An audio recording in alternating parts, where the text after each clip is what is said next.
I lived in Florida back in 2018. The memory of that night still haunts me, even now.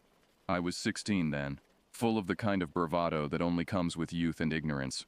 To understand what happened, you need to know who I was and where this took place. I've always been drawn to the supernatural. While other kids my age were obsessing over social media and video games, I spent countless hours researching cryptids, reading accounts of unexplained encounters, and diving deep into forums dedicated to the paranormal. My bedroom walls were covered with printouts of blurry photographs and hand-drawn sketches of creatures that supposedly lurked just beyond the edge of human understanding. My fascination wasn't entirely academic. My mother practiced a form of modern paganism, what some might call witchcraft. Though she always emphasized it was the benevolent kind, she had taught me to respect the unseen world, to understand that there were forces beyond our comprehension that deserved both caution and reverence. Our house was filled with crystals, herbs hung to dry, and the gentle scent of sage that she burned during her evening rituals. We lived on a dead-end gravel road in a heavily wooded area about 30 minutes outside of Gainesville. The property stretched across 1.6 acres of cleared land, but beyond our mowed lawn lay thousands of acres of dense Florida wilderness. Pine trees, palmetto bushes, and tangled undergrowth created a wall of vegetation so thick that even during daylight you couldn't see more than a few dozen feet into the tree line. Our nearest neighbors were scattered, their houses barely visible through the trees. The Hendersons lived about a quarter-mile down the road, and old Mrs. Kowalski had a trailer hidden behind a grove of oak trees. The isolation was both comforting and unsettling. During the day it felt peaceful, private, but as darkness fell, that same isolation took on a more sinister quality. The road itself was barely wide enough for two cars to pass. A single streetlight stood like a lone beacon about halfway between our house and the main road, casting a weak yellow glow that only seemed to emphasize how dark everything else was. Beyond its feeble reach, the night swallowed everything whole. About 500 feet up the road from our house sat a small cabin that my parents rented out to family friends. The Johnsons had been living there for almost 2 years. A young couple with a baby who kept to themselves most of the time. The cabin was modest, with a screened porch and a small yard that butted right up against the woods. On this particular evening in late October, the Johnsons were hosting what they called a small get-together. My parents, along with my older siblings Cameron and Tessa, had walked up there around 6 o'clock. I could hear the music drifting down through the trees, classic rock mixed with the occasional burst of laughter and conversation. My little sister Melody, who was only 8, had begged to go with them, but Mom had insisted she stay home. "It's a grown-up party," she'd said, though I suspected it was more about the drinking that would inevitably happen. Melody had pouted for about 10 minutes before settling in front of the television with a bowl of popcorn and one of her princess movies. I should have been content to stay inside, maybe work on some homework, or continue reading about the recent Bigfoot sightings in the Pacific Northwest that I'd found on a paranormal website. But something had been bothering me all day. A restless energy that made it impossible to sit still. The air itself seemed charged, like the moment before a thunderstorm when every hair on your body stands on end. By 7 o'clock, Melody had fallen asleep on the couch, her small body curled up under the throw blanket Mom had knitted the previous winter. The television was still playing her movie, the colorful animation casting shifting patterns of light across her peaceful face. The house felt too quiet, too still. Even with the distant sounds of the party, there was something oppressive about the silence. That's when I decided to go outside. I told myself I was just going to let Buster, our German Shepherd mix, out for his evening bathroom break. But truthfully, I was drawn by something I couldn't name, a compulsion to step out into the darkness that surrounded our home. The moment I opened the front door, I knew something was wrong. Buster, who normally bounded outside at the first opportunity, stopped dead at the threshold. His ears were pinned back against his head, and a low, continuous growl rumbled in his throat. His eyes were fixed on the tree line, and every muscle in his body was tense. "What is it, boy?" I whispered, but he wouldn't move. He just stood there, hackles raised, staring into the darkness beyond our yard. I'd never seen him act this way before. Buster was typically fearless, chasing after raccoons and barking at the occasional coyote that wandered too close to the house. I stepped out onto the porch, leaving Buster inside. The October air was humid and heavy, unusual for the season. Normally by late October, Florida would have cooled down at least a little, but tonight felt almost tropical. The air was so thick it was difficult to breathe deeply, as if the atmosphere itself was pressing down on me. The sounds from the party up at the cabin seemed muffled, distant. Even the normal nighttime chorus of insects and tree frogs was subdued. It was as if the entire forest was holding back, waiting for something to happen. I walked to the edge of our yard, where the mowed grass gave way to the wild undergrowth. Our usual bonfire spot was about 100 feet into the woods, in a small clearing that my father had made years ago. We'd spent countless evenings there, roasting marshmallows and telling stories. During the day, it was one of my favorite places on the property. But now, staring into that impenetrable darkness, the bonfire clearing felt like the mouth of some enormous hungry beast. That's when I heard it. A sound that made every instinct in my body scream in alarm. It wasn't the familiar rustling of a small animal moving through the underbrush. This was heavy, deliberate movement. Something large was making its way through the woods, and it wasn't trying to be quiet.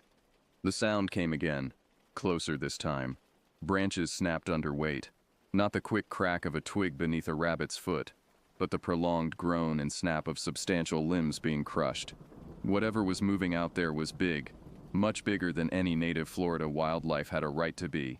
I knew these woods intimately. I'd been exploring them since I was old enough to walk.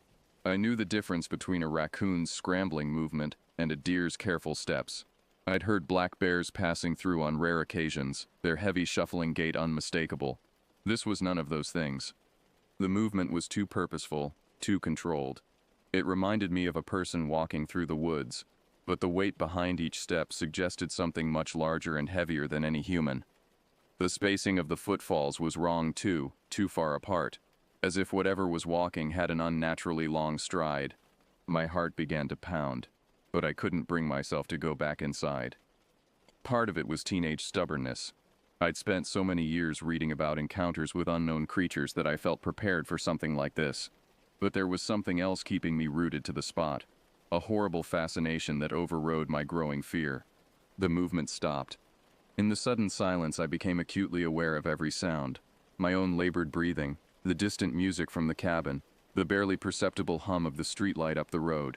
But from the woods, nothing. Even the insects had gone completely quiet.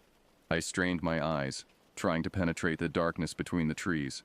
The moon was only a thin crescent, providing almost no illumination. The shadows beneath the canopy were absolute, impenetrable. I might as well have been staring into a cave. Then I saw them.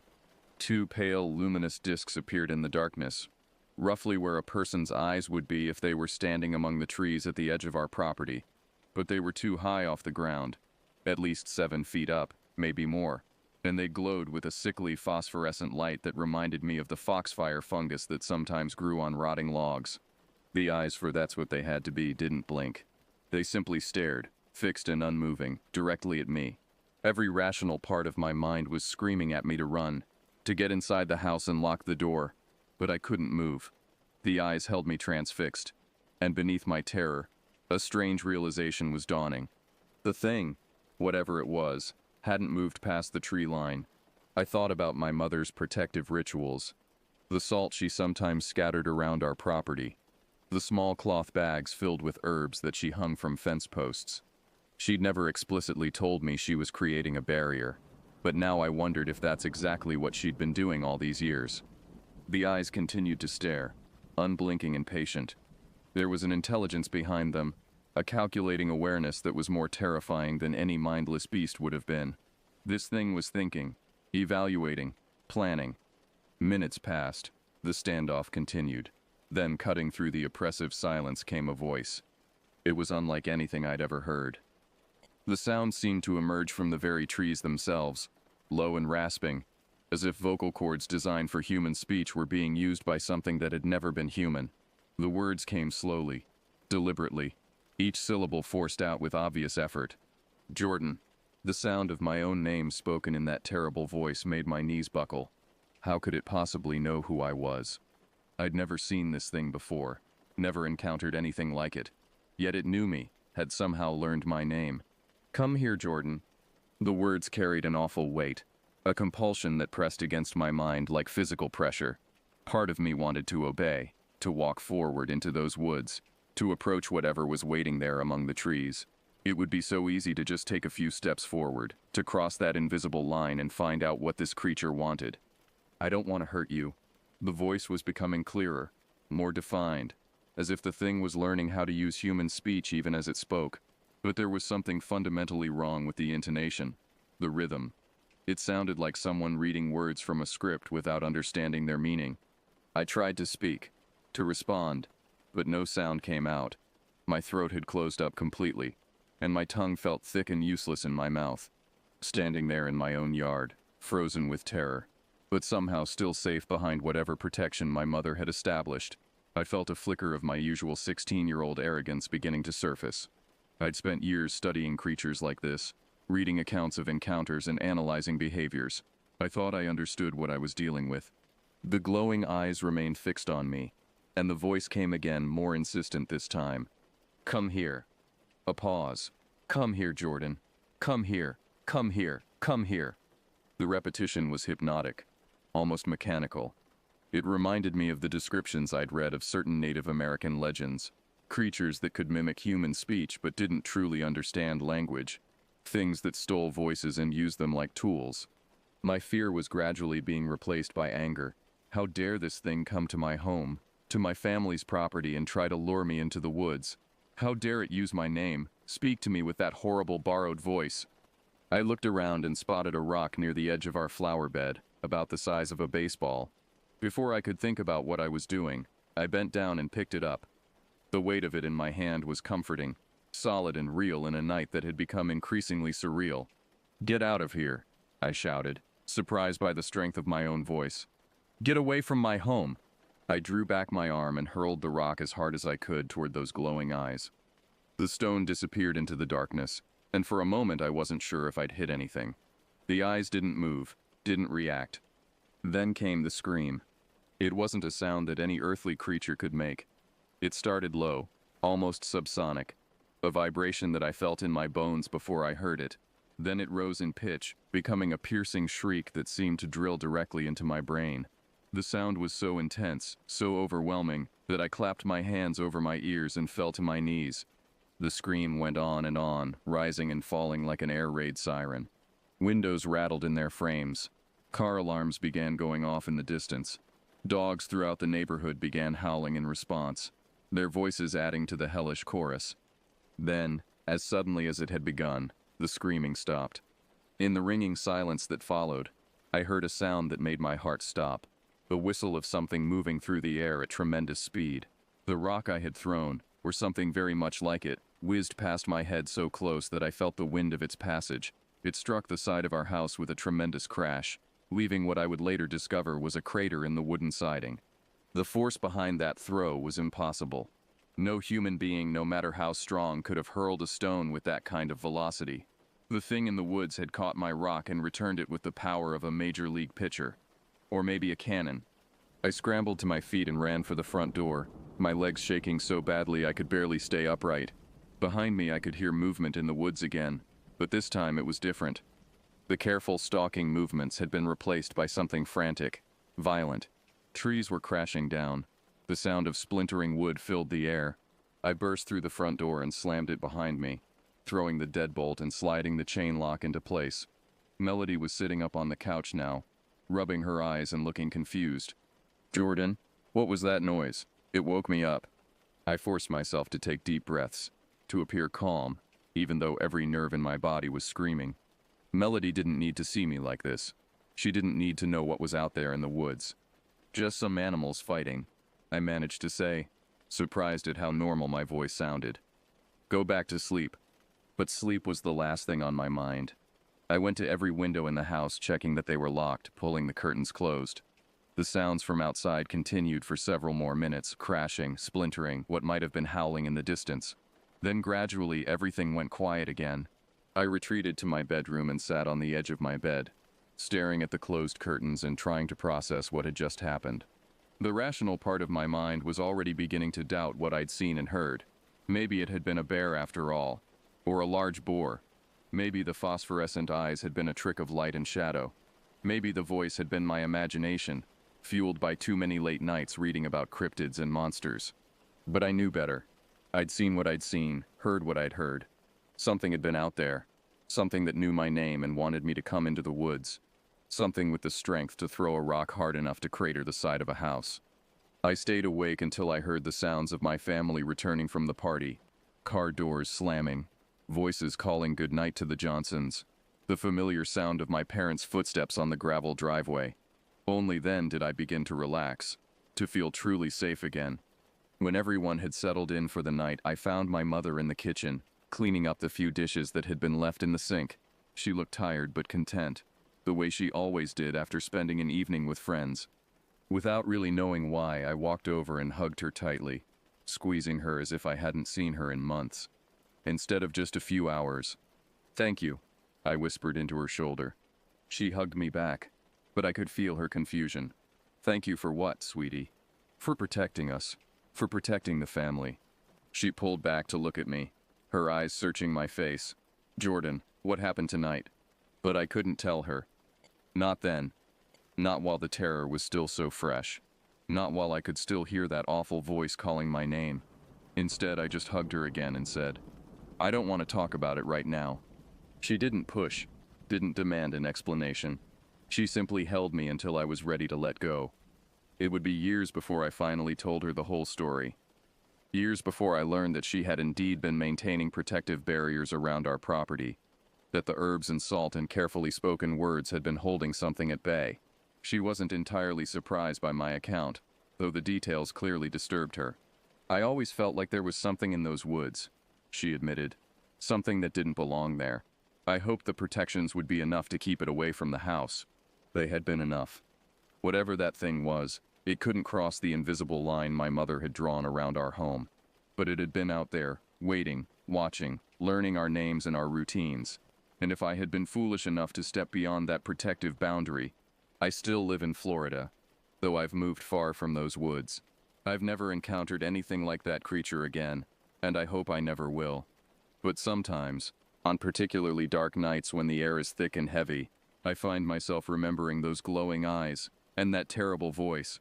And I always make sure my doors are locked, my windows are secure, and my protective charms are in place. Because somewhere out there, in the deep woods where the streetlights can't reach, there are things that know our names and wait for us to make a mistake. The thing in the woods taught me that some boundaries should never be crossed, and some invitations should never be accepted, no matter how curious you might be about what's waiting in the darkness. I learned that lesson well, and I'm still alive to tell this story because of it.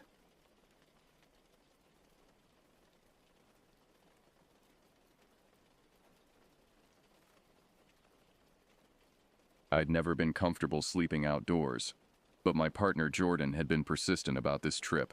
We'd been planning the Olympic National Park bikepacking expedition for months, poring over trail maps and gear lists during long winter evenings. The old Olympic Hot Springs Trail had caught our attention, remote, challenging, and largely abandoned since the access road had been damaged by landslides in 2017. Perfect for the kind of solitude we craved away from the crowded campgrounds and tourist-heavy trails. The drive from Seattle took longer than expected. Winding mountain roads slick with February rain forcing us to crawl through hairpin turns. By the time we reached the trailhead, afternoon shadows were already stretching across the gravel parking lot. Only 2 other vehicles sat empty, a battered pickup truck and a dusty sedan with Washington plates.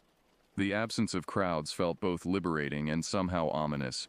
Jordan shouldered his pack with practiced efficiency, while I fumbled with my bike's pannier system, nervous energy making my fingers clumsy. The forest loomed around us, towering Douglas firs and western red cedars creating a cathedral of green that seemed to swallow sound. Even our voices felt muted, absorbed by the dense canopy overhead. The air carried the rich scent of decomposing leaves and moss, that particular Pacific Northwest smell that always reminded me of decay and rebirth happening simultaneously. We began our ride into the wilderness as the first drops of evening rain began to fall, tiny pinpricks on our faces that promised a wet night ahead. The abandoned trail was rougher than the maps had indicated, forcing us to dismount frequently to navigate fallen logs and washouts. Each obstacle slowed our progress, and I found myself glancing anxiously at my watch as daylight continued to fade. Jordan seemed unbothered by the delays, stopping frequently to point out interesting fungi or unusual rock formations, but I felt in growing urgency to reach our planned campsite before full darkness fell. We reached the Boulder Creek area just as the last traces of natural light disappeared behind the mountain ridge. Our headlamps carved narrow tunnels through the black air as we searched for a suitable campsite. The sound of running water guided us toward the creek, where we found a small clearing nestled between massive tree trunks.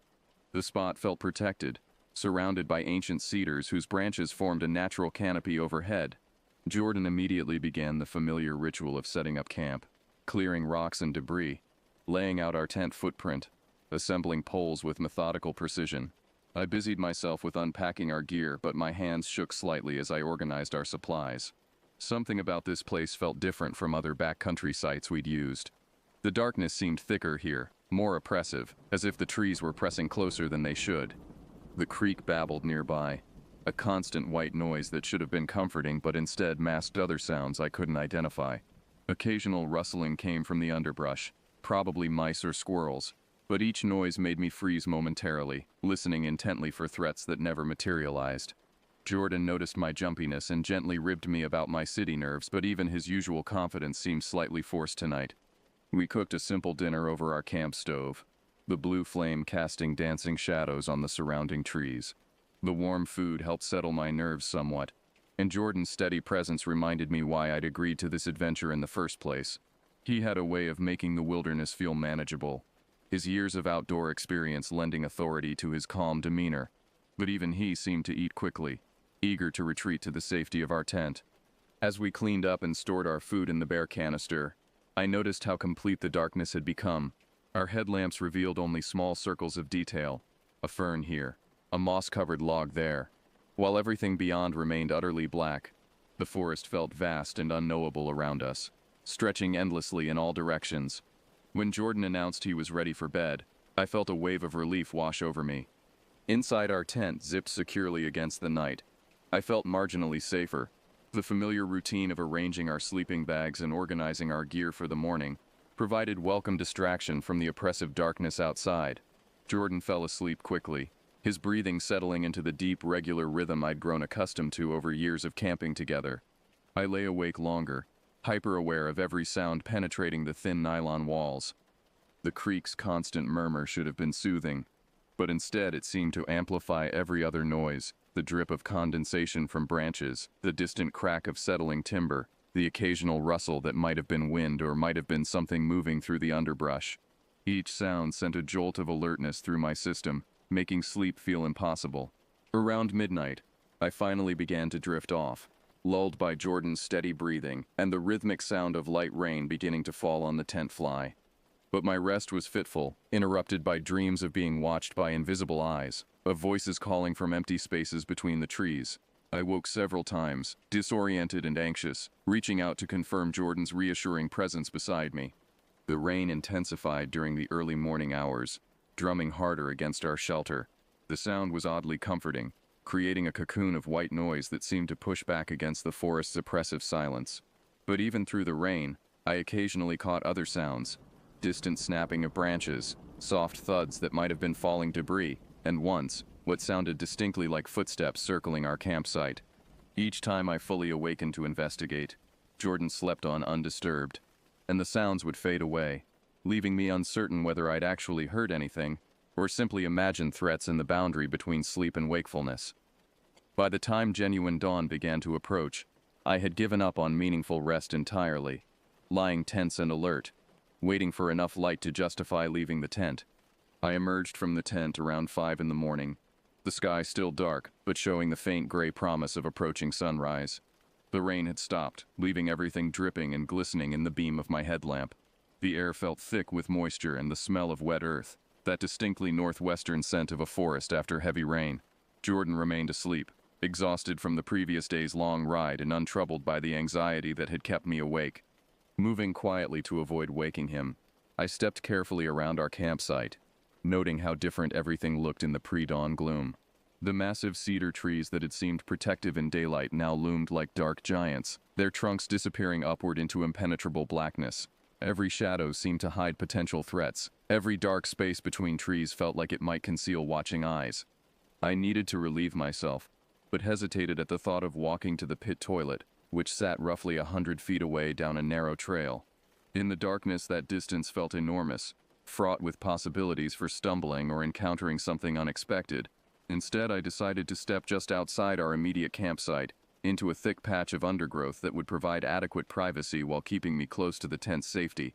As I moved through the brush, switching off my headlamp to preserve my night vision, my ears caught something that made me freeze completely. Soft voices, definitely human, drifting up from somewhere below our campsite. The sound was unmistakable. Quiet conversation. The gentle murmur of people talking in hushed tones. Relief flooded through me as I realized we weren't alone out here after all. Straining to locate the source, I peered downward through the darkness toward what appeared to be a small ravine about 50 feet below our position. There, barely visible in the shadows, something reflective caught what little light was available. A sleeping bag, or perhaps an emergency blanket, the telltale sign of fellow campers who had chosen to sleep under the stars rather than in a tent. The voices continued, rising and falling in the rhythm of intimate conversation between companions. Feeling somewhat foolish for my earlier paranoia, I completed my business and headed back toward the tent, my tension easing considerably.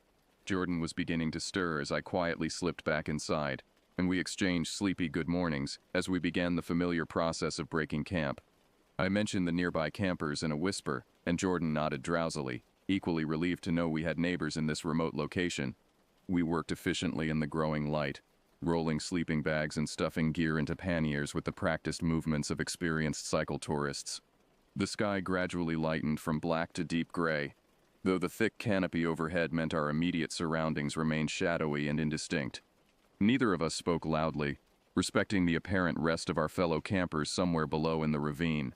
Then, from directly above us, came a sound that shattered the morning peace entirely. Crack. The noise was explosive, sharp as a gunshot, emanating from the massive cedar tree that stood perhaps 10 feet from our tent.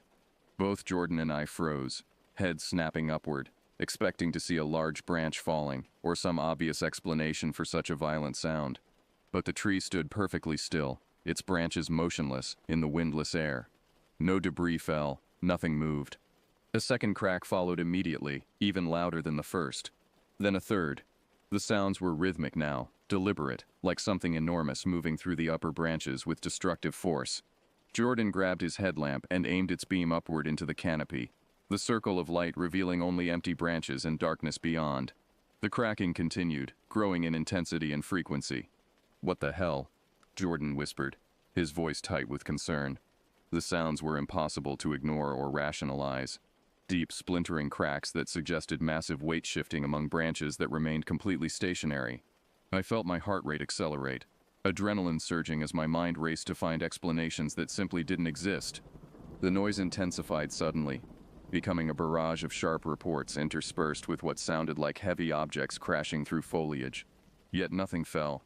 No branches broke away from the tree. The massive cedar stood as motionless as a photograph while chaos erupted from its supposedly empty crown. "Maybe it's a bear," Jordan suggested uncertainly, though his tone suggested he didn't believe his own words. Bears don't remain invisible while making that kind of noise. I retrieved the bear spray from my pack, holding it ready while we both continued to stare upward at the source of the impossible sounds. The cracking had become nearly constant now, a relentless assault on our nerves that seemed to grow more aggressive with each passing moment. "Let's try to scare it off," I said, my voice betraying a tremor I couldn't suppress. We began clapping loudly, shouting up at the tree, making as much noise as possible to frighten away whatever creature might be hidden in the branches above us. But our efforts seemed to have the opposite effect. The cracking sounds intensified in response to our noise, becoming almost violent in their intensity. Nothing fled. Nothing showed itself. The tree remained perfectly still while sounds of destruction continued to pour from its crown. I felt a deep, primal terror beginning to claw its way up from my stomach, the kind of fear that bypasses rational thought and speaks directly to ancient survival instincts. This wasn't right. This wasn't natural. Everything about the situation violated basic principles of cause and effect. Jordan's face had gone pale in the light of our headlamps. His earlier confidence completely evaporated. "We need to get out of here," he said quietly, and I nodded immediately. We began throwing our gear together with desperate efficiency, no longer concerned about being quiet or methodical. The cracking sounds followed our movements, seeming to respond to our activity with increased aggression. As we rolled our tent and secured it to Jordan's bike, I glanced toward the ravine where I'd seen the reflective material earlier. Dawn light was beginning to filter through the trees now, providing enough visibility to see more clearly. What I saw made my blood freeze in my veins. There was no sleeping bag down there, no emergency blanket, no campers at all.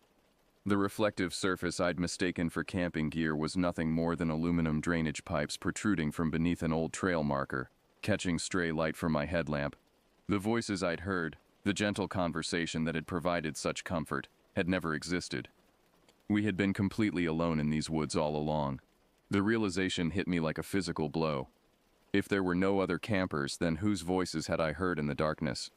The question gnawed at me as we hurriedly loaded our bikes, hands shaking from both cold and fear. The cracking sounds from the cedar tree continued unabated, now seeming to mock our desperate preparations to leave. Jordan moved toward the pit toilet, muttering that he needed to go before our ride out. I wanted to beg him not to leave me alone, but pride kept me silent. The moment he disappeared from view, the sounds from the tree exploded into a frenzy of violence. The cracking became a continuous roar, as if enormous branches were being torn apart by invisible hands. I stood frozen in terror, staring up at the motionless tree, while sounds of destruction poured down from its utterly still crown. "Get away!" I screamed at the tree, my voice breaking with desperation. "Leave us alone!" The sounds paused for exactly one heartbeat, then resumed with even greater intensity, as if my fear was feeding whatever malevolent force had taken residence in the ancient cedar.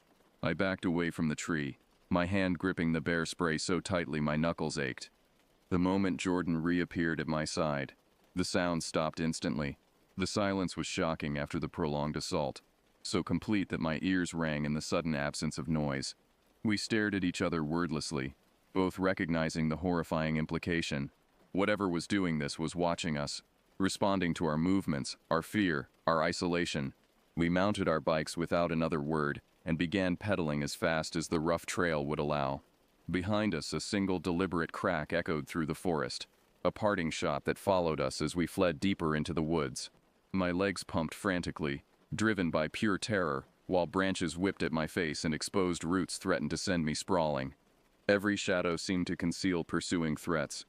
Every curve in the trail felt like a potential ambush. The forest that had seemed merely intimidating the night before now felt actively hostile, as if the trees themselves were tracking our escape. Jordan rode ahead of me, setting a punishing pace that left no energy for conversation, but I could see the rigid tension in his shoulders, the way his head swiveled constantly to scan our surroundings. We didn't slow down until we reached the main road nearly 2 hours later, our legs burning from the sustained effort, and our nerves frayed beyond repair. The familiar sight of pavement and the distant hum of traffic felt like salvation after our ordeal in the wilderness. We collapsed beside our bikes, gasping and trembling, finally allowing ourselves to acknowledge what we'd experienced. "That wasn't normal," Jordan said finally, his voice hoarse from exertion and fear. "Trees they don't do that." I nodded mutely, still too shaken to trust my voice. The memory of those impossible sounds continued to replay in my mind, the violent cracking and crashing that had emerged from complete stillness, the way the noise had responded to our presence as if controlled by some invisible intelligence. In the days that followed, I found myself compulsively researching the area online, diving deep into forums and local history sites. Scattered reports emerged from the digital shadows, hikers describing unexplained sounds, campers fleeing in terror from invisible threats, stories dismissed by park officials as imagination or wildlife encounters. But the details were too consistent to ignore, too similar to our own experience to be mere coincidence. I discovered that the Olympic Hot Springs area held deep spiritual significance for local Native American tribes, considered sacred ground that demanded respect and caution from visitors. Some sites mentioned warnings passed down through generations about places where the boundary between the natural and supernatural world grew thin, where ancient guardians still protected the forest from unwelcome intrusion. The rational part of my mind rejected such explanations, clinging to scientific skepticism and logical analysis. But the terrified part, the part that had stood trembling beneath that motionless cedar tree while sounds of destruction rained down from empty air, recognized something profound in those traditional warnings. Some places in this world harbor forces beyond human understanding, entities that exist in the spaces between explanation and experience. Months later, Jordan suggested we return with a larger group, perhaps to investigate more thoroughly what we'd encountered. His proposal was casual, almost offhand, but I saw the lingering fear in his eyes that matched my own. I declined immediately, and he didn't press the issue. We both understood instinctively that some mysteries are best left unsolved, some territories better left unexplored. Even now, lying safe in my own bed in the city, I sometimes wake in the deep hours before dawn with the phantom sound of cracking branches echoing in my memory. I think about that cedar tree standing silent in the Olympic wilderness, keeping its secrets while something invisible and ancient moves through its crown. Whatever dwells in that forest revealed just enough of itself to warn us away, and I have no desire to test its patience by returning. The most terrifying aspect wasn't what we encountered, but what we didn't see. The complete absence of any visible source for sounds so violent and immediate created a horror far deeper than any creature or phenomenon we might have witnessed directly. In that absence, our imaginations filled the void with terrors far worse than reality could provide. Sometimes I catch myself wondering if other campers have experienced similar encounters in those remote woods. If the forest continues to guard itself against human intrusion through methods that science cannot explain. But mostly I try not to think about it at all. Some knowledge carries too heavy a price, and some questions are better left forever unanswered. The Olympic National Park remains on my list of places never to revisit. There are plenty of other forests, other trails, other adventures waiting that don't require confronting whatever ancient presence claims dominion over the abandoned Hot Springs Trail. That cedar tree can keep its secrets, and I'm content to keep my distance. In my weakest moments, usually in the darkest hours of sleepless nights, I find myself whispering desperate prayers to God for protection from things that exist beyond human comprehension. The forest taught me that our understanding of the natural world remains woefully incomplete, that forces older than civilization still move through the shadows, guarding territories we're not meant to enter. The wilderness is vast enough to accommodate both human visitors and whatever else calls it home, as long as we respect the boundaries that separate our worlds. I learned my lesson that February morning, and I have no intention of testing those limits ever again.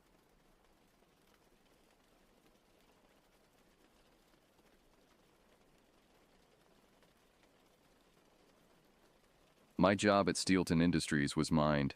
I've always considered myself a resilient man, the kind who could weather life's storms with gritted teeth and a stiff upper lip. My name's Victor DeWitt, and back in 1995, I was trudging through a dead-end job in Pittsburgh, punching the clock in a soulless office building that seemed to suck the life out of everyone who entered its doors. The monotony of my days was soul-crushing. I'd wake up at 6 a.m., force down a bowl of tasteless cereal, and catch the 7:15 bus to downtown. The ride was always the same, packed with other lifeless workers, all of us avoiding eye contact, lost in our own worlds of quiet desperation. My job at Steelton Industries was mind-numbing. I was a data entry clerk, spending my days inputting endless streams of numbers into an ancient computer system that seemed to run on spite and coffee stains. The fluorescent lights buzzed incessantly overhead, a constant reminder of the artificial environment we'd trapped ourselves in. Lunch was a brief respite, usually a sad sandwich from the vending machine, eaten at my desk while I stared out the smudged window at the gray Pittsburgh skyline. Sometimes, I'd catch a glimpse of the distant hills, a reminder of the world beyond these concrete walls. The afternoons dragged on, each minute feeling like an hour. By the time 5 p.m. rolled around, I was mentally exhausted. My brain fried from the constant stream of meaningless data. The bus ride home was just as depressing as the morning commute, only now everyone looked even more defeated. Evenings were a blur of microwave dinners, mindless TV shows, and fitful sleep. But as I lay in bed each night, my thoughts would drift to the weekends, to the promise of escape that lay just beyond the horizon. You see, hiking was my solace, the one thing that kept me from going completely stir-crazy in this urban jungle. Every Saturday, without fail, I'd pack my gear, leave the city behind, and head into the mountains. It was my ritual, my way of keeping sane in a world that seemed determined to grind me down. I wasn't one to shy away from the tougher trails. In fact, the more remote, the better. There was something about being alone in nature, surrounded by nothing but trees and sky, that made me feel alive in a way nothing else could. It was on these trails that I felt like I could breathe again, like I was finally myself. As the work week dragged on, I found myself spending more and more time planning my weekend excursions. I'd pore over maps, research trails online, and chat with other hikers in forums about the best spots to explore. It was during one of these late-night research sessions that I first heard about the trail that would change everything.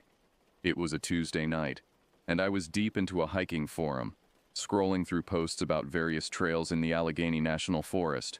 That's when I saw it, a cryptic post from a user named Wilderness Wanderer. Anyone else heard about the unnamed trail off Route 66? Not on any map. Buddy of mine swears it's the most untouched piece of wilderness he's ever seen. Said it was like stepping back in time. The post had only a handful of replies, most of them skeptical. But one response caught my eye. I've been there. It's real, and it's not for the faint of heart. If you go, be prepared for anything. Some things are better left undisturbed. I felt a thrill run through me. This was exactly the kind of challenge I'd been looking for. I spent the next few nights digging deeper, trying to find any information I could about this mysterious trail. But details were scarce. Just whispers and rumors passed between hikers who claimed to know someone who'd been there. By Friday, I was obsessed. I'd cobbled together what little information I could find. A vague description of where the trailhead might be, warnings about its difficulty, and hints about strange experiences people had there. It wasn't much to go on, but it was enough to fan the flames of my curiosity. That night, as I packed my backpack, I felt a mix of excitement and apprehension. This wasn't like my usual hikes. There was an element of the unknown that both thrilled and unnerved me. I double-checked my gear, extra water, high-energy snacks, first aid kit, compass, and a detailed topographic map of the area where I thought the trail might be.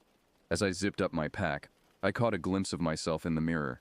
The man staring back at me looked different somehow. There was a gleam in his eye that I hadn't seen in years. It was the look of someone on the verge of an adventure. Little did I know just how life-changing that adventure would be. Saturday morning arrived with a chill in the air and a sky heavy with clouds. As I loaded my gear into my old Chevy pickup, I couldn't shake the feeling that this day was going to be different from any other. The drive to the Allegheny National Forest was long and winding. I left Pittsburgh behind, watching as the urban sprawl gave way to rolling hills and then to the dense forests of northwestern Pennsylvania. The further I drove, the more isolated I felt, and the more my anticipation grew. It took hours of navigating, twisting back roads, following the vague directions I'd pieced together from online forums and whispered conversations. More than once, I thought I'd taken a wrong turn, finding myself on dirt roads that seemed to lead nowhere. Just as I was about to give up and turn back, I saw it, a small gap between two ancient oak trees, barely noticeable unless you were looking for it. This had to be the trailhead I'd heard about. I parked my Chevy on the shoulder of the road and stepped out. The forest loomed before me, dark and primeval. The trees here were old, their trunks gnarled and massive, their branches reaching up to form a canopy so dense that little sunlight penetrated to the forest floor. As I shouldered my pack and approached the gap between the trees, I felt a shiver run down my spine. It wasn't just the chill in the air. There was something about this place that felt off.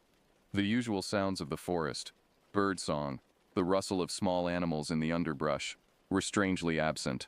The silence was oppressive, broken only by the crunch of leaves under my boots. I took a deep breath, steeling myself, and stepped onto the trail. Immediately, I felt like I'd entered another world. The path was narrow and overgrown, barely visible in places. It wound its way between the massive trees, twisting and turning in a way that made it impossible to see more than a few yards ahead. As I hiked deeper into the forest, the light began to dim, filtered through layers of leaves and branches. The air grew thick and heavy, filled with the musty scent of decaying vegetation. I checked my watch. I'd only been walking for an hour, but it felt like much longer. The trail was challenging, just as the rumors had said. It climbed steeply at times, forcing me to scramble over moss-covered boulders and fallen trees.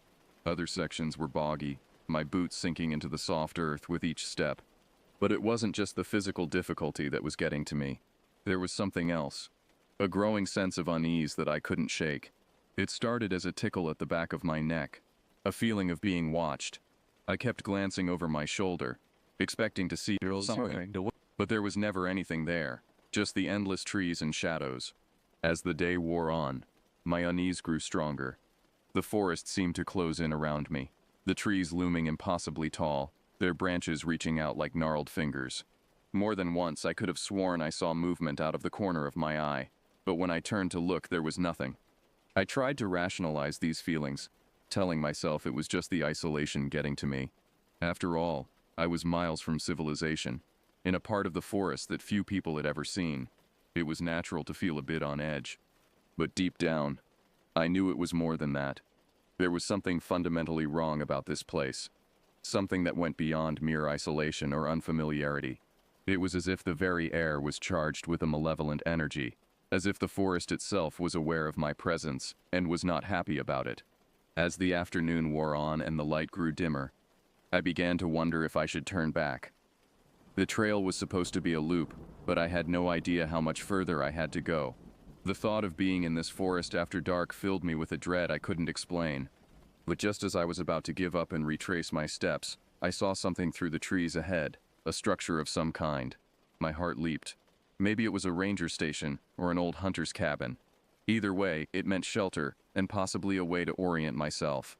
With renewed energy, I pushed forward, eager to reach the building and escape the oppressive atmosphere of the forest. But as I drew closer, my hope turned to confusion, and then to a creeping horror. What I saw before me was no ranger station. It was something far older, far stranger, and far more terrifying. The structure that emerged from the gloom was a cabin, but unlike any I'd ever seen before. It looked ancient, as if it had stood in this clearing for centuries, weathering countless storms and seasons. The wood was gray with age, the windows boarded up with planks that were nearly as old as the cabin itself. The roof sagged ominously, laden with years of accumulated leaves and debris. As I approached, my steps slowing involuntarily, I noticed other details that sent chills down my spine. The clearing around the cabin was eerily perfect, a near circle of open ground surrounded by the dense forest. Not a single tree or bush grew within this circle, as if nature itself refused to encroach upon this place.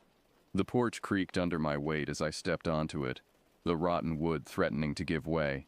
A sign was nailed to the door, its message barely legible under layers of dirt and moss. "Do not enter." Every instinct I had was screaming at me to turn back, to run as fast and as far as I could from this place. But something drew me forward, a morbid curiosity that I couldn't resist. My hand reached out, almost of its own accord, and pushed against the door. It swung open with a groan that sounded almost human, revealing the cabin's interior.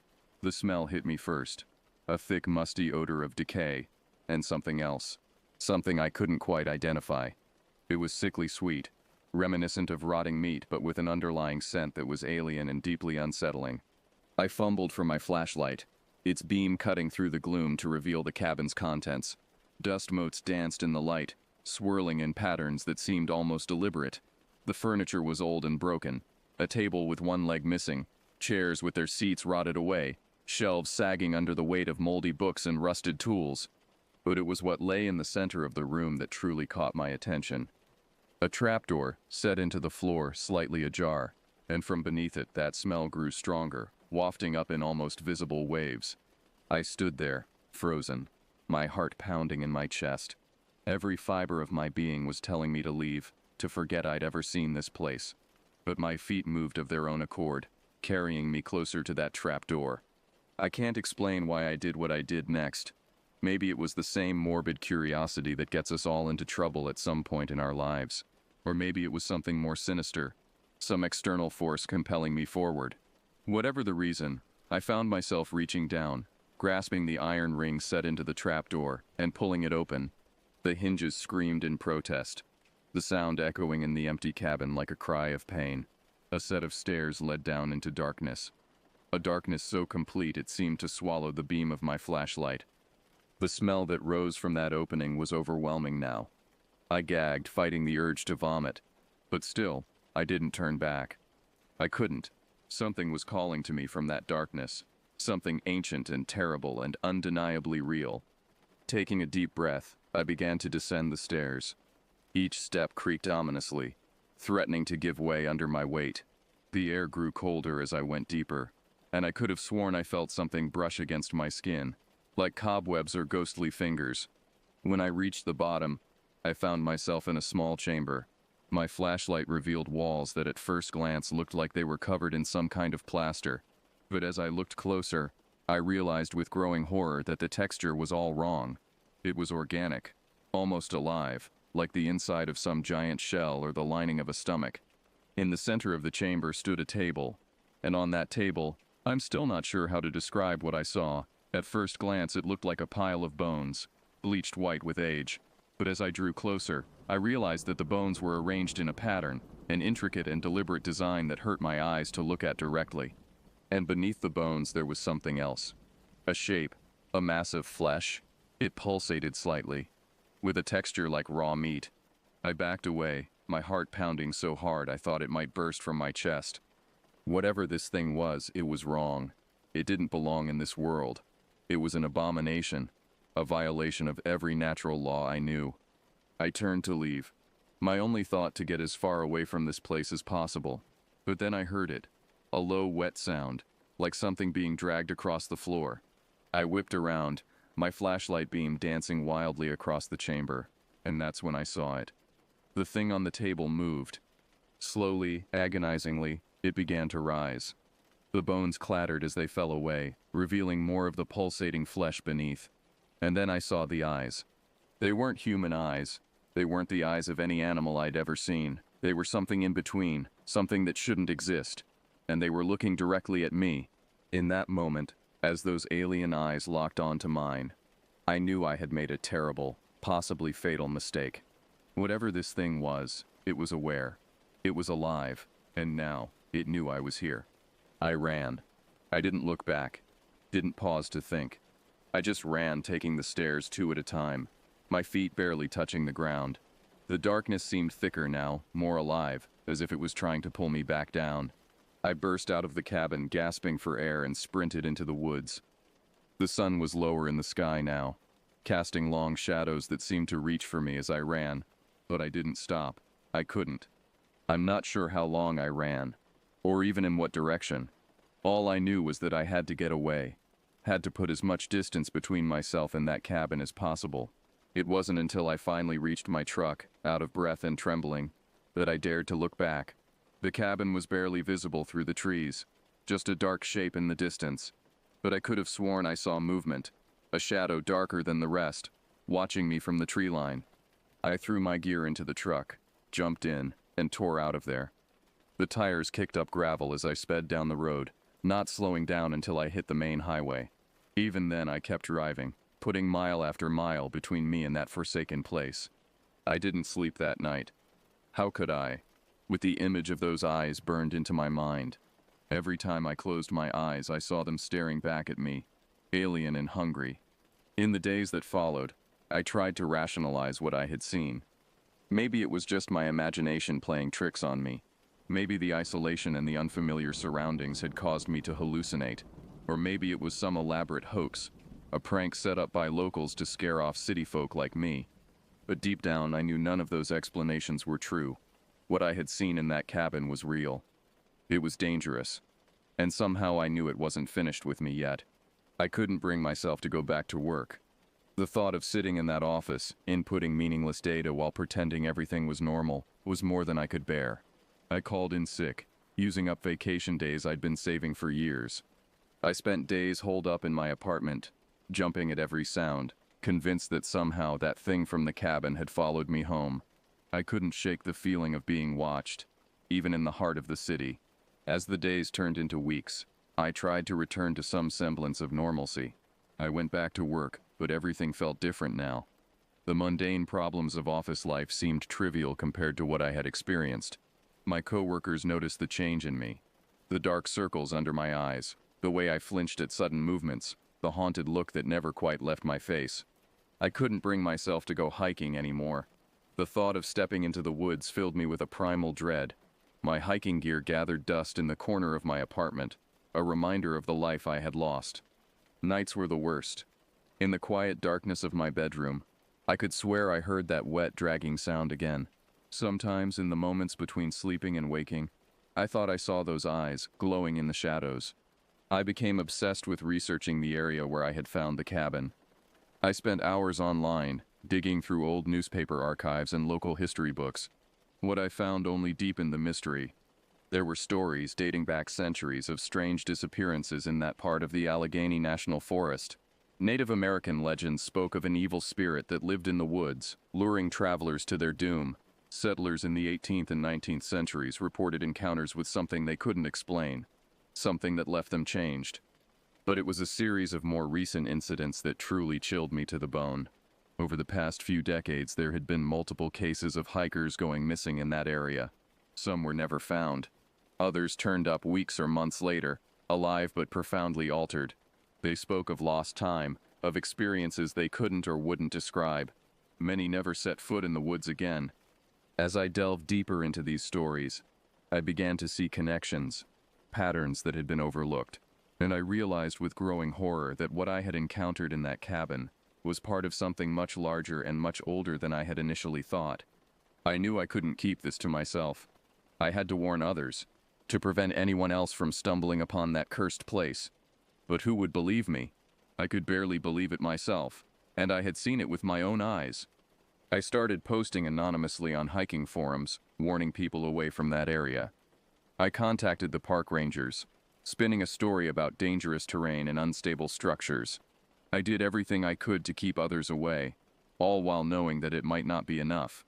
Months passed, and slowly, the acute terror of my experience began to fade into a chronic anxiety that colored every aspect of my life.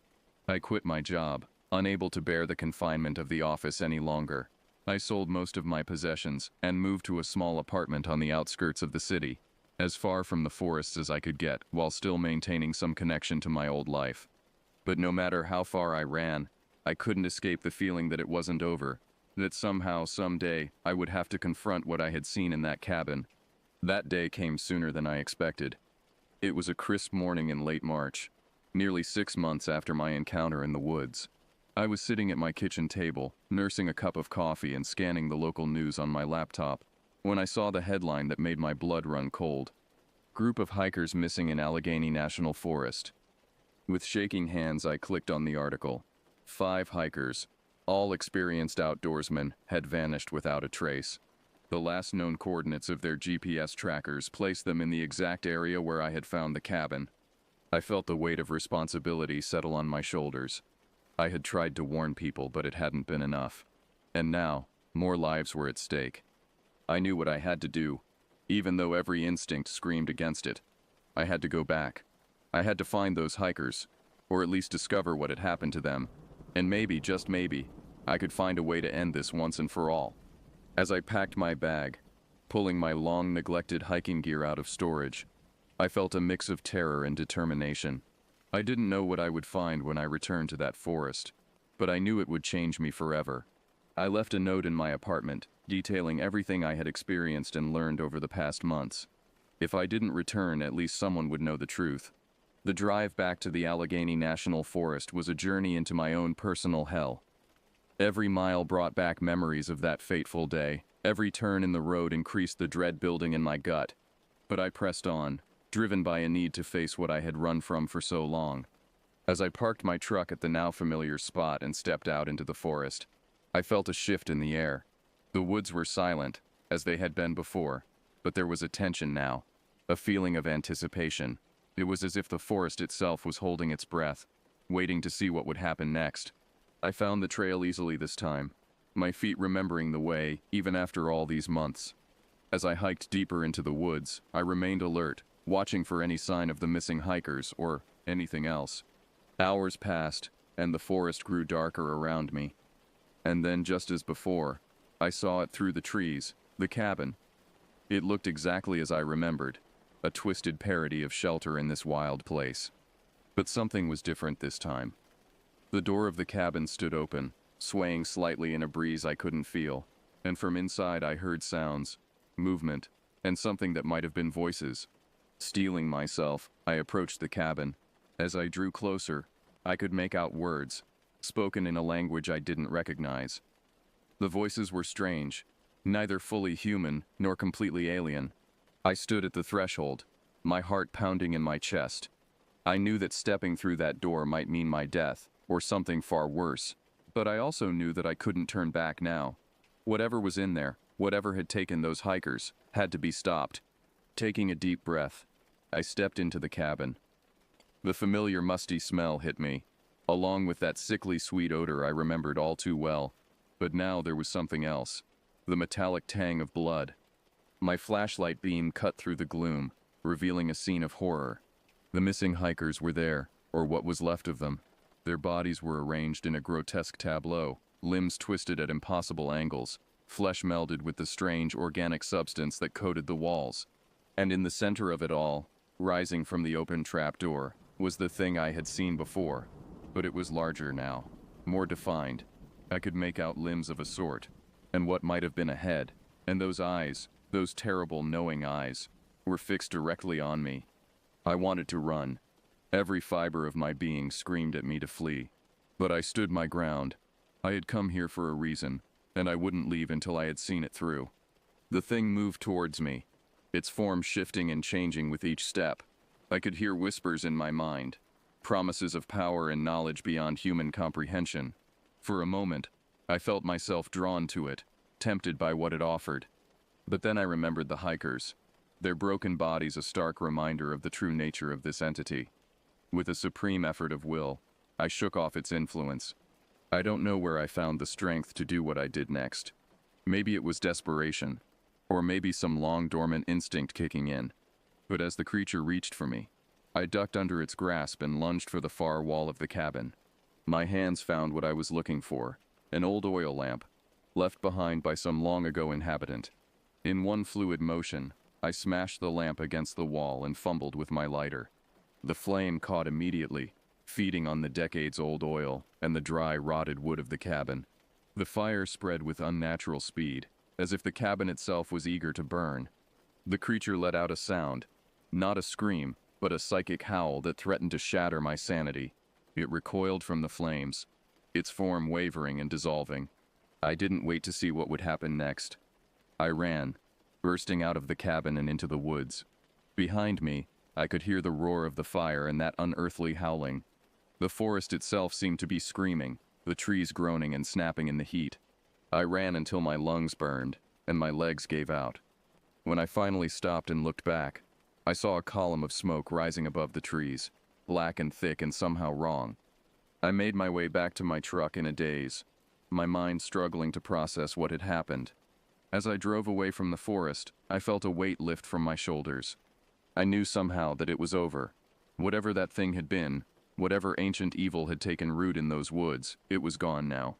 The authorities later ruled the fire an accident, a campfire left unattended by careless hikers. The bodies of the missing group were never found, assumed to have been consumed by the blaze. I never told anyone the full story of what happened in those woods. Who would believe me? But sometimes, on dark nights when the wind howls outside my window, I remember the cabin, and the thing that lived beneath it. And I wonder, did I really destroy it? Or is it still out there, somewhere in the dark places of the world, waiting for its next victim? I may never know for sure. But one thing I do know, I'll never set foot in those woods again. Some things once seen can never be unseen, and some adventures are better left untaken.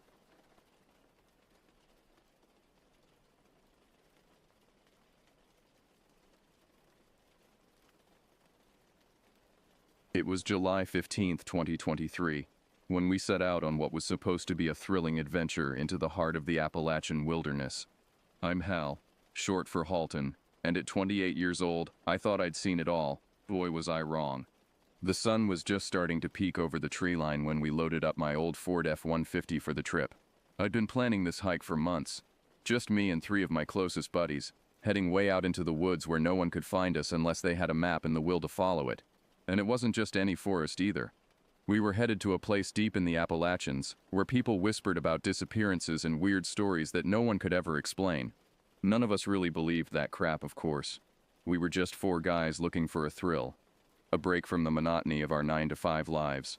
I was driving as usual, with Jonik riding shotgun. Jonik had some kind of Eastern European lineage and was always spouting conspiracy theories. In the back were Gabe and Benji. Gabe was short and wiry, always cracking jokes to lighten the mood. Benji was the most level-headed, the calmest of us, and probably the only reason we hadn't gotten arrested on any of our previous trips. As we drove, the cityscape gradually gave way to rolling hills and dense forests. The anticipation was palpable in the truck, a mix of excitement and nervous energy. We'd done plenty of camping trips before, but this one felt different. Maybe it was the stories we'd heard, or maybe it was just the knowledge that we were heading somewhere truly remote. It was Benji who first heard about the place. We were at our local bar, O'Malley's, about 2 months ago when he overheard a conversation between two older guys at the next table. They were talking in hushed tones about some obscure trail that wasn't on any official map. Benji, being the curious type, couldn't help but eavesdrop. One of the men, a local from a nearby town, was telling his friend about a trail that supposedly led to a cabin built sometime in the 1960s way up in the mountains. The thing was, no one could ever agree on where exactly it was. Some said it was just a legend, a story passed down through generations of hikers and hunters. Others claimed they'd been there but couldn't find their way back. And a few, the ones who'd had a few too many beers usually, swore that people who went looking for it never returned. Naturally, we decided we had to find it. We spent the next couple of months planning, gathering supplies, and trying to piece together the location from the fragments of information Benji had overheard. We pored over topographical maps, scoured online forums for any mention of the mysterious cabin, and even tried to track down the local guy from the bar. No luck on that last one. Seems he was just passing through town. By the time we parked the truck at what we hoped was the right trailhead, it was already mid-morning. The air was thick with humidity, and the forest around us buzzed with the sounds of insects and birdsong. We double-checked our gear one last time before shouldering our packs. "You sure this is the right place?" Gabe asked, eyeing the overgrown path skeptically. I shrugged. "As sure as we can be. This matches the description from that forum post at least." Jonik was practically vibrating with excitement. "Guys, do you realize what this could mean if we actually find it? We could be the ones to solve a decades-old mystery." Benjamin, ever the voice of reason, chimed in. "Let's not get ahead of ourselves. Right now, let's just focus on not getting lost." With that, we set off down the trail. At first, it wasn't anything special, just your typical Appalachian woods. Towering oaks and maples created a dense canopy overhead, dappling the forest floor with patches of sunlight. We saw the occasional deer darting between trees, and the distant sound of a stream kept us company as we hiked. We were all carrying enough gear to last the weekend. Tents, sleeping bags, plenty of food and water, and a couple of flasks of whiskey for good measure. Benji had also brought his hunting rifle, a decision that had sparked some debate during our planning sessions. He'd argued that it was just a precaution in case we ran into any aggressive wildlife. The rest of us had eventually agreed, figuring the worst we'd run into would be a black bear. No big deal, right? We hiked for a good 5 or 6 hours, taking breaks here and there to rest and rehydrate. The conversation flowed easily, ranging from work complaints to relationship drama, to wild speculations about what we might find at the end of our journey. "I bet it's some old moonshiner's hideout," Gabe joked during one of our breaks. "We'll find a still and enough white lightning to blind us all." "Nah," Janik countered, his eyes gleaming with that look he got when he was about to launch into one of his theories. "I think it's something bigger. Maybe it's some kind of government facility, you know? Like where they do experiments or hide aliens or something." We all laughed at that, but there was an undercurrent of tension to our mirth. As the day wore on, and we pushed deeper into the wilderness, things started to change. The forest grew denser, the trees older and more gnarled. The underbrush became thicker, making our progress slower and more difficult. But it wasn't just the physical landscape that shifted. There was something else, something that set my nerves on edge. It took me a while to put my finger on it, but eventually, I realized what it was. The forest had gone quiet. No more birdsong, no rustling in the underbrush. Even the wind seemed to have died down, leaving us in an eerie stillness. "That's weird," Janik muttered, looking around like he expected something to jump out at him. I tried to wave it off. "It's just your imagination, man. The forest gets quiet sometimes." But it wasn't just that. It was like the whole world had decided to hold its breath, waiting for something. Even Gabe, who never shut up, was unusually quiet.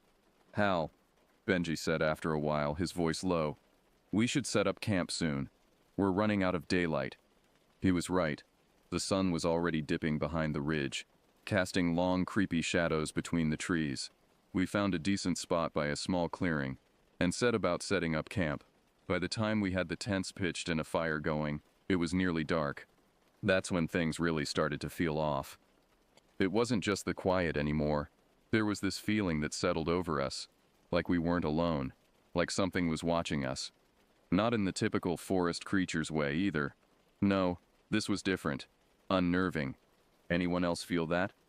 Gabe finally broke the silence, his eyes darting around the flickering firelight. Benji just nodded, his hand resting on the rifle by his side. Janek didn't say anything, but I could see him fiddling nervously with the strap of his backpack.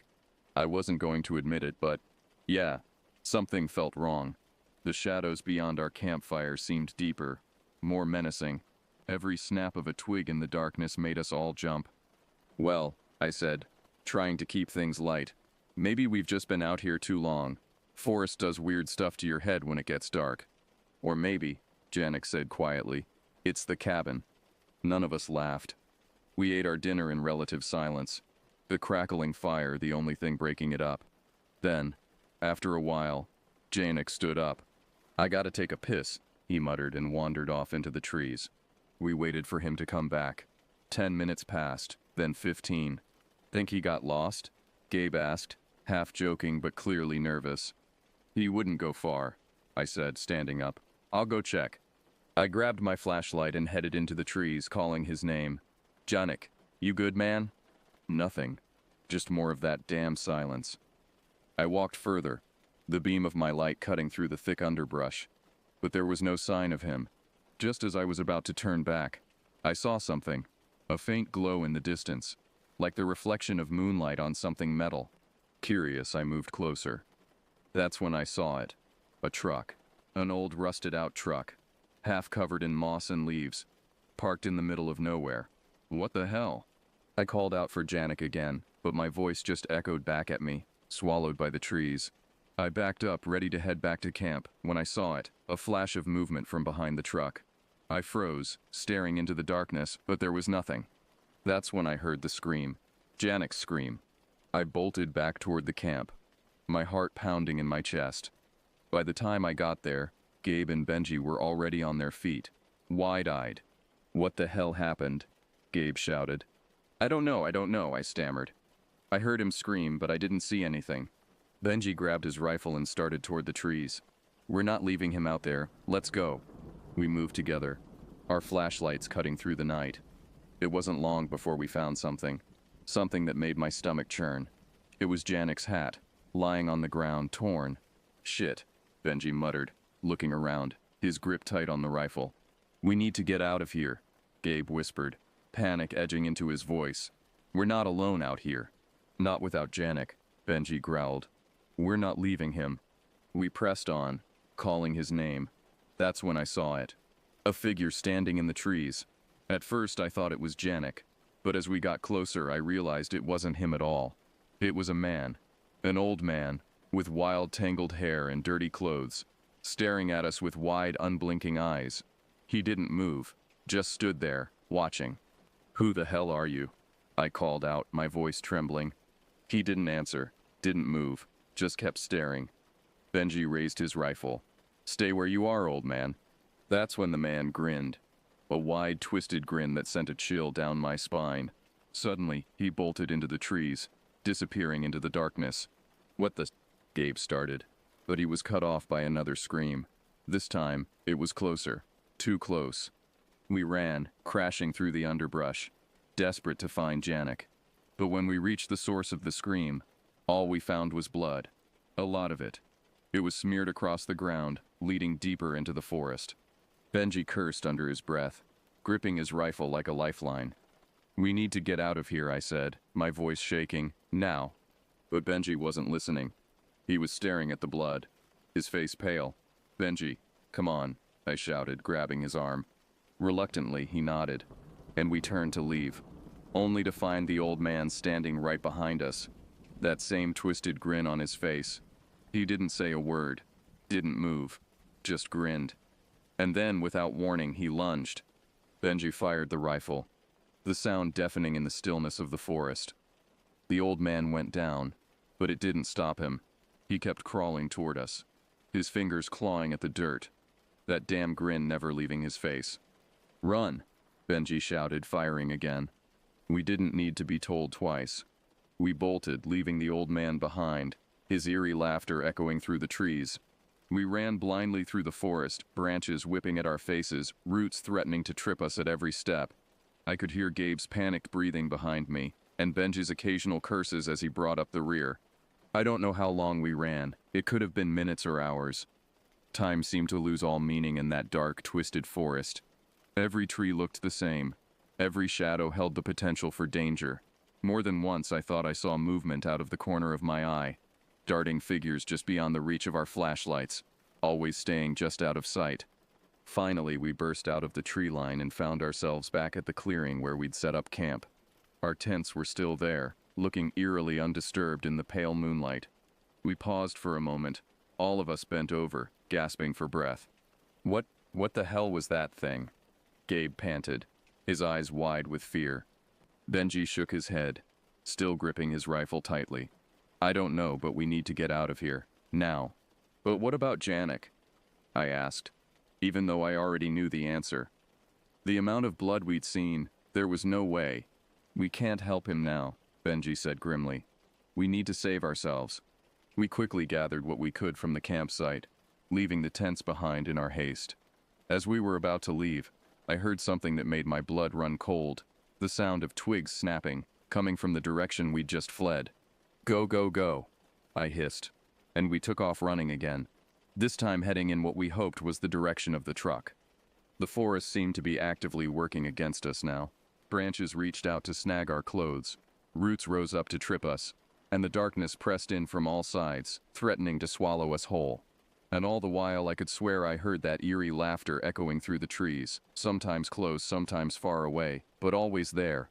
By the time we made it back to the truck, it was nearly dawn. The sky was just beginning to lighten, turning from inky black to a deep bruised purple. We bolted for the vehicle, hearts pounding and lungs burning. I fumbled with the keys, my hands shaking so badly I could barely grip them. Benji yanked open the passenger door, and Gabe, pale and silent, slid into the back seat without a word. Just as I was about to climb in, I saw something that made my heart stop. There, at the edge of the clearing, stood the old man. He was too far away to make out clearly in the pre-dawn light, but I could see that twisted grin, those unblinking eyes fixed on us. I floored it the moment I got the engine started, not caring about the rough terrain or the bumps. We didn't say a damn thing as we tore down the narrow dirt road, the forest finally falling away behind us. We drove straight to the nearest town, a small place called Millerton. It was just starting to wake up as we rolled in, looking like we'd been through hell, which in a way, I suppose we had. Benji took out his phone, dialing the police with shaking hands. We waited in the parking lot of a small diner, all of us staring straight ahead, breathing heavily in the stale air of the truck. When the police arrived, they asked a lot of questions, but we couldn't answer most of them. How could we explain what we'd seen? Who would believe us? They sent out search parties, of course, but Janek wasn't found. Neither was the old man, or any evidence of what had happened to us that night. The official report chalked it up to a tragic hiking accident, possibly involving local wildlife. But we knew the truth. We'd seen something that night, something that shouldn't exist in our rational modern world. Something that still haunts my nightmares. We never went camping again after that. How could we? The wilderness had shown us its true face, and it was far more terrifying than any of us could have imagined. Sometimes, late at night, when the wind howls outside my window, I think I can hear that eerie laughter again. And I wonder, is it just my imagination, or is there something out there watching, waiting for its next victims to wander into its domain? I don't know if I'll ever have the answers, but one thing's for certain. I'll never set foot in those woods again. Some mysteries I've learned are better left unsolved.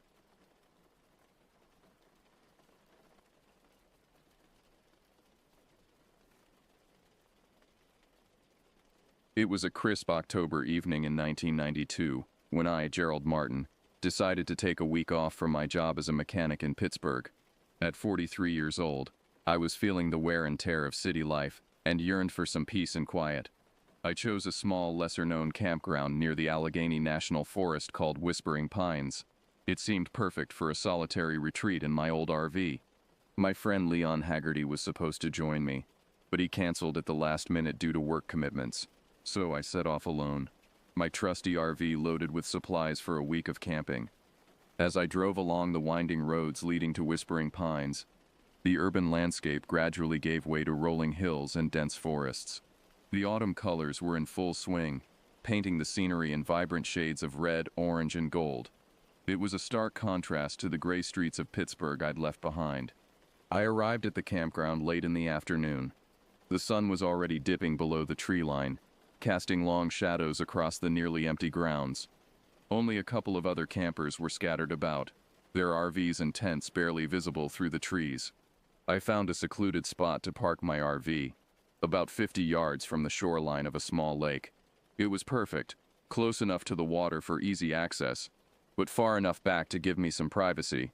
As I set up camp, I noticed an old pickup truck parked about 100 yards away, partially hidden by a cluster of trees.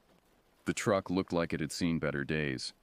Its once blue paint was now a patchwork of rust and faded color, and the tires seemed to be slowly sinking into the soft earth. It struck me as odd, but I shrugged it off. Probably belonged to some old-timer who used the lake as his private fishing spot. With the RV parked and leveled, I set up my folding chair by the water's edge. The lake was a mirror, reflecting the sky's fading light and the silhouettes of the surrounding pines. It was breathtaking, and for a moment I forgot all about the stress of my job and the nagging ache in my lower back that had been bothering me for months. As darkness fell, I lit a small campfire and heated up some canned soup for dinner. The night was quiet, almost unnaturally so. No crickets chirping, no frogs croaking, just the occasional pop and crackle from the fire. It should have been peaceful, but something about the silence made the hair on the back of my neck stand up. After dinner, I decided to take a walk around the area, partly to work off the meal and partly to shake off the unease that had settled over me. I grabbed my flashlight and set off along the lake shore. The moon was nearly full, casting an eerie glow over the landscape. Long shadows stretched across the ground, and the trees on the far side of the lake looked like dark sentinels standing guard. As I walked, I noticed something strange. Fresh footprints in the mud near the water's edge. Curiosity got the better of me, and I followed the trail. It led away from the lake and towards the old pickup truck I'd noticed earlier. As I got closer, I saw a faint light coming from inside the truck's cab. My heart began to race. Someone was in there. I crept closer, trying to stay quiet. When I reached the truck, I peered through the cracked rear window. What I saw made my blood run cold. A man was hunched over in the back seat, surrounded by piles of ratty clothes and empty food cans. He was muttering to himself, his hands moving frantically as if searching for something. In the dim light of a battery-powered lantern, I could see that his clothes were torn and filthy, his hair a matted mess. I backed away slowly, not wanting to alert him to my presence. But as I turned to leave, I heard his mutterings more clearly. The words were still indistinct, but the tone sent shivers down my spine. It was a mix of fear and anger, punctuated by what sounded like quiet sobs. I hurried back to my RV, my mind racing. Who was that man? Why was he living in that old truck? Was he dangerous? I locked the door behind me and pulled down all the shades. I turned on the small TV, hoping the noise would drown out my thoughts and calm my nerves. Hours passed, and I found myself drifting off to sleep despite my unease. But just as I was about to succumb to exhaustion, a sound jolted me awake, a soft, hesitant knock on the RV door. My heart leaped into my throat. I grabbed the heavy-duty flashlight I kept by the bed. It could serve as a weapon if needed, and approached the door cautiously. "Who's there?" I called out, trying to keep my voice steady. No response came, just another knock, more insistent this time. I said, "Who's there?" I repeated louder now. Finally, a voice answered, weak, raspy, barely above a whisper. "Please, help me." I hesitated, my hand on the door handle. Everything in me screamed that this was a bad idea, that I should call the police or simply drive away. But something in that voice, the raw desperation, made me pause. Slowly, I cracked open the door, keeping the chain lock engaged. The man from the truck stood there, looking even more haggard up close. His eyes were wild, darting back and forth as if expecting something to leap out of the shadows at any moment. "What do you want?" I asked, still not opening the door fully. "Please," he repeated, his voice shaking. "Someone's after me. He's going to kill me. I need help." I weighed my options quickly. We were miles from the nearest town, and cell reception out here was spotty at best. Even if I called the police, it could be hours before they arrived. And if this man was truly in danger, against my better judgment, I unlatched the chain and opened the door. "Come in," I said, stepping back to let him enter. "But I'm warning you, any funny business and you're out. Got it?" He nodded frantically and stumbled inside. I directed him to sit at the small table while I fetched a bottle of water from the fridge. "What's your name?" I asked as I handed him the water. He gulped it down before answering. "Frank. My name's Frank." "Okay, Frank. Tell me what's going on. Who's after you?" Frank's hands shook as he set down the empty bottle. "I was hiking through the forest a few days ago when I came across this old cabin. It was raining, so I thought I'd take shelter inside. I thought it was abandoned, but..." He trailed off, his eyes going distant. "But what?" I prompted. "There was someone living there. A man. He wasn't right in the head. When he found me, he went berserk. Started screaming about trespassers and thieves. He had a knife." Frank's hand unconsciously went to his side, and I noticed a dark stain on his shirt that I hadn't seen before. "Jesus," I muttered. "Did you go to the police?" Frank shook his head vehemently. "I tried, but he followed me. He knows these woods better than anyone. Every time I thought I'd lost him, he'd show up again. I've been running for days. When I saw your RV, I hoped." Just then, a loud bang resonated through the RV, like something heavy hitting the side. I felt my heart skip a beat. "Stay here," I told Frank, grabbing my flashlight and the hunting knife I kept in a kitchen drawer.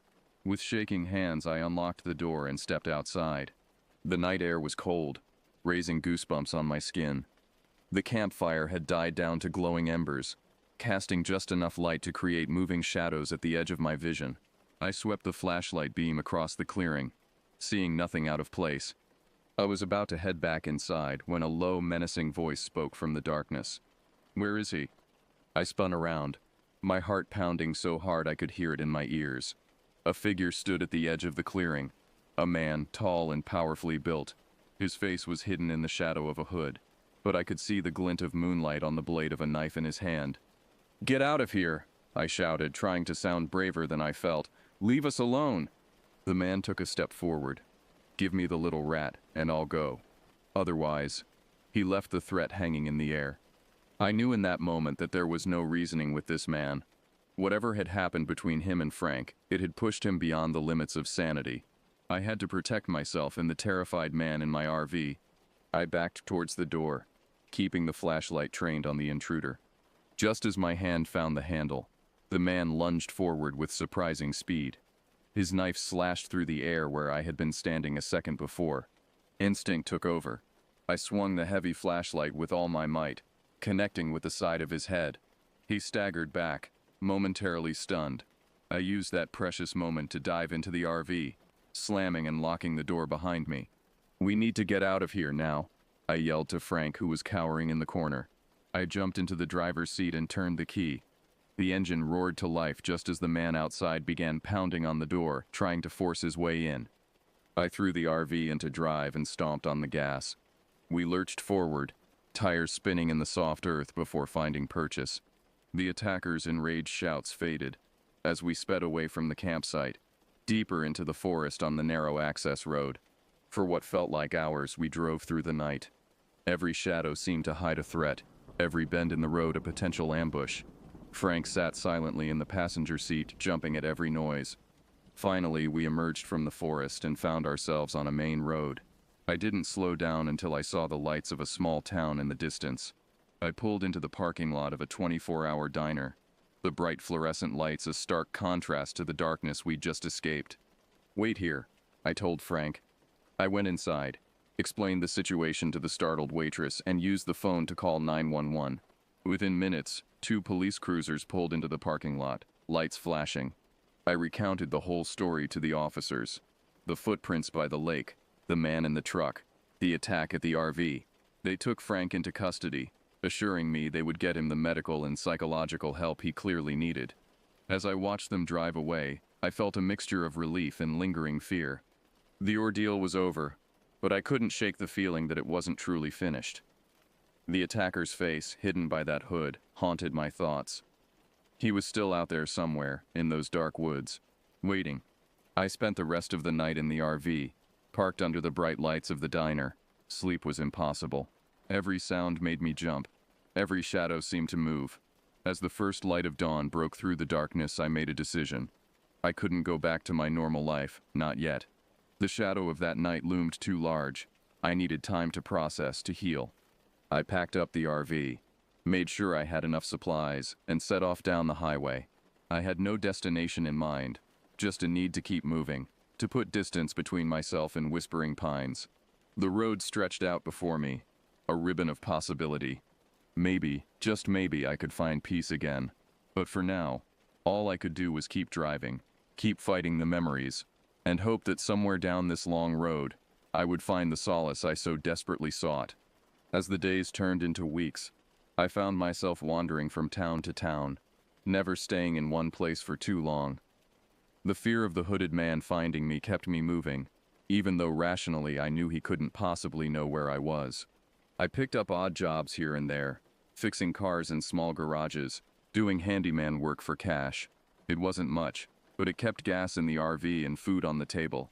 More importantly, it kept my mind occupied, preventing it from dwelling too much on that fateful night. One evening about a month after the incident, I found myself in a small town in Ohio. I'd stopped at a local bar, hoping a drink might help me sleep better that night.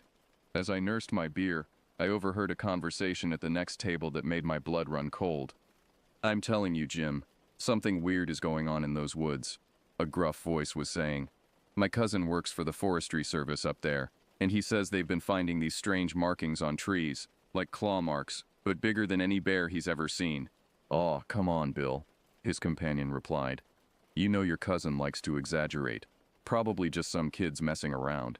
"Nah, it's not just that," Bill insisted. "There've been sightings too. Hikers reporting a large dark figure moving through the trees. And get this, a couple of campers went missing last week. Search and rescue found their campsite torn to shreds, but no sign of the people." I didn't stick around to hear the rest of the conversation.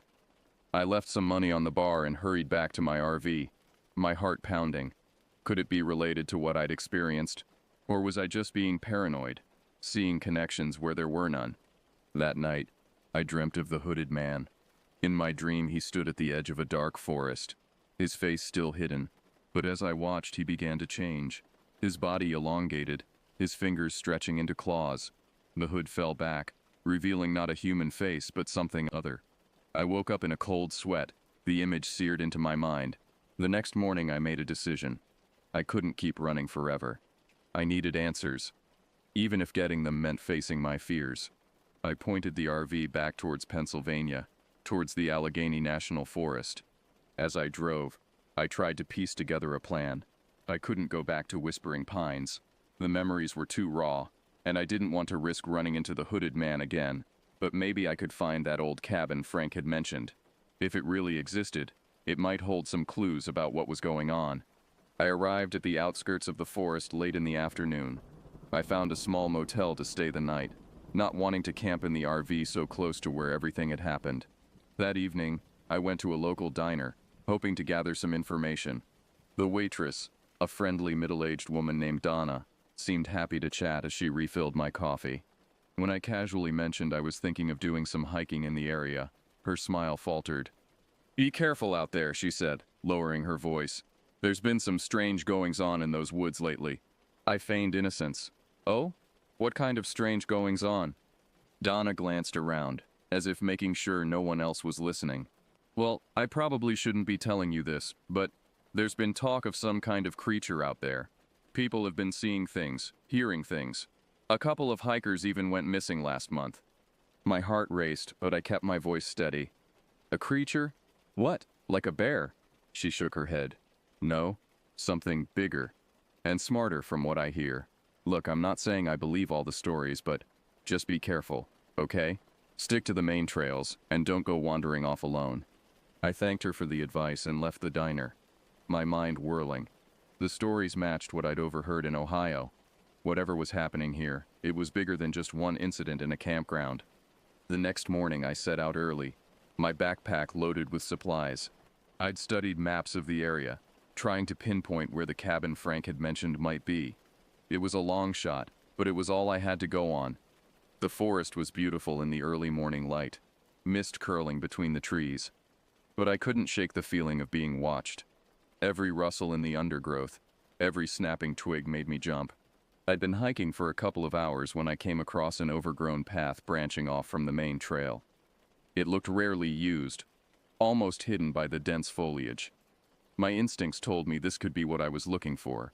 As I ventured deeper, the forest seemed to close in around me. The trees grew taller and denser, blocking out much of the sunlight. The air became thick and humid, filled with the earthy scent of decaying leaves and damp wood. I pushed on, my senses on high alert.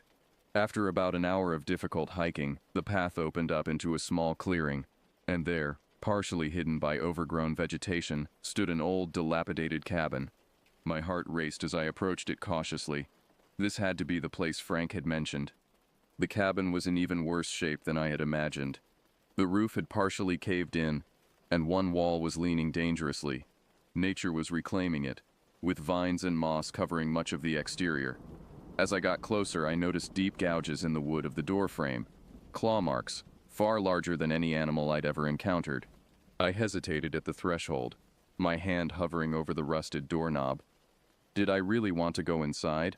What if the hooded man was still using this place? Or worse, what if the creature people had been talking about was real and this was its lair? But I'd come too far to turn back now. Taking a deep breath, I pushed the door open. The interior of the cabin was a mess of broken furniture and debris.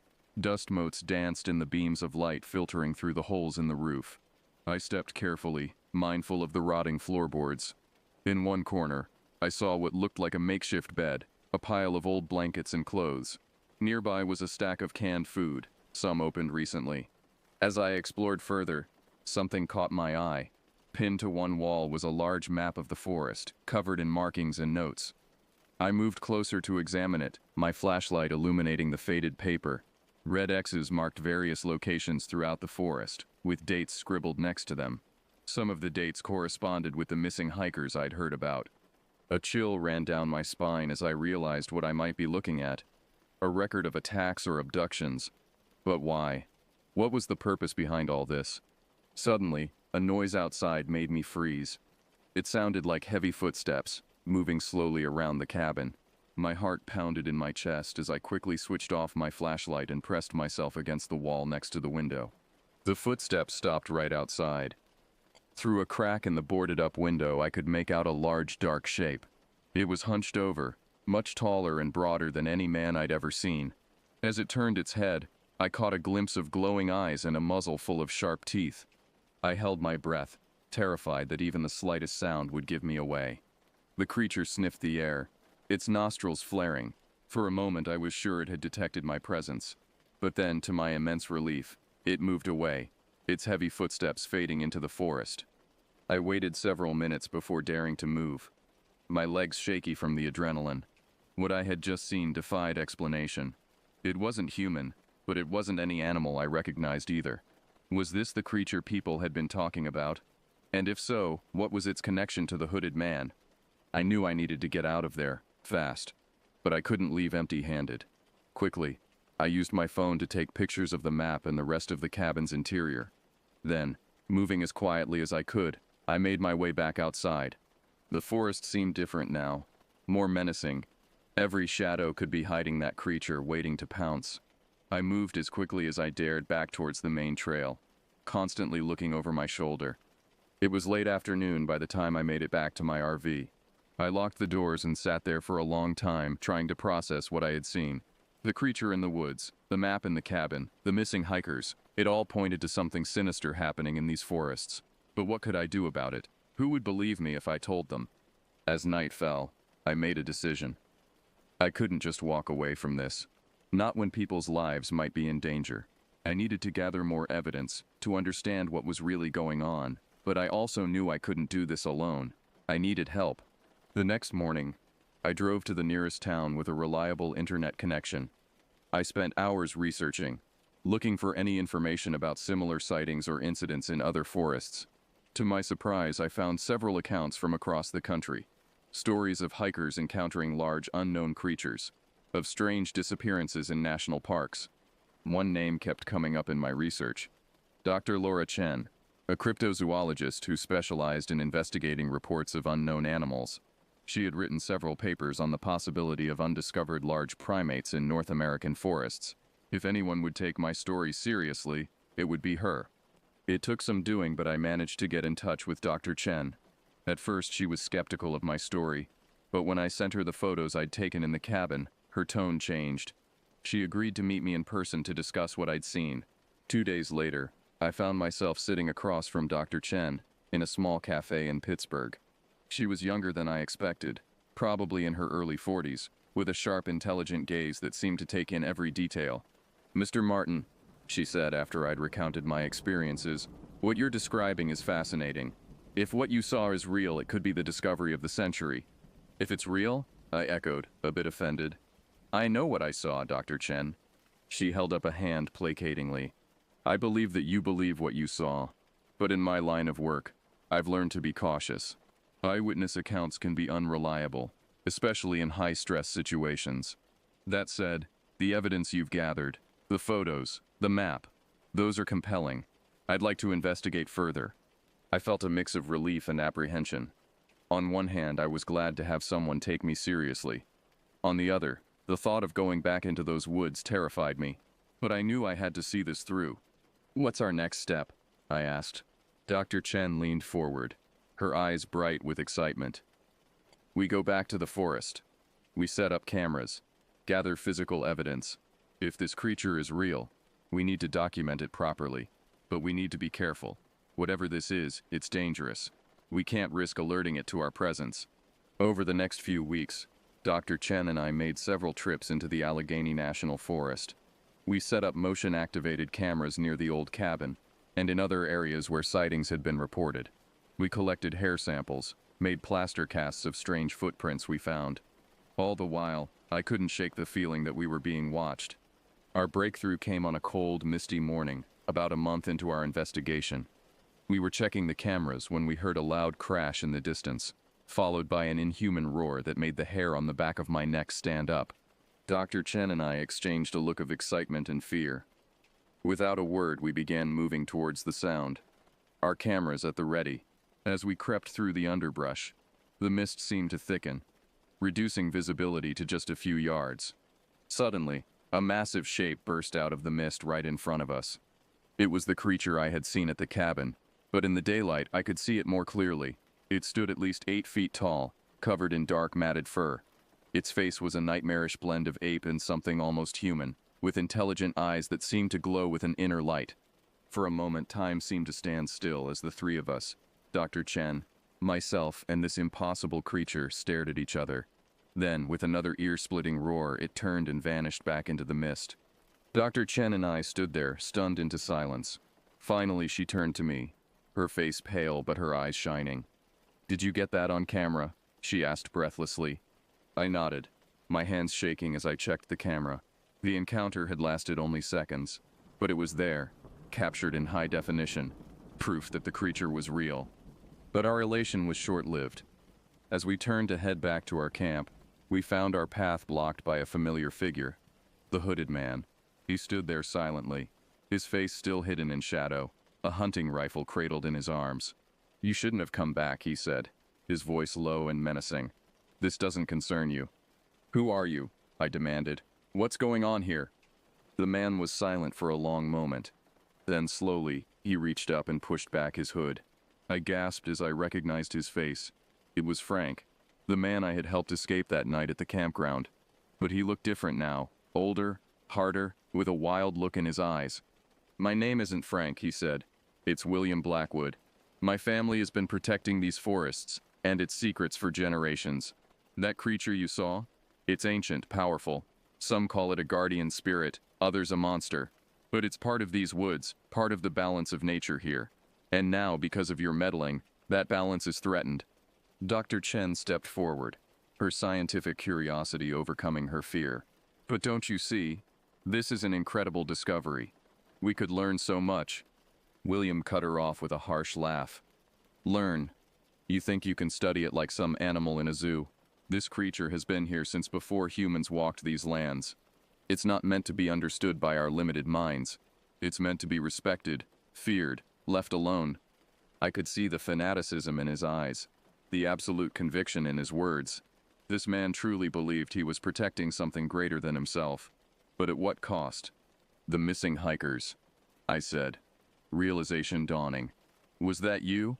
William's face hardened. Sometimes sacrifices must be made to maintain the balance, to keep people away, to feed the guardian.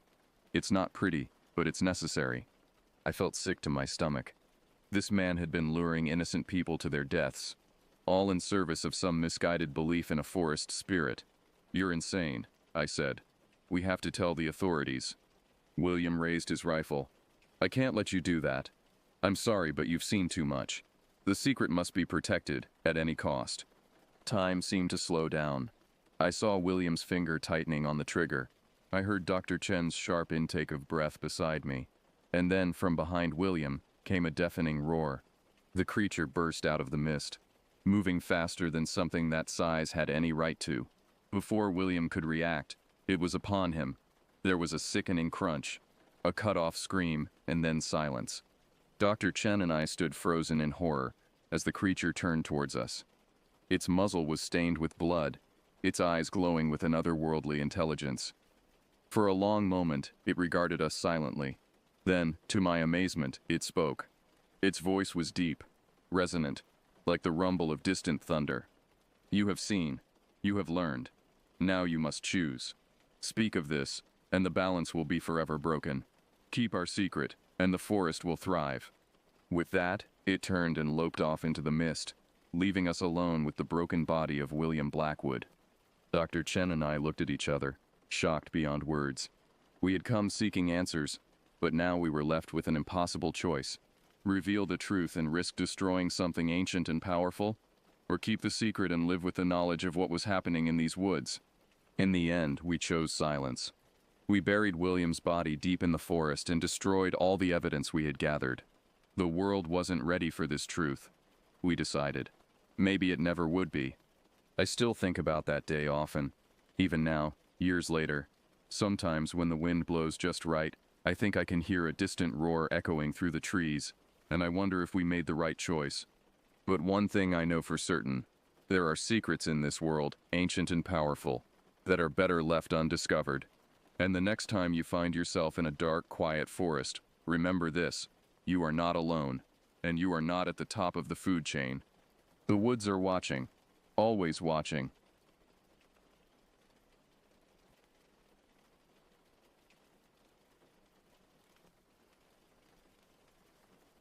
If there's one thing I've learned after 7 years working as a park ranger in the Chiricahua National Monument, it's that nothing truly surprises me anymore. At least that's what I thought until that fateful night in October 2019. My name's Connor Bissell, and I'm about to tell you a story that'll make you question everything you think you know about the natural world. I grew up in Yuma, Arizona, a desert kid through and through. When I first got assigned to Chiricahua, I didn't expect to fall in love with the forest, but there was something about this place that got under my skin. It's not like other parks. It's quiet, but not in a peaceful way. It's like the land itself is just holding its breath, waiting for something to happen. Over the years, I've had my fair share of close calls with nature. Rattlesnakes, mostly. We've had bears and bobcats, sure, but nothing out of the ordinary. That's why when two hikers stumbled into the ranger station back in early 2019, babbling about something stalking them through the dense forests, I chalked it up to paranoia. They swore it was bigger than a mountain lion, moved faster than anything they'd ever seen. I listened, nodded, and filed the report away without giving it much thought. It was a crisp autumn night when everything changed. I was working a late patrol, probably one of the last ones before I'd pack it in for the night. Our shifts can run long when there's no one else around, and I don't mind the quiet. The radio was dead, and the night was just like it always was. Pitch black, with a sky full of stars that felt way too close. I don't like using the flashlight much. It's too bright, ruins the peace. So I was walking in the dark, trusting my eyes to adjust as they always did. The trail I was on runs parallel to a stretch of deep woods, and that's when I first caught a glimpse of something moving through the trees. At first I didn't think much of it. Wildlife is active at night, and I've seen plenty of nocturnal creatures going about their business. But as I continued down the trail, I noticed something off about the movement. It wasn't fast, but it wasn't slow either. Just a hulking shape shifting between the trunks, keeping pace with me. My first thought was that it must be a black bear. Bears can get big out here, especially if they're feeding well before hibernation. But then it stopped, dead still. Now animals don't just stop moving without reason. Not like that. I stood still for a moment, scanning the shadows with my flashlight. My beam caught a flash of something pale, and that's when I realized this wasn't a bear. It wasn't anything I'd ever seen before. It stepped into the clearing, and I couldn't believe what I was seeing. The creature was tall, probably a good 7 or 8 feet. Its legs were long and gangly, with joints that seemed wrong, like they didn't quite bend the way a mammal's should. But what really got me was its skin. It wasn't fur. It wasn't anything natural looking. It was smooth, almost like sickly pale leather, stretched tight over its bones. I stood there frozen, trying to figure out what kind of animal I was dealing with. I've seen mountain lions, elk, all manner of creatures, but nothing like this.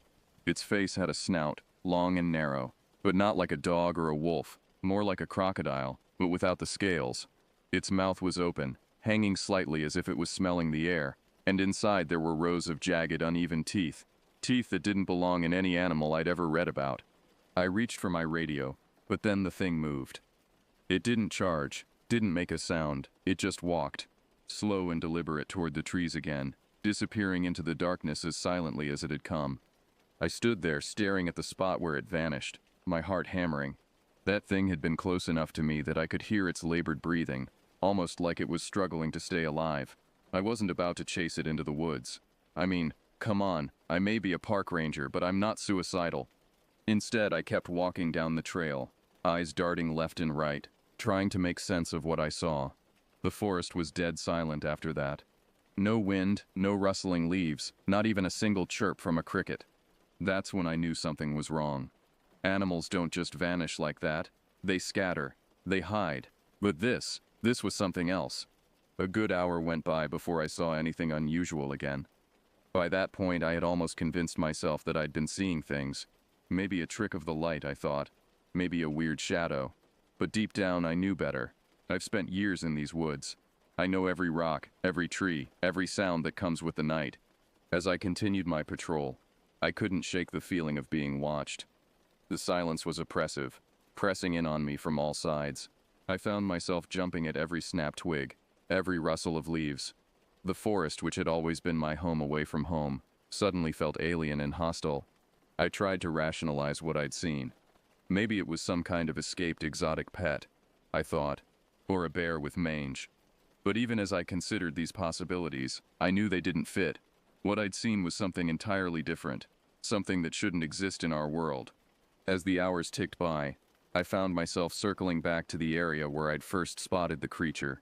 Part of me hoped I'd find some evidence, tracks, fur, anything that could prove to myself that I wasn't going crazy. But the forest floor was undisturbed, showing no signs of the massive being that had passed through earlier. Just as I was about to call it a night and head back to the ranger station, I saw it again. This time it was closer, standing on the ridge just ahead of me. Its silhouette was impossible to mistake, especially with the moonlight behind it. I froze. This time, I noticed something else. It wasn't alone. There were 2 of them. The second one was smaller, thinner, but equally twisted, with the same long limbs and pale, leathery skin. They stood together, motionless, watching me. I could feel their presence like a weight pressing on my chest. But I couldn't move. I didn't want to show fear. Hell, I didn't know what else to do. Standing still didn't feel any better. One of them let out a low, rasping breath. It wasn't quite a sound, more like air moving through dry leaves. My hand instinctively reached for the knife strapped to my belt. I wasn't armed with a gun. Not that it would have made much difference against whatever these things were. Then, out of nowhere, I heard a scream. A human scream. From deep within the woods. It was sharp, cut short, and unmistakably a man's voice. I don't know if it was the adrenaline or instinct, but I bolted toward the sound. Running through those woods in the dark is about the worst thing you can do. But I couldn't just stand there. I had to know. The scream led me to a small clearing, but when I got there, it was already too late. A man, middle-aged by the look of him, lay face down in the dirt, unmoving. His body was torn open in places that I don't care to describe in detail. Let's just say it was brutal, and leave it at that. But those things, they were gone.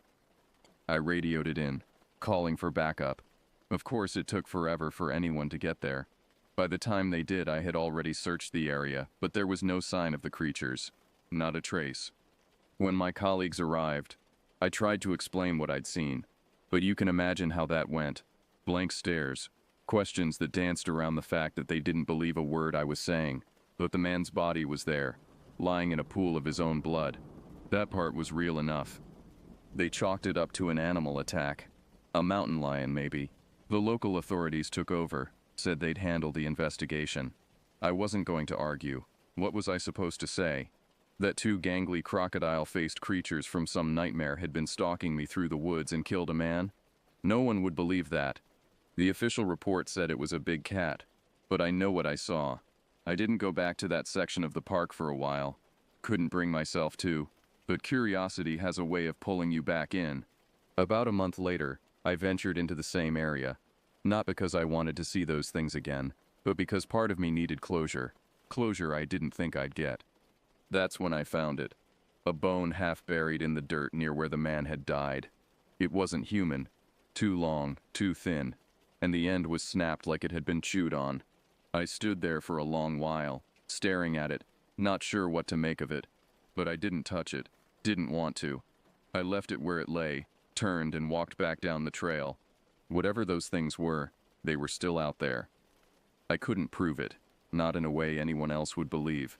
But I didn't need to, they knew, and so did I.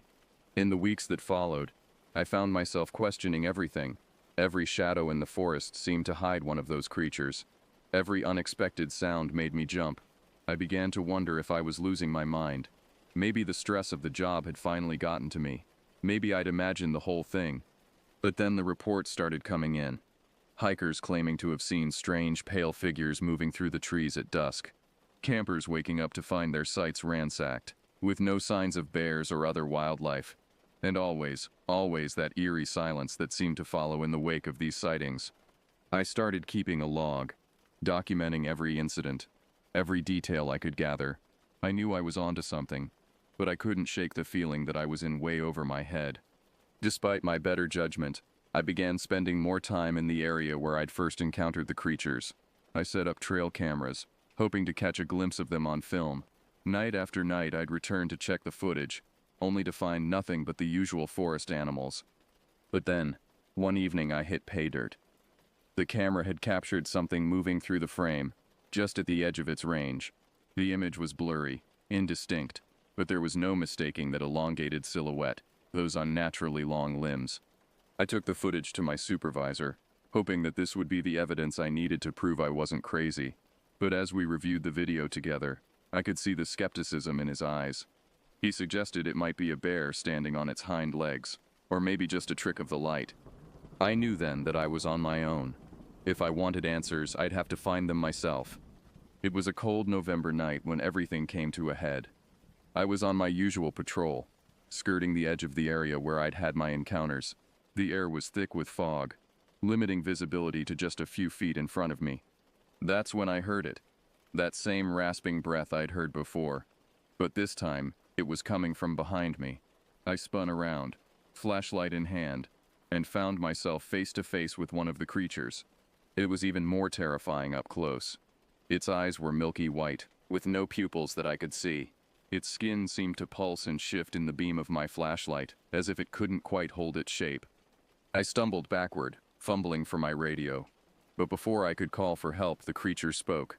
Its voice was like gravel being ground together, barely recognizable as language, but I understood it all the same. "We've been waiting for you, Connor," it said, and that's when I realized the truth. These weren't some unknown species of animal. They weren't from our world at all.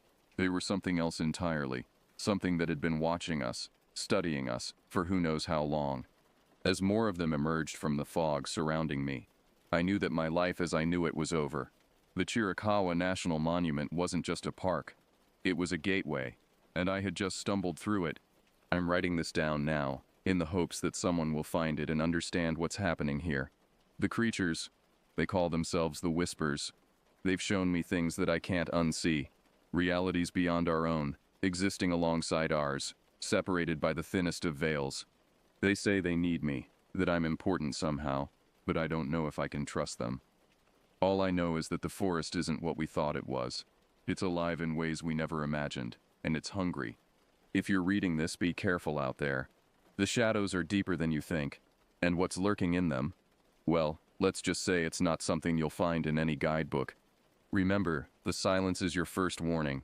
When the forest goes quiet, that's when you know they're near.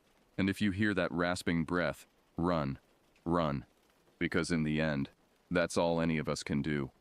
Run, and hope that whatever's out there doesn't catch up to us. But deep down, I think we all know the truth. It's already here.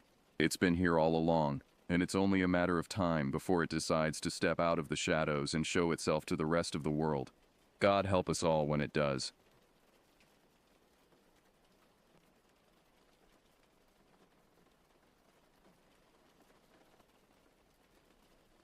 The autumn of 2015 had been particularly cruel to our family. I was 26 then, a young mother trying to hold everything together as our world seemed to crumble around us. My husband Thomas had fallen from a construction scaffold just 6 weeks earlier, his left leg shattered in 3 places. The doctors said he was lucky to keep it, but luck felt like a foreign concept as I watched him struggle with crutches and pain medication that barely touched the agony. Our half-finished log cabin sat like a wounded animal in the clearing we'd carved from the Pennsylvania wilderness. The walls were up, the roof mostly complete, but the interior remained a maze of exposed beams and subflooring. We'd been living there for 8 months, stubborn in our determination to make it work despite having no running water upstairs and only basic electrical hookups. The nearest neighbor was 2 miles away through dense forest, and the main road felt like another world entirely. Thomas's disability checks weren't enough. They barely covered the mortgage on the land, let alone food for our 4-year-old son Christopher or the medical bills that kept arriving in our rusted mailbox.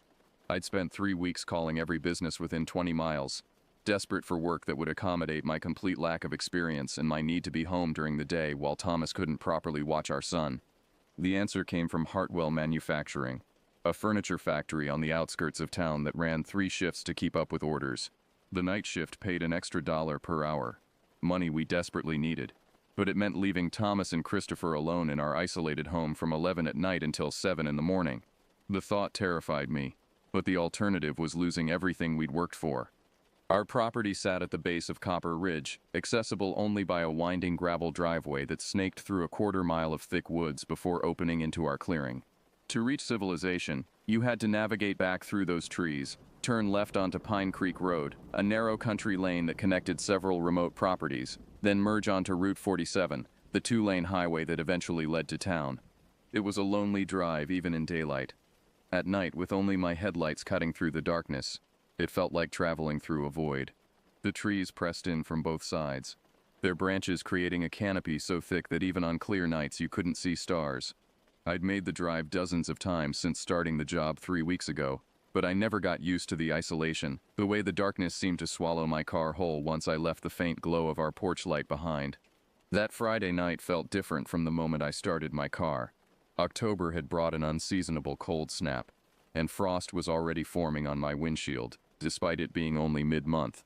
I scraped it clear with a credit card, my breath forming clouds in the frigid air. The temperature had dropped 15 degrees since afternoon, and the weather forecast predicted it might hit freezing before morning. Thomas had been in particularly bad pain that day, the cold seeming to settle deep into his broken bones. He'd spent most of the afternoon on the couch with his leg elevated, popping pain pills and trying to keep Christopher entertained with coloring books and children's shows on our ancient television. I'd prepared dinner, helped Christopher with his bath, and gotten him settled for the night before gathering my things for work. "Drive careful," Thomas had said as I kissed him goodbye, his voice thick with medication. "Call when you get there." I promised I would, though cell service was spotty until you reached the main highway.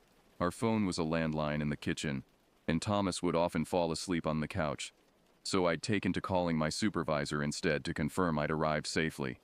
The gravel driveway crunched under my tires as I navigated the familiar route through the woods. My car, a 15-year-old sedan with over 200,000 miles, wheezed and rattled as it climbed the slight incline toward Pine Creek Road. The headlights illuminated the same landmarks I'd memorized: the lightning split oak, the rusted gate from some long-abandoned property line, the cluster of white birch trees that marked the halfway point. When I reached the end of our driveway, I paused as always to check for oncoming traffic on Pine Creek Road. It was a blind curve in both directions, and I'd learned to listen carefully for engine sounds before pulling out.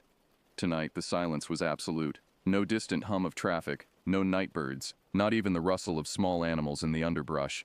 The quiet was so complete it felt pressed against my eardrums. I turned left onto the narrow asphalt road, my tires finding the familiar rhythm of expansion joints and small potholes. The route to Route 47 was exactly 3.2 miles of winding road that followed the creek bed down from the ridge. During the day, it was actually pretty fern. The water sparkled through the trees, and you could sometimes spot deer or wild turkeys. At night, it became a tunnel of shadows punctuated only by my headlight beams and the occasional reflective glint of animal eyes watching from the forest. The intersection where Pine Creek Road met Route 47 had always been a point of anxiety for me. It was a three-way stop with limited visibility, especially at night. The road coming down from the ridge, Copper Ridge Road, descended at a steep angle, and drivers often approached the intersection too fast. I'd seen the skid marks on the asphalt, evidence of vehicles that had misjudged the stop. But tonight, as I rounded the final bend before the intersection, something was wrong. Taillights glowed red in the darkness ahead, positioned exactly where a car would be if it had stopped at the sign. But they weren't positioned correctly. The vehicle was sitting too far back from the intersection, blocking the normal stopping point for traffic from Pine Creek Road. I slowed my car to a crawl, trying to understand what I was seeing. The vehicle ahead appeared to be a dark pickup truck, larger than my sedan, sitting motionless with its engine running. No hazard lights blinked. No turn signals indicated an intended direction.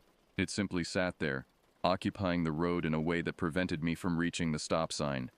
I stopped my car about 20 feet behind the truck, close enough to see it clearly but far enough to maintain what I thought was a safe distance.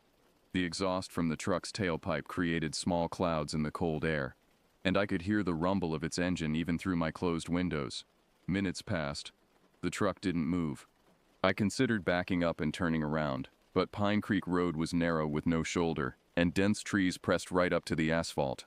There was nowhere to turn around until you reached someone's driveway, and I'd have to back up nearly half a mile in the dark to reach the first one. Besides, I was already running late for my shift, and taking the long way around would add another 20 minutes to my commute.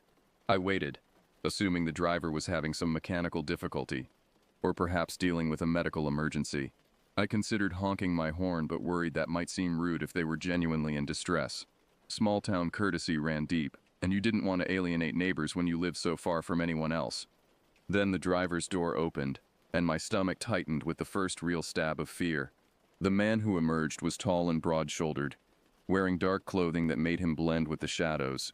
Even in my headlight beams I couldn't make out his face clearly, but his posture radiated a kind of predatory confidence that made every instinct in my body scream warnings.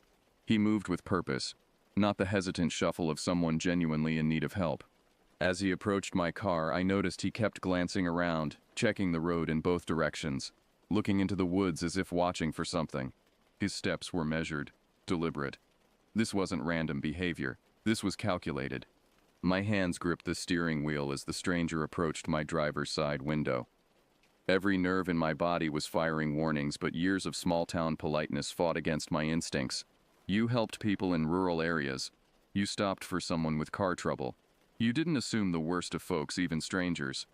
But something about this man's approach set off alarms that I couldn't ignore. He moved like a predator, each step purposeful and measured. When he reached my window, he bent down to peer inside, and I caught a glimpse of his face in the reflection of my dashboard lights. His features were hard, weathered, with small dark eyes that seemed to catalog everything they saw. He looked to be in his 40s, with the build of someone who worked with his hands, but there was something else, a coldness in his expression that made my skin crawl. I cracked my window perhaps 2 inches, enough to hear him speak but nowhere near enough for him to reach through. The November air rushed in, carrying the scent of exhaust and something else, cigarettes and unwashed clothing. "Evening," he said, his voice gravelly and rough. "Having some car trouble here." "I'm sorry to hear that," I replied, keeping my voice steady despite the hammering of my heart. Is there anything I can do to help? But even as I said the words, my mind was processing the inconsistencies. His truck's taillights were bright and steady. The engine was running smoothly. If he was having electrical problems, his lights would be dim or flickering. If he'd run out of gas, the engine wouldn't be running at all. Just need a jump, he said, glancing back at his truck and then into my back seat. Got cables? The lie was so obvious it almost insulted my intelligence. His headlights were burning bright, clearly visible in my rearview mirror. His engine was running strong enough that I could hear it over my own car's idle. No one with a functioning electrical system needed a jump start. I don't have jumper cables, I said.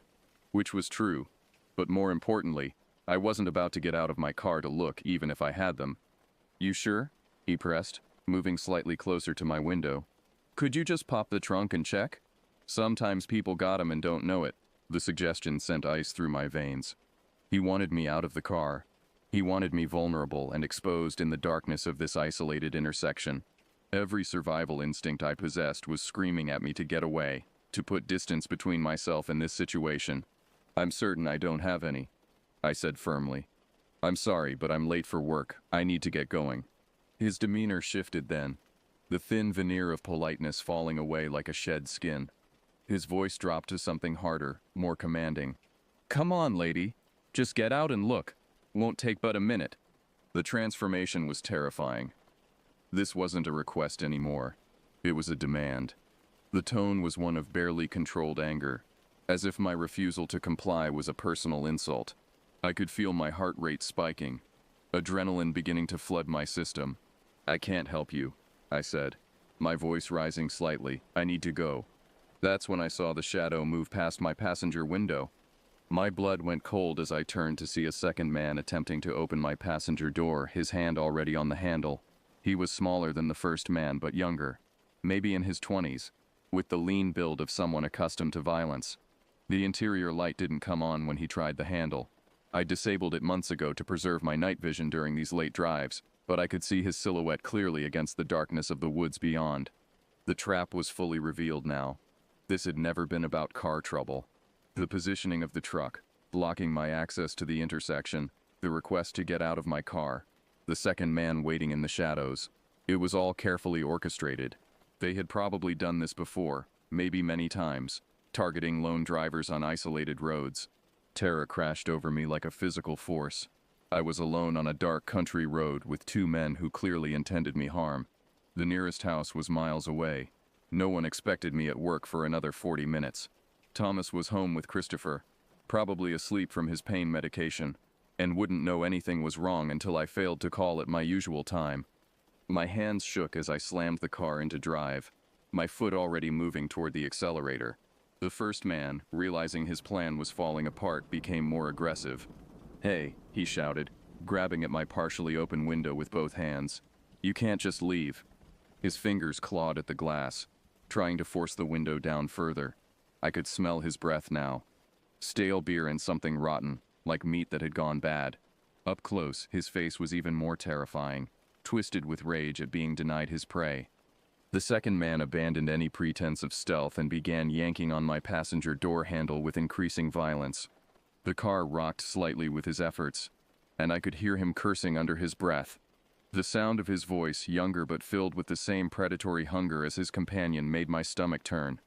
I gunned the engine and yanked the steering wheel hard to the left, my tires squealing as they fought for traction on the cold asphalt. The first man was forced to release my window, or risk being dragged alongside the car.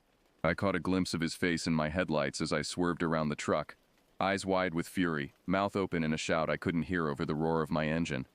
The passenger door handle slipped from the second man's grasp as I accelerated, and I saw him stumble backward in my side mirror. For a terrifying moment, I thought he might recover and chase after me, but the gap was widening too quickly. I flew through the intersection without stopping, without looking. My only thought to put distance between myself and those men. If another car had been coming from either direction, we would have collided. But luck was with me. The roads were empty, as they almost always were this late on a weeknight. My car's engine screamed as I pushed it harder than I ever had before, taking curves that I normally navigated carefully at dangerous speeds. The speedometer needle climbed past 60, then 70, on roads designed for 40 at most. trees flashed by in a blur of shadows, and I gripped the steering wheel so tightly my knuckles ached. In my rearview mirror, I could see headlights following me, the truck's bright beams gaining ground despite my reckless speed. They were pursuing me, and their vehicle was more powerful than my aging sedan. The realization that the danger wasn't over, that they hadn't simply given up and moved on to wait for the next victim, sent fresh waves of terror through my system. My mind raced as fast as my engine. They knew these roads as well as I did, maybe better. If they caught up to me on one of the long, straight stretches ahead, they could force me off the road or ram me from behind. My car was already struggling with the speed I was demanding from it. I could hear the engine straining, feel the steering wheel vibrating with the effort. I needed to get off Route 47, but my options were limited. Most of the side roads led to dead ends or looped back to the main highway eventually. But there was one route I knew well, a back road that wound around Hillcrest Golf Course before connecting with the industrial district where I worked. It would add time to my commute, but it would also be completely unexpected. When I saw the turnoff for Meadowbrook Drive, I made my decision. Without signaling or slowing down visibly, I yanked the wheel hard to the right, my tires screaming in protest as they fought to maintain their grip on the asphalt. The sudden turn threw me against my door, and I fought to control the car as it fishtailed slightly before straightening out. The pursuing headlights shot past the turnoff, the truck's driver apparently not anticipating such an abrupt maneuver. I watched in my mirror as their brake lights flashed and they began to slow, probably looking for a place to turn around, but I was already disappearing into the network of residential streets that surrounded the golf course. My breathing came in ragged gasps as I navigated the familiar route at a more reasonable speed. The manicured lawns and sleeping houses felt like a different world from the nightmare I'd just escaped. Porch lights glowed warmly in windows, and I could see the blue flicker of televisions in some living rooms. Normal life, safe life, continued obliviously while I trembled behind the wheel of my car. It wasn't until I'd put several miles between myself and the intersection that the full impact of what had just happened began to sink in. Those men had been waiting for someone like me, alone, vulnerable, traveling a predictable route at a predictable time. How many others had they attacked? How many had been less fortunate than I was? The questions multiplied in my mind, each more disturbing than the last. Had they been watching our property, learning my schedule? Did they know where I lived, where my family slept? The isolation that had once seemed like peaceful privacy now felt like dangerous exposure. By the time I reached the Hartwell manufacturing parking lot, my entire body was shaking. The familiar sight of the factory, a sprawling single-story building surrounded by employee cars and illuminated by harsh sodium lights, felt like the most beautiful thing I'd ever seen. Security lights, other people, the safety of civilization. I sat in my car for several minutes after turning off the engine, trying to compose myself before going inside. My face was streaked with tears I didn't remember shedding, and my hands were still trembling from the adrenaline. When I tried to gather my purse and lunch bag from the passenger seat, I noticed dark smudges on my window where the first man had grabbed at it, physical evidence of how close I'd come to whatever they had planned for me. The factory's night shift was already in full swing when I finally made it inside. The familiar sounds of machinery and conveyor belts should have been comforting, but instead they seemed muffled and distant, as if I were hearing them through water. Everything felt surreal, disconnected from the normal world I thought I knew. Louise Henderson, the floor supervisor, noticed me immediately. Louise was in her 50s, a grandmother who'd worked at the factory for over 20 years and had a maternal instinct for troubled employees. "Honey, what's wrong?" she asked, taking one look at my face and guiding me to her small office behind the production floor. "You look like you've seen a ghost." The concern in her voice broke down the fragile composure I'd been trying to maintain. The story poured out of me in a rush. The stopped truck, the two men, the pursuit, my desperate escape. Louise listened with growing alarm, occasionally asking clarifying questions about the location and the men's appearance. "We need to call the police," she said firmly when I finished. "Right now." She dialed 911 from her office phone, while I sat in a hard plastic chair, still shaking. The dispatcher took a detailed report, asking for descriptions of the men and their vehicle, the exact location of the incident, and the time it had occurred. They promised to send a patrol car to check the intersection, though I doubted the men would still be there. Next, Louise helped me call Thomas. Our home phone rang 6 times before he answered, his voice thick with sleep and medication. "Thomas?"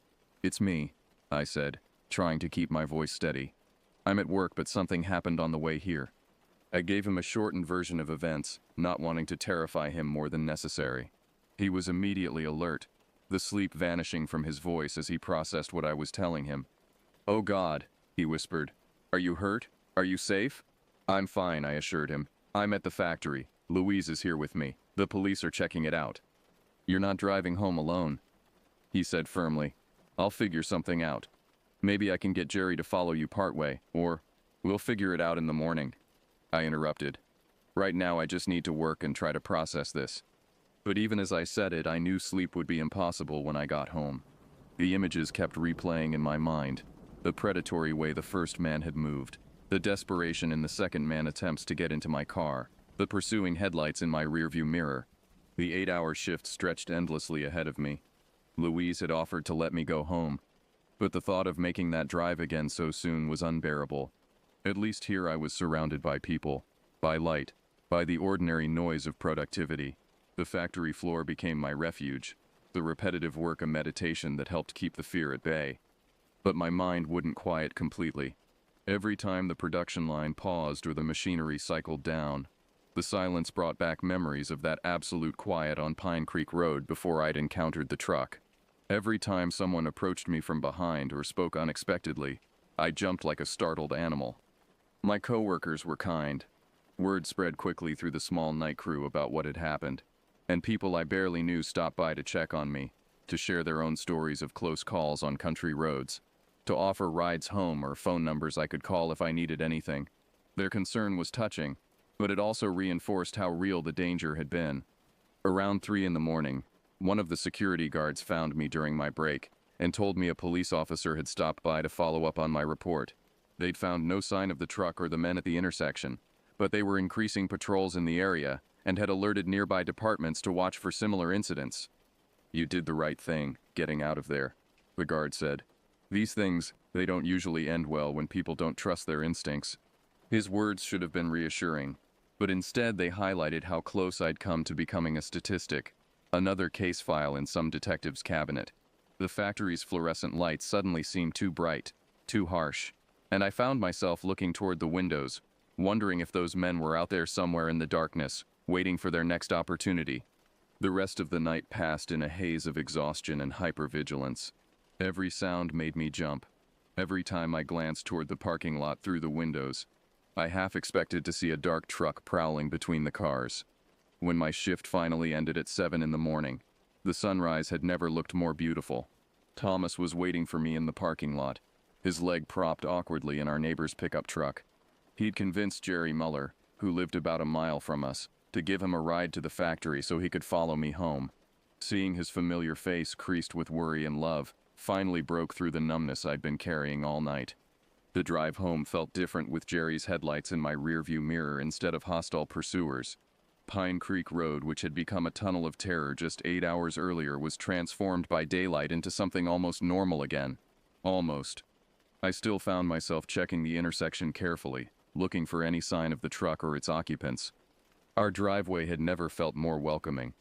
When I finally parked next to our half-finished cabin and saw 4-year-old Christopher peering out of the kitchen window in his pajamas, the last of my composure crumbled. Thomas hobbled over on his crutches as quickly as he could manage, pulling me into his arms while I sobbed against his shoulder. "You're home," he whispered into my hair. "You're safe. You're home." But even as he held me, even as Christopher wrapped his small arms around both our legs, I knew something had changed forever. The isolation of our property, which had once felt like peaceful privacy, now felt like vulnerability. The dark country roads I'd traveled without fear for years had revealed their capacity for menace. The trust I'd carried in the basic decency of strangers had been shaken to its core. That night I didn't sleep. Every sound outside, the settling of the house, the whisper of wind through the trees, the distant call of an owl, brought me fully awake, heart pounding. Thomas moved his pillow and blanket to the floor beside our bed, his presence a comfort but also a reminder of how helpless he'd be if those men decided to pay us a visit. We installed motion sensor lights around the property the following week. I changed my route to work, taking a longer path that stayed on main roads as much as possible. I never drove to work alone again without calling someone when I arrived.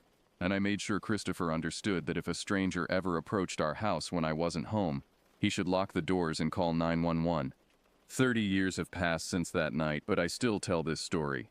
I tell it to my sons, to my daughters-in-law, to my grandchildren when they're old enough to understand.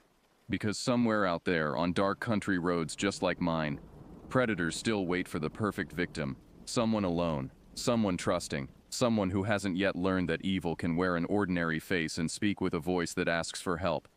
The intersection where it happened has been improved now. Better lighting, clearer sight lines, more traffic, even at night. But I still slow down every time I pass through it, still scan the shadows for dark trucks and waiting figures. Because I learned something that November night in 2015 that I can never unlearn. Sometimes the most dangerous trap isn't hidden in the wilderness. Sometimes it's right there at the crossroads, wearing the mask of mechanical trouble and human need, waiting for someone kind enough to stop and help. Trust your instincts. Lock your doors. And if something feels wrong, even if you can't put your finger on exactly what, don't ignore that feeling. It might be the only thing standing between you and becoming someone else's story, someone else's cautionary tale, whispered in the darkness of a long night shift.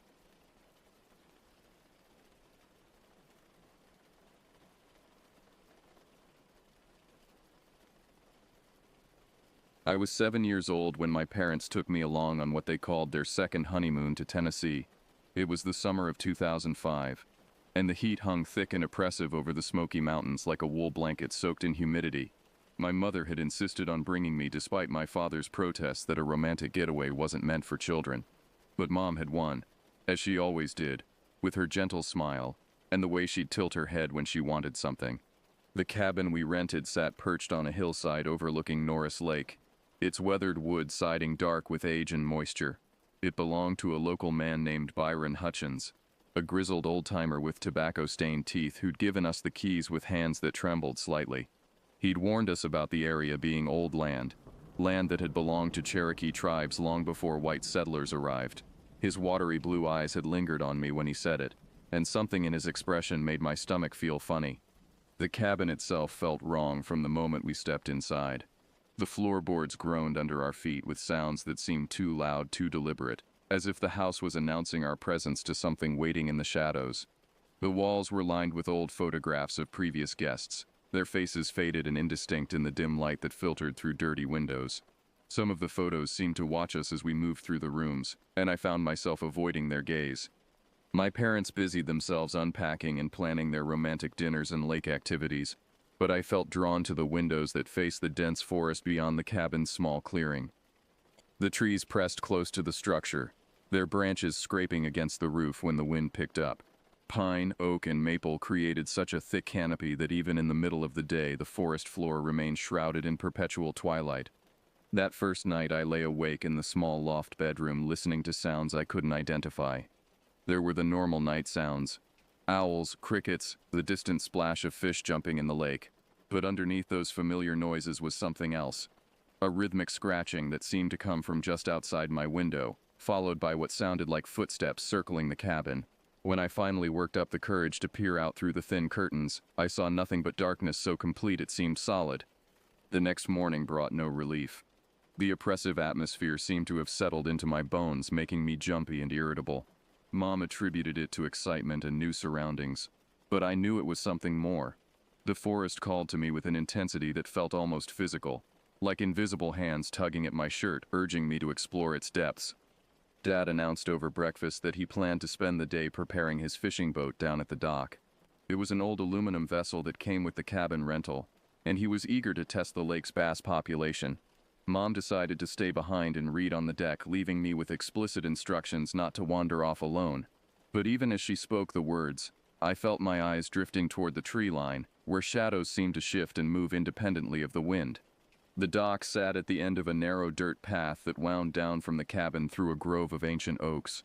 Their trunks were massive, easily 4 feet across, with bark so deeply grooved it looked like the face of some sleeping giant. Moss hung from their branches in long trailing curtains that swayed gently in the humid air. The path itself was treacherous, rutted with exposed roots and loose stones that threatened to send an unwary walker tumbling down the steep slope to the water's edge. Dad had been working on the boat for maybe 20 minutes when I saw it. The deer emerged from the forest like a ghost materializing from shadow, stepping delicately through the underbrush with an odd, measured gait. It was larger than any deer I'd ever seen, its antlers spreading wide and magnificent above its head. But something about its movement was wrong, too deliberate, too purposeful, as if it was performing rather than simply existing. It stopped at the edge of the clearing and turned to look directly at me. Not in the skittish, alert way deer normally observe potential threats, but with a steady, calculating stare that made my skin crawl. Its head tilted slightly to one side, almost like a dog listening for a familiar sound, and I felt the strangest sensation that it was trying to communicate something. Without thinking, I took a step toward it. The deer didn't bolt as I expected. Instead, it took a step backward, maintaining the distance between us while somehow encouraging me to follow. It repeated this movement several times, leading me away from the dock and my father's focused work on the outboard motor. Each step took us further from safety, deeper into the pressing embrace of the Tennessee wilderness. The deer moved with an almost hypnotic quality, pausing frequently to ensure I was still following. Its coat was a rich brown color, but in the dappled sunlight filtering through the leaves, patches of it seemed to shift and change, taking on hues that didn't belong in nature. Sometimes it looked almost gray, other times a sickly yellow that reminded me of old bones. As we moved deeper into the forest, the sounds of civilization faded entirely. Dad's muttered curses at the stubborn motor, the distant hum of traffic from the main road. Even the normal bird songs seemed to be absorbed by the thick vegetation around us. The silence that replaced them was profound and unsettling, broken only by the soft crack of twigs under my sneakers and the deer's nearly silent footfalls ahead of me. The trees grew denser, their canopy so thick that the temperature dropped noticeably. Sweat that had been beading on my forehead in the humid air suddenly felt cold and clammy. The deer led me down a winding game trail that seemed to burrow deeper into the heart of the woods, where twisted vines hung like rope and the air smelled of decay and rich earth. I should have been afraid. Some instinctual part of my 7-year-old brain was screaming warnings, but the deer's presence was strangely comforting. It would stop periodically and look back at me with what seemed like concern, making sure I hadn't fallen too far behind. Once when I stumbled over a hidden root and scraped my knee on a jagged stone, it actually waited for me to catch up before continuing on. But as we ventured further into the wilderness, that comfort began to transform into something else entirely. The deer's behavior, which had initially seemed caring and protective, started to feel more like predatory patience. It was leading me somewhere specific, and with each step I became more certain that wherever we were going, I wouldn't want to be there. The clearing we eventually reached felt like stepping into another world entirely.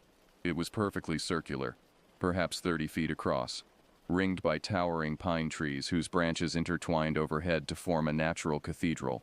No sunlight penetrated this canopy, yet the space wasn't dark. Instead, it was filled with a strange greenish twilight that seemed to emanate from the moss-covered ground itself. The deer stood in the center of this clearing, no longer the graceful creature that had led me here. Now facing me directly for the first time, I could see what had been hidden in profile during our journey through the woods. Its eyes were wrong, completely, fundamentally wrong, in a way that made my stomach clench with terror. They were too large for a deer's face, and they reflected light in a way that animal eyes shouldn't. But worse than their size or luminosity was their expression.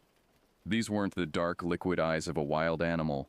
They held intelligence, human intelligence, and something else that I couldn't identify but that made every nerve in my body scream danger. The irises were a deep, blood-red color that seemed to pulse with its own rhythm. As I stared, transfixed by horror and fascination, I realized that rhythm matched my own rapid heartbeat. The pupils were wrong too, not the horizontal slits of a deer, or even the round pupils of a human, but something in between that created an unsettling optical illusion. Looking into them was like staring into deep water where something large and hungry circled just beyond sight. But the intelligence behind those eyes was the most disturbing aspect of all. They studied me with the calculating assessment of a predator sizing up prey, but also with something that felt almost like recognition, as if this creature, whatever it was, had been waiting for me specifically, as if our encounter in these woods had been planned and orchestrated rather than the random result of a curious child following an animal into the forest. I wanted to run.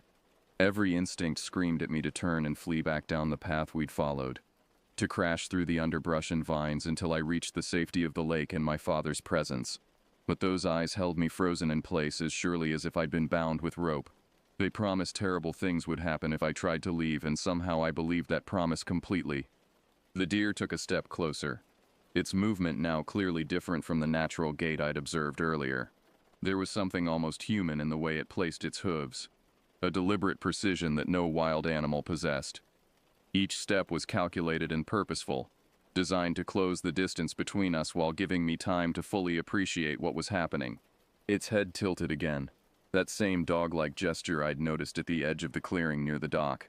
But now, up close, I could see it wasn't curiosity or confusion driving the movement. The creature was listening, but not to sounds from the forest around us. It was listening to something else entirely, something I couldn't hear but that seemed to be giving it instructions. The red eyes never left mine as it approached, and I became aware of other wrongness about this animal. Its breathing was too quiet for something its size, as if its lungs worked differently than they should. Its coat, which had seemed merely unusual in the shifting forest light, now revealed patterns that hurt to look at directly, swirls and designs that seemed to move and change when I wasn't focusing on them completely. But it was the eyes that held my attention, those impossible red orbs that seemed to see not just my physical form but something deeper. They looked into me with the intensity of someone reading a book, turning pages of my thoughts and memories with casual violation. I felt exposed and vulnerable in a way that went far beyond simple fear of a wild animal. When the deer was close enough that I could smell its breath, a sick, sweet odor like rotting flowers, it stopped moving and simply stared at me with those terrible, knowing eyes. We stood there in the strange twilight of the clearing, predator and prey locked in a moment that stretched impossibly long. And in that stretched moment I began to notice other details that filled me with growing dread. As my eyes adjusted to the unnatural light of the clearing, I began to make out details that my mind initially refused to process. The deer's neck showed a clear line of demarcation, as if its head had been removed and reattached. The line ran completely around its throat, marked by what looked unmistakably like surgical stitches. These weren't the neat, precise sutures a veterinarian might use, but crude, uneven work done with thick, dark thread that had turned an ugly brown color. Some of the stitches had pulled loose, leaving gaps where the underlying tissue showed through, tissue that looked wrong, too pale and waxy to belong to a living animal. The entire seam wept a clear fluid that caught the strange light and gleamed like tears. The wrongness of it made me physically ill. My stomach lurched, and I tasted bile in the back of my throat. This wasn't a natural animal. It was something that had been assembled, pieced together from parts that hadn't originally belonged to the same creature. The head sat slightly askew on the neck, tilted at an angle that would have been impossible for a living deer to maintain comfortably. As I stared in horrified fascination, the creature seemed to sense my discovery. Its lips pulled back in what might have been a smile, revealing teeth that definitely didn't belong in a deer's mouth. They were square and flat, like human molars, but far too many of them. Row upon row of white, perfectly straight human teeth that gleamed wetly in the dim light. Some appeared to have been filed to sharp points, creating a grotesque parody of a carnivore's mouth in what should have been an herbivore's face. The stitched seam around its neck began to weep more freely, the clear fluid now tinged with something darker that trickled down into the creature's coat. The smell that emanated from it grew stronger too, that sick, sweet scent of decay that I'd noticed before, now mixed with the sharp, metallic odor of fresh blood and something else I couldn't identify but that made my eyes water. The deer, or whatever this thing pretending to be a deer actually was, began to circle me with slow, deliberate steps.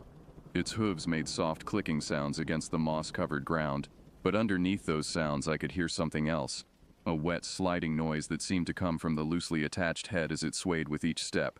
The stitches were failing, and with each movement the head shifted more dramatically on the neck.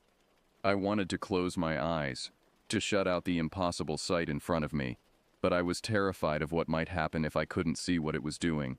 The red orbs never left my face as it completed its circuit around me, studying me from every angle like a sculptor examining a block of marble before beginning to carve. When it completed its circle and stood facing me again, I noticed that the stitches weren't the only evidence of surgical intervention.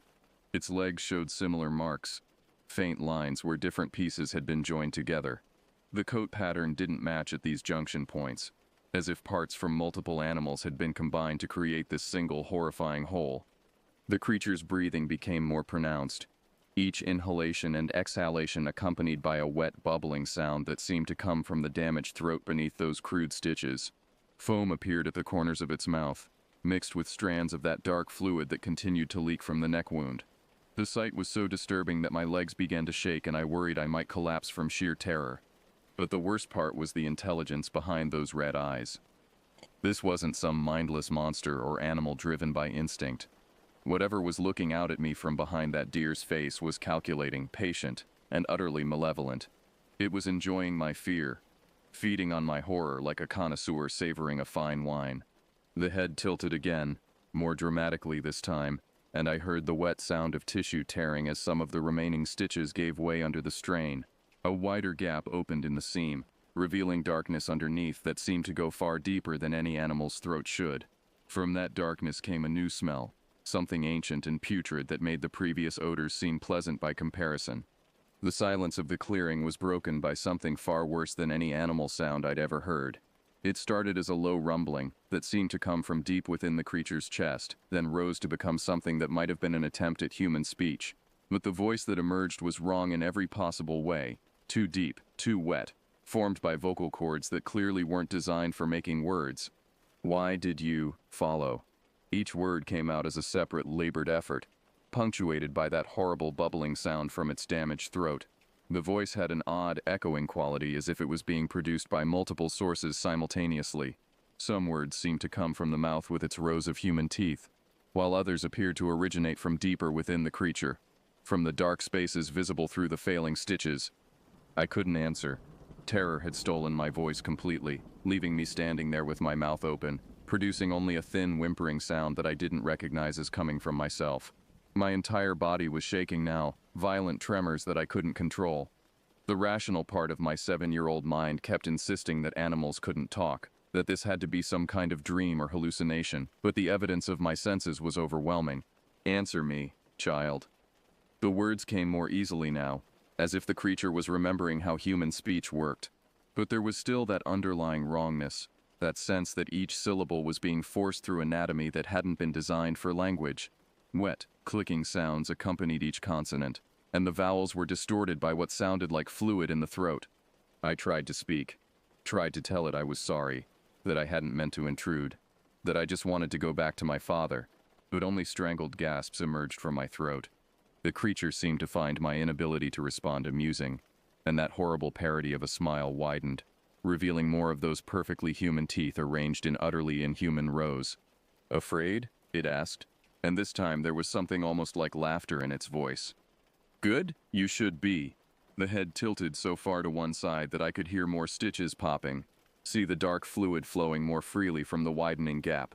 I have been waiting for you. Those words hit me like a physical blow. Waiting for me. How could it have been waiting for me, when I'd only decided to follow it on impulse? Unless this hadn't been the random encounter I'd thought it was. The idea that this creature had somehow planned our meeting, had perhaps been watching me since we'd arrived at the cabin, filled me with a terror so profound that my vision began to blur at the edges. Your parents think they know this place. Each word was clearer than the last, as if the creature was gaining confidence in its ability to communicate. But this land remembers what came before. It took a step closer, and I could see my own reflection in those terrible red eyes, a small, terrified child who looked far younger than his 7 years. The creature's next words came in a rush, as if it had been holding them back and finally decided to release them. I remember too. I remember when your kind first came here, burning and killing and taking what wasn't theirs. I remember the promises that were broken and the blood that was spilled on ground that was sacred. Its voice was changing as it spoke, becoming less labored, more fluent, but also somehow less human despite the improved articulation. There was an accent now, something I couldn't place but that sounded old, older than anything I'd ever heard. The words themselves began to take on a rhythmic quality, almost like chanting, and the red eyes seemed to pulse in time with the cadence. Your people took our bodies and our land, but they couldn't take what we became after death. We learned new ways to hunt, new ways to wear the shapes that would let us walk among you unnoticed. The creature circled me again as it spoke, its hooves now making no sound at all on the moss-covered ground. We learned patience. We learned to wait for the right moment, the right victim, the right opportunity for revenge. I finally found my voice, though it came out as barely a whisper. Please, I want to go home. The words seemed pathetically inadequate in the face of the creature's revelation, but they were all I could manage. The deer thing stopped directly in front of me, close enough now that I could feel heat radiating from its body, heat that was all wrong for a living animal, too intense and carrying with it that sick sweet smell of corruption. Home? It repeated, and now its voice held something that might have been pity. This is your home now, child.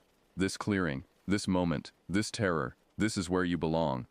The spell was broken by the sound of my father's voice echoing through the forest, distant but getting closer. He was calling my name with increasing urgency, and I could hear branches snapping as he crashed through the underbrush, following the path I'd taken into the woods. The creature heard it too, its malformed head swiveling toward the sound with an expression that combined annoyance and something that looked almost like disappointment. Go, it said, but the word came out more like a hiss, the human voice slipping back toward something more animal. But know that I will find you again. Distance means nothing to what I am. Time means nothing. This is not over between us. The red eyes fixed on mine one final time, and in them I saw a promise that chilled me to my core. This creature, whatever it was, had marked me in some way. Our encounter had created a connection that wouldn't be broken simply by physical separation. I would carry this moment with me forever, and it would carry the memory of me. As my father's voice grew closer, the deer thing began to back away from me, moving toward the ring of trees that surrounded the clearing, but it didn't run like a normal animal would. Instead, it maintained eye contact as long as possible, only turning away at the last moment before disappearing into the shadows between the pine trunks. Even after I could no longer see it, I felt those red orbs watching me from the darkness. I stood alone in the clearing for what felt like hours but was probably only minutes, my body still shaking from the encounter. The strange twilight that had illuminated the space began to fade, returning to normal forest darkness that should have been more frightening than the supernatural glow, but somehow felt safer. The oppressive atmosphere that had marked the creature's presence lifted gradually, like fog dissipating in morning sunlight. When Dad finally burst through the trees, his face was flushed with exertion and worry. He took one look at my tear-streaked face and immediately gathered me into his arms, checking me for injuries while demanding to know what had happened. I tried to tell him about the deer, about its red eyes and stitched neck and the words it had spoken, but the story sounded insane even to my own ears.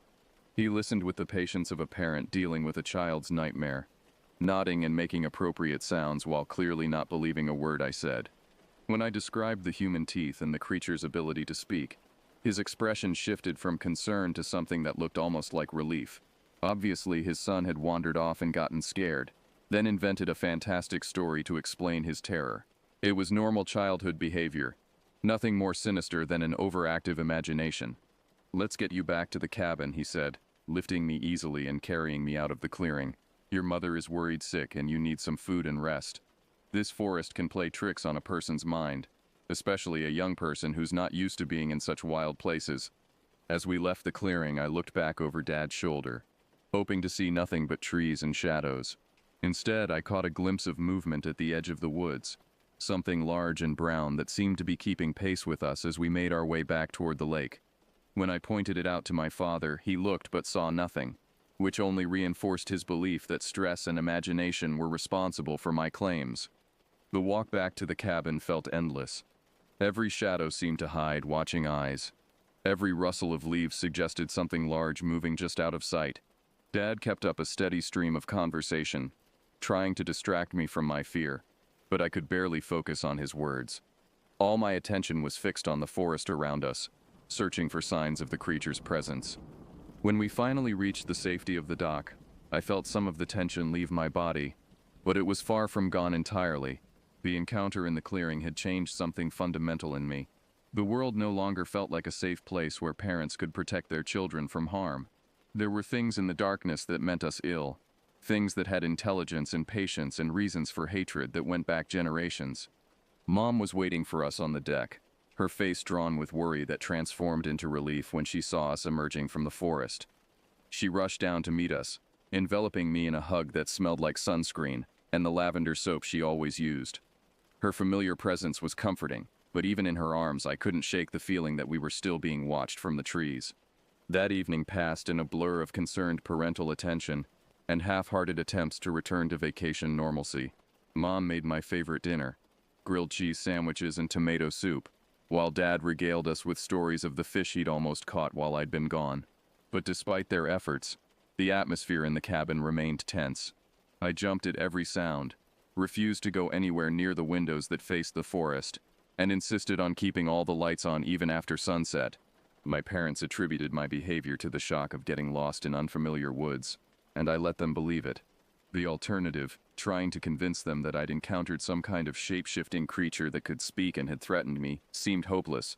Adults had their own logic about what was possible and what wasn't, and children's stories about talking animals fell firmly into the not possible category. But as the evening wore on, my hypervigilance began to seem more justified. Small sounds from outside the cabin, sounds that would normally have been dismissed as wildlife or wind, took on sinister significance. The scratching I'd heard the night before returned, more pronounced and definitely deliberate.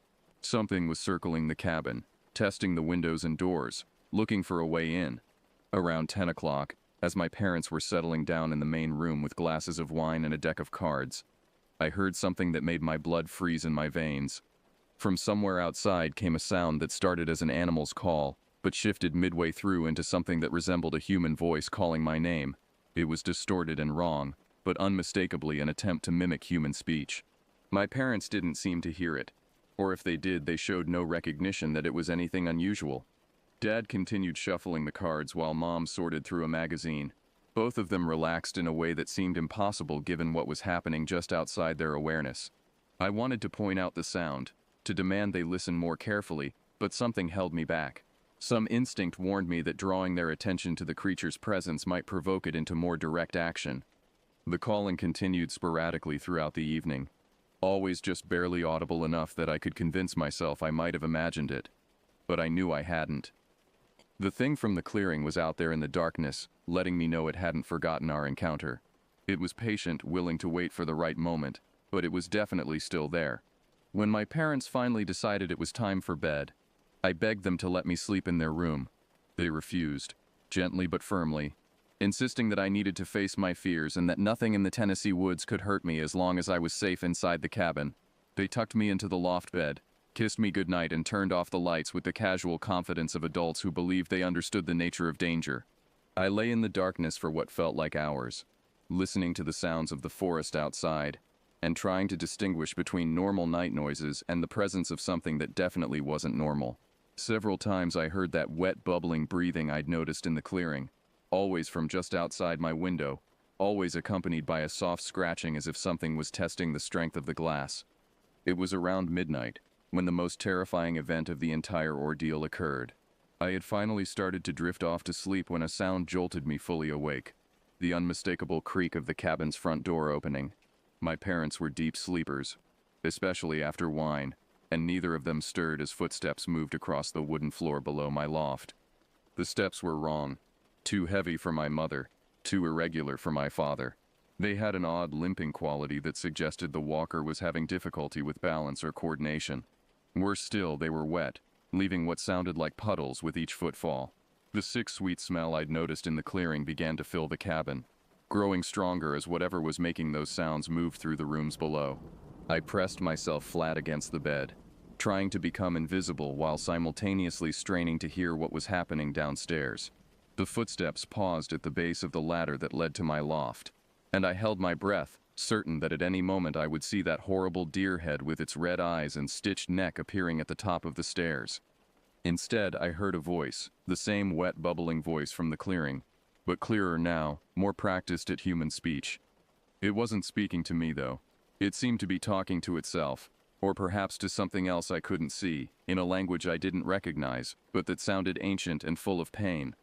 The monologue continued for several minutes, rising and falling in volume and intensity. Sometimes it sounded like pleading, other times like anger or frustration. Through it all, those wet footsteps continued moving around the cabin's main floor, and I caught glimpses of a shadow on the wall that didn't match the shape of any animal I knew. It was tall, bipedal, but wrong in proportions that hurt to look at even in silhouette. Finally, the voice fell silent, and the footsteps moved back toward the front door. I heard it open and close again, and gradually the oppressive atmosphere began to lift. But the smell lingered, And when I finally worked up the courage to look out my window, I saw a figure standing at the edge of the forest. Even in the darkness I could make out its basic shape. Humanoid but wrong, too tall and angular, with what looked like antlers or branches protruding from its head. It stood there for the rest of the night, watching the cabin with patience that seemed superhuman. Every time I checked the window, it was in exactly the same position, as motionless as a statue. Only when the first hints of dawn began to lighten the eastern sky, did it finally turn and disappear back into the depths of the forest.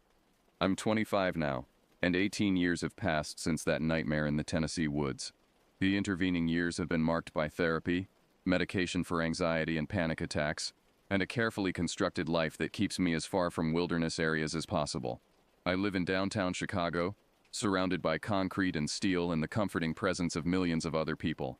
I work in tech support, a job that keeps me indoors and connected to the rational digital world where monsters don't exist and deer don't speak with human voices. But the creature's promise has proven true. Distance has meant nothing. Time has meant nothing. The connection forged in that clearing when I was 7 years old has never been broken, and I've learned that some experiences leave marks on the soul that can never be erased or explained away. The panic attacks started when I was 12 and saw a deer while on a family camping trip to Wisconsin. The animal was completely normal, brown coat, dark eyes, natural proportions, but the sight of it sent me into a spiral of terror so intense that my parents had to drive me to the nearest emergency room. The doctor diagnosed anxiety and recommended counseling, which helped somewhat but couldn't address the core issue. I knew, with absolute certainty, that what I'd encountered in Tennessee hadn't been a normal animal, and I knew it was still out there. Over the years, the encounters have continued. Never as direct or terrifying as that first meeting, but constant reminders that I'm being watched and remembered. I'll be walking down a busy Chicago street and catch a glimpse of red eyes in my peripheral vision, only to turn and find nothing there. Sometimes I hear that wet, bubbling breathing in quiet moments, late at night in my apartment, during long elevator rides, in the silence between songs on my headphones. The creature has learned subtlety over the years, adapting its approach to my adult life in ways that a child's mind couldn't have imagined. It appears in reflections that don't quite match my surroundings, in shadows that fall at impossible angles, in dreams that feel more like visitations than products of my subconscious. Always watching, always waiting, always reminding me that our business isn't finished. I've researched the area where we stayed that summer, using resources that weren't available to my 7-year-old self. The land does have a dark history. Forced relocations of Cherokee tribes, broken treaties, violence and betrayal, dating back generations. Byron Hutchins, the man who rented us the cabin, disappeared 3 years after our visit. His body was never found, though hunters did discover pieces of his clothing scattered through the same forest where I'd had my encounter. The Cherokee have legends about creatures called bone walkers, spirits of the dead who could inhabit the bodies of animals to seek revenge against those who'd wronged them. These beings were said to be immortal, patient, and utterly implacable in their pursuit of justice. They could wear any shape they chose, but their eyes always remained the same, red as fresh blood and filled with the intelligence of humans who had died in great pain and anger. I've never returned to Tennessee, and I never will, but I know now that it doesn't matter where I go or how far I run. The thing in the woods has claimed me as its own, marked me in ways I'm only beginning to understand. Each year that passes, the encounters become more frequent, more intense, more personal. It's no longer content to simply watch and wait. It's preparing for something, building towards some final confrontation that I can sense approaching like a storm on the horizon. Sometimes, in the darkest moments of sleepless nights, I wonder if I'm going insane, if the stress of that childhood encounter has broken something in my mind that can never be repaired. But then I smell that sick, sweet odor of decay, or catch a reflection of red eyes in a storefront window, and I know the truth.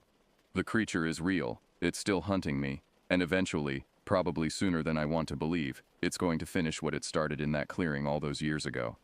The only question that remains is whether I'll have the strength to face it when that moment comes, or if I'll die as terrified and helpless as the 7-year-old boy who followed a deer into the Tennessee woods and discovered that some nightmares never end. All I know for certain is that my parents were wrong when they promised nothing in those woods could hurt me. Something could. Something did. And something still does. God help me, but I think my time is almost up.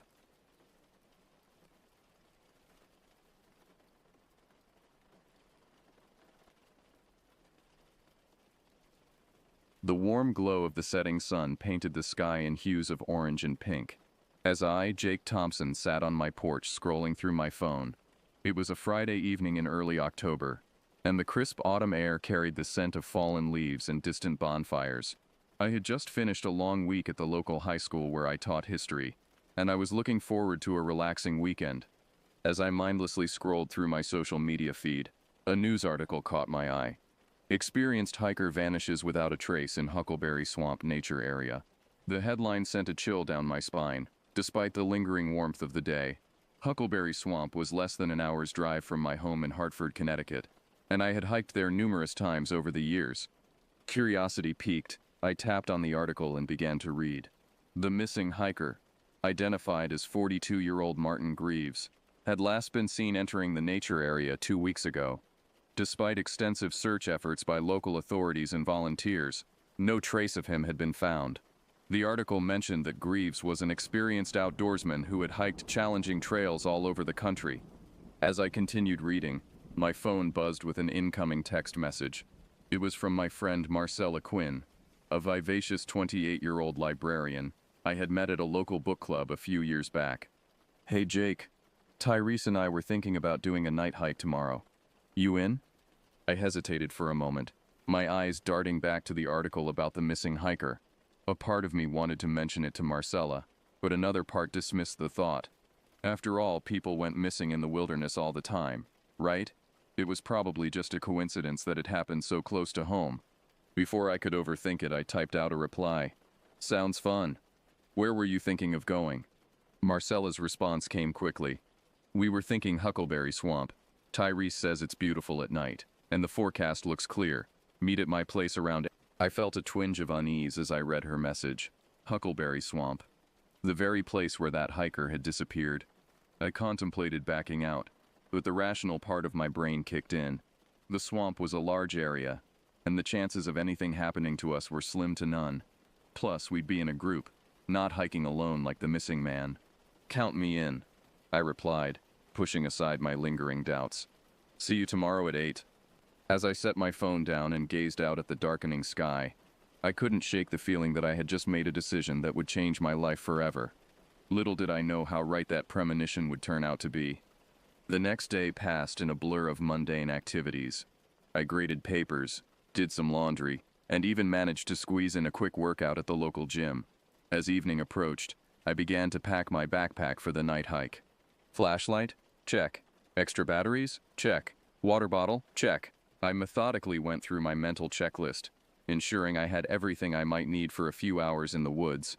As I zipped up my pack, my eyes fell on the local newspaper sitting on my kitchen counter. The headline about the missing hiker stared back at me, seeming to mock my decision to go on this hike. I shook my head, trying to dispel the uneasy feeling that had been gnawing at me all day. "It's just a hike, Jake," I muttered to myself. "Nothing to worry about." At precisely 7:45 p.m., I locked up my apartment and headed to my car. The drive to Marcella's place was short, and before I knew it, I was pulling up in front of her modest bungalow. Tyrese's beat-up pickup truck was already parked in the driveway. As I approached the front door, I could hear laughter coming from inside. I knocked, and moments later, Marcella swung the door open, her face lit up with a bright smile. "Jake, you made it," she exclaimed, pulling me into a quick hug. "Come on in, we're just about ready to head out." I stepped inside, immediately enveloped by the warm, inviting atmosphere of Marcella's home.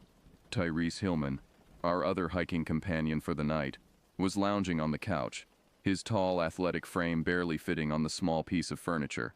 "Hey man," Tyrese greeted me with a nod and a fist bump. "Ready for some night hiking?" I nodded, trying to match his enthusiasm. "As ready as I'll ever be." Marcella bustled around the living room, double-checking her own backpack. At 28, she was the youngest of our trio, but often the most organized and prepared. Her curly brown hair was pulled back into a practical ponytail, and her green eyes sparkled with excitement. "So, what made you guys decide on a night hike?" I asked, curiosity getting the better of me. Tyrese grinned, his white teeth contrasting sharply with his dark skin. "Man, you haven't lived until you've experienced the swamp at night. The sounds, the smells, it's a whole different world." Marcella nodded in agreement. "Plus, there's supposed to be a meteor shower tonight. I thought it might be cool to watch it from the observation deck in the nature area. Their enthusiasm was infectious, and I felt my earlier apprehensions start to fade. Maybe this wouldn't be so bad after all. As we made our final preparations, I debated whether or not to mention the article about the missing hiker. In the end, I decided against it. Why spoil the mood with unnecessary worry? "All right, troops," Marcella announced, hoisting her backpack onto her shoulders. "Let's move out." We piled into Tyrese's truck, the excitement palpable as we set off towards Huckleberry Swamp Nature Area. The sun had long since set, and the world outside the truck's windows was shrouded in darkness. As we drove, Tyrese regaled us with stories from his job as a park ranger. He had a way of spinning tales that made even the most mundane encounters with wildlife sound like epic adventures. Marcella and I listened, laughing at his animated descriptions and terrible animal impressions. Before long, we were pulling into the deserted parking lot of the nature area. As we climbed out of the truck, the silence of the night seemed to engulf us. The only sounds were the crunch of gravel under our boots and the distant hoot of an owl. Tyrese led the way to the trailhead, his powerful flashlight cutting through the darkness. Marcella fell in step beside him, while I brought up the rear. As we passed the information board at the start of the trail, I couldn't help but notice a missing person flyer with Martin Greaves' face staring back at me. A shiver ran down my spine and I quickened my pace to catch up with my friends. As we plunged into the dense forest, the trees seemed to close in around us, their branches reaching out like gnarled fingers in the beam of our flashlights. Little did we know that with each step, we were walking deeper into a nightmare that would haunt us for the rest of our lives. The Huckleberry Swamp Nature Area was a different place at night. During the day, it was a serene woodland, filled with the cheerful songs of birds and the rustle of small animals. But as we ventured deeper into the forest under the cover of darkness, it felt as if we had stepped into another world entirely. Our flashlights carved narrow paths through the inky blackness, illuminating twisted tree trunks and gnarled roots that seemed to reach out to trip us. The canopy above was so thick that it blocked out most of the starlight, leaving us in an almost oppressive darkness beyond the reach of our artificial light. Tyrese led the way, his confident strides betraying his familiarity with the terrain. As a park ranger, he had walked these trails countless times, but even he seemed more cautious than usual in the all-encompassing night. "Watch your step here," he called back to us, his deep voice barely above a whisper. "The trail gets a bit tricky." I glanced down, noticing how the packed dirt of the trail gave way to loose, shifting soil. The ground beneath our feet was becoming softer, spongier, a sign that we were approaching the swampy areas that gave this place its name. Marcella walked between us, her usual chatter subdued by the eerie atmosphere. Every so often she would startle at a sudden sound, the snap of a twig, the rustle of leaves, her flashlight beam darting wildly to investigate. "You okay?" I asked her softly, noticing the tension in her shoulders. She nodded, offering a weak smile. "Yeah, just a bit jumpy. It's so different here at night." I understood exactly what she meant. There was something primal about being in the woods after dark, something that stirred ancient fears buried deep in our collective subconscious. Every shadow seemed to hide a potential threat, every sound a possible danger. As we continued our hike, the trail began to wind its way deeper into the swamp.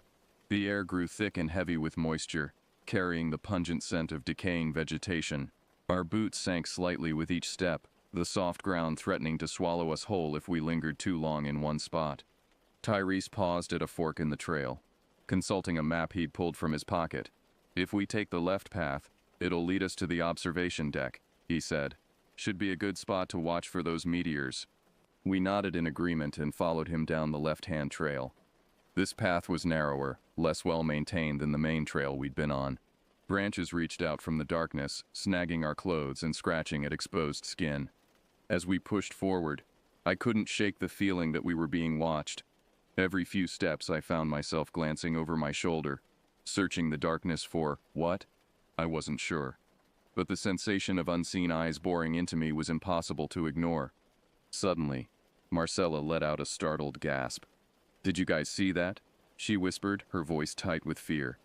Tyrese and I both swung our flashlights in the direction she was pointing, but saw nothing but trees and undergrowth.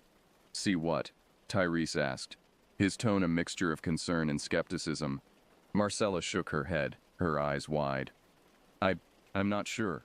I thought I saw something move, just at the edge of the light, like a shadow. But wrong somehow. I felt a chill run down my spine at her words. Wrong how? She struggled to find the right words. It was too tall, too thin. Not like a person or an animal. Just wrong. Tyrese chuckled, but it sounded forced. Probably just a branch moving in the wind. This place can play tricks on your eyes at night. But there was no wind, I realized. The air around us was completely still, almost stagnant. We pressed on, but the atmosphere had changed. The excitement of our night hike had been replaced by a growing sense of unease. Even Tyrese, usually so laid back and confident, seemed on edge, his eyes darting from side to side as he led us forward. The trail began to slope upward, and I knew we must be nearing the observation deck. Just a little further, I told myself. We'll watch the meteor shower, and then we can head back. Everything will be fine. But as we crested the hill and the observation deck came into view, silhouetted against the starry sky, an unmistakable crack of a branch echoed through the night. It was close, too close, and far too loud to be caused by any small animal. We all froze, our flashlights scanning the surrounding forest. My heart pounded fiercely as I strained my eyes to penetrate the dense foliage. The moon, which had been providing at least some ambient light, chose that moment to hide behind a bank of thick clouds, plunging the forest into even deeper darkness. Marcella, Tyrese, and I shared uneasy glances. In that moment, I couldn't help but think of the missing hiker. Had he heard a similar sound before he disappeared? Had he felt this same fear coursing through his veins? As we stood there, frozen in indecision, I realized that our simple night hike had turned into something far more sinister. Whatever was out there in the darkness, whatever had made that sound, it was clear that we were no longer alone in the Huckleberry Swamp. The silence that followed the loud crack was almost worse than the sound itself. It stretched on, taut as a bowstring, while we stood rooted to the spot, barely daring to breathe.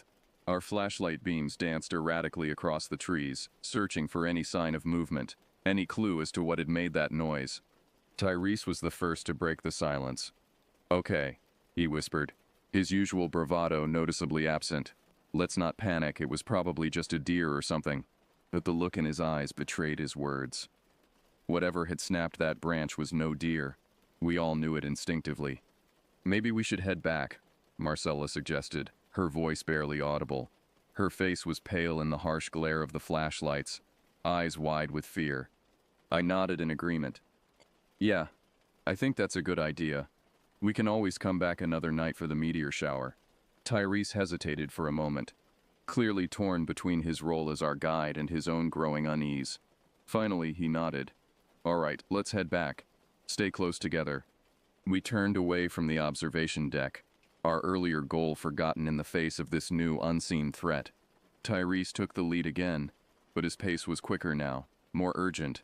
Marcella fell in behind him, with me bringing up the rear.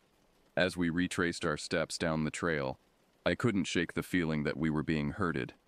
Each snap of a twig, each rustle of leaves seemed to come from behind us or to our sides, as if something was corralling us along the path. The forest around us had taken on a malevolent air. The trees, which had seemed merely spooky before, now felt actively hostile. Their branches reached out like claws, snagging our clothes and scratching our skin. Roots seemed to rise up from the ground, threatening to trip us with each step. We had been walking for about 10 minutes when Tyrese suddenly stopped short, causing Marcella to bump into him. "Wait," he hissed, holding up a hand for silence. We froze, straining our ears. At first I heard nothing but the pounding of my own heart. Then, faintly but unmistakably, I picked up the sound of footsteps. Heavy, deliberate footsteps, splashing through shallow water. "Who's there?" Marcella called out, her voice louder than she probably intended, cracking slightly with fear. The footsteps ceased for a moment, and in that silence I swear I could hear the sound of heavy breathing. Not our own, but something else, something bigger. Then the footsteps resumed, more purposeful now, heading directly towards us. "Run!" Tyrese yelled, all pretense of calm abandoned. We took off down the trail, no longer caring about stealth or silence. Branches whipped at our faces as we ran. Roots threatened to trip us at every step. The beam of my flashlight bounced wildly, creating a disorienting strobe effect that made it even harder to see where I was going. Behind us, I could hear our pursuer crashing through the underbrush. Whatever it was big, and it was fast. The sound of its pursuit spurred us on, driving us to run faster than I thought possible. Suddenly, Marcella cried out in pain. I turned to see her sprawled on the ground, clutching her ankle. She must have tripped over a root in our mad dash. Tyrese and I skidded to a stop, rushing back to help her. As I reached down to help Marcella up, my flashlight beam caught something that made my blood run cold. Just inches from where she had fallen lay a weathered shoe, caked with mud, and partially hidden by leaves. Next to it were scraps of torn fabric, dark stains marring the tattered cloth. "Oh God," I whispered, my voice barely audible over the sound of our heavy breathing. Tyrese followed my gaze, his eyes widening as he took in the grisly scene. "We need to move," he said urgently, already bending down to help Marcella to her feet. "Can you walk?" Marcella nodded, grimacing as she put weight on her injured ankle. "I think so, but I'll be slow." "Lean on me," I offered, draping her arm over my shoulder. "We'll go as fast as we can." As we set off again, our pace significantly reduced by Marcella's injury. I couldn't help but think about the owner of that shoe. Was it the missing hiker, Martin Greaves? And if so, what had happened to him? The torn clothing and dark stains painted a gruesome picture in my mind. Our pursuers seemed to have fallen back, but I could still hear occasional crashes in the underbrush behind us, reminding us that we were far from safe. The sounds seemed to come from multiple directions now, as if we were being surrounded. "What is that thing?" Marcella whispered, her voice tight with pain and fear. "I don't know," Tyrese replied, his eyes constantly scanning the darkness around us. "But whatever it is, it's not natural." As if to confirm his words, a low, guttural growl echoed through the trees. It was unlike anything I'd ever heard before. Not quite animal, not quite human. The sound sent shivers down my spine and seemed to reverberate in my very bones. We pressed on, every step a struggle against the treacherous terrain and our own mounting terror. The oppressive darkness seemed to close in around us, our flashlights barely piercing the gloom. Strange whispers seemed to slide through the trees, just on the edge of hearing. A sour, musky stench filled the air, growing stronger with each passing moment. Then, out of the corner of my eye, I saw it. A flash of movement, too quick and too strange to properly process. But the glimpse I caught was enough to turn my blood to ice. It was a creature unlike anything I'd ever seen or imagined. Its body was covered in mottled fur, matted and tangled with twigs and leaves. But it was the creature's shape that defied logic. Elongated limbs that seemed capable of bending in impossible ways, ending in viciously sharp claws. And its face. God, its face.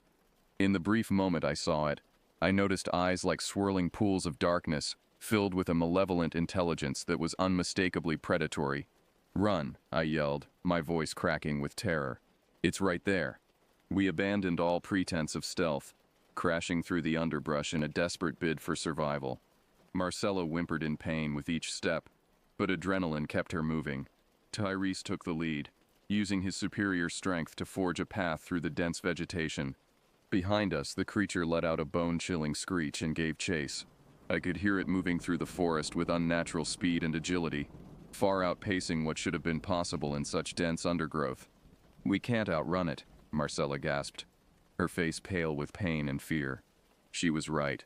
With her injured ankle slowing us down, and the creature's inhuman speed, it was only a matter of time before it caught up to us. We needed a plan, and fast. "Tyrese," I shouted between ragged breaths. "Isn't there a ranger station nearby?" Tyrese's face lit up with sudden hope. "Yes, about half a mile east of here. If we can make it there, we might have a chance." With renewed determination, we changed course, heading east as best we could while navigating the treacherous swamp. Every splash of our feet in the shallow water seemed to echo in the unnaturally quiet forest. The creature's pursuit had gone silent, which was somehow even more terrifying than hearing it crash through the underbrush. As we struggled onward, I couldn't help but wonder about the nature of our pursuer. What was this thing that defied all logical explanation? Was it some kind of undiscovered species? A government experiment gone wrong? Or something even more sinister? something that shouldn't exist in our rational scientific world. My musings were cut short as Tyrese suddenly stopped, holding up a hand for silence. For a moment, all I could hear was our labored breathing and the pounding of my own heart. Then, faintly but unmistakably, I heard voices in the distance. "The ranger station," Tyrese whispered, his voice filled with relief. "We're almost there." But our relief was short-lived. From behind us came a sound that could only be described as a roar, a sound filled with rage and hunger that shook the very air around us. The creature had realized its prey was about to escape. "Go," I yelled, pushing Marcella forward. "Run for the station." We burst from the tray line into a small clearing. In the center stood a sturdy log building, the ranger station. Light spilled from its windows, a beacon of hope in the darkness that had surrounded us. As we sprinted across the open ground, I risked a glance back. What I saw nearly stopped my heart. The creature had emerged from the forest, its true form fully visible in the moonlight that now broke through the clouds. It was even more terrifying than the glimpses I'd caught before, a nightmarish amalgamation of animal and something utterly alien. Its eyes locked onto us, filled with an intelligence and malevolence that was unmistakably otherworldly. We reached the ranger station door just as the creature let out another ear-splitting roar. Tyrese wrenched the door open, and we tumbled inside, slamming it shut behind us. Two startled rangers jumped to their feet, hands instinctively moving to their sidearms. "What the hell?" one of them exclaimed. "Lock the door," I gasped, struggling to catch my breath. "There's something out there." The rangers looked confused, but the terror in our eyes must have convinced them of the seriousness of the situation. One of them quickly secured the door while the other moved to the radio. "This is Ranger Stevens at Huckleberry Station," he said into the mic. "We have a situation here, requesting immediate backup." As the ranger called for help, I helped Marcella to a chair, finally able to examine her injured ankle. It was swollen and starting to bruise, but thankfully didn't appear to be broken. Tyrese was at the window, peering out into the darkness. "I don't see it," he muttered. "Where did it go?" As if in answer to his question, an unearthly howl split the night, causing us all to jump. "It was close, too close." "What exactly is out there?" one of the rangers asked, his hand resting uneasily on his holstered gun. I opened my mouth to respond, but how could I possibly explain what we'd seen? How could I describe a creature that defied all logic and reason? Before I could formulate an answer, a tremendous crash shook the building. Wood splintered, and I turned just in time to see a monstrous clawed hand punching through the wall. The night was far from over, and our ordeal had only just begun. The ranger station erupted into chaos as the creature's massive clawed hand withdrew, leaving a gaping hole in the wall. Splinters of wood littered the floor, and the acrid smell of the beast's musk filled the air. "What the hell is that thing?" One of the rangers, the one who had been on the radio, shouted, his face pale with shock. "I don't know," Tyrese replied, his voice tight with fear, "but it's been chasing us through the swamp for the last hour." The other ranger, Stevens, I recalled, had drawn his sidearm and was aiming it at the hole in the wall. "Whatever it is, it's not getting in here," he declared, though the tremor in his voice betrayed his uncertainty. Another crash rocked the building, this time from the roof. Dust and debris rained down on us as the creature's claws tore at the shingles, searching for a way in. Marcella whimpered in fear, clutching her injured ankle. I moved to her side, trying to offer what comfort I could. "It's going to be okay," I said, wishing I could believe my own words. "Help is on the way." The radio crackled to life, startling us all. "Huckleberry Station, this is dispatch. We've got units en route to your location, ETA 20 minutes. What's your situation?" The ranger who had made the initial call rushed to respond. "This is Cooper at Huckleberry. We're under attack by some kind of creature. It's trying to break in. We need immediate assistance." "Copy that, Huckleberry. Help is coming. Hold tight." 20 minutes. We just had to survive for 20 minutes. But as another bone-jarring impact shook the station, 20 minutes seemed like an eternity. "We need to barricade the windows and doors," Tyrese said, taking charge of the situation. His ranger training was kicking in, pushing aside his fear. "And we need weapons. Anything we can use to defend ourselves if that thing gets in." We sprang into action, dragging heavy filing cabinets in front of the windows and piling furniture against the door. The rangers distributed what weapons they had. another handgun for Tyrese, a shotgun for me, and a large hunting knife for Marcella. As we worked, the creature continued its assault on the building. Each impact sent tremors through the floor, and the sound of splintering wood told us that our shelter wouldn't hold forever. "What do we do if it gets in before help arrives?" Marcella asked, her voice barely above a whisper. Stevens, the ranger with the handgun, answered grimly, "We fight. We fight with everything we've got." The next few minutes passed in a blur of tense silence, punctuated by the creature's relentless attacks. We huddled in the center of the room, weapons at the ready, jumping at every sound. Suddenly, the assault stopped. The abrupt silence was almost as terrifying as the chaos that had preceded it. "Where did it go?" Cooper whispered, his eyes darting from window to window. As if in answer, a low, rumbling growl emanated from just outside the station. It was a sound that seemed to vibrate in our very bones, filling us with a primal terror. Then, slowly, deliberately, something began to scratch at the door. It wasn't the violent assault of before, but somehow this methodical approach was even more terrifying. It was as if the creature was taunting us, letting us know that it could get in whenever it wanted. "It's toying with us," I said, my mouth dry with fear. Tyrese nodded grimly. "It's intelligent. More intelligent than any animal I've ever encountered." The scratching continued, occasionally interspersed with that bone-chilling growl. Minutes ticked by with agonizing slowness, each second stretching into an eternity of terror. Then, just as the tension had reached an unbearable level, we heard it, the distant wail of sirens. "The backup," Cooper exclaimed, relief evident in his voice. "They're almost here." But our relief was short-lived.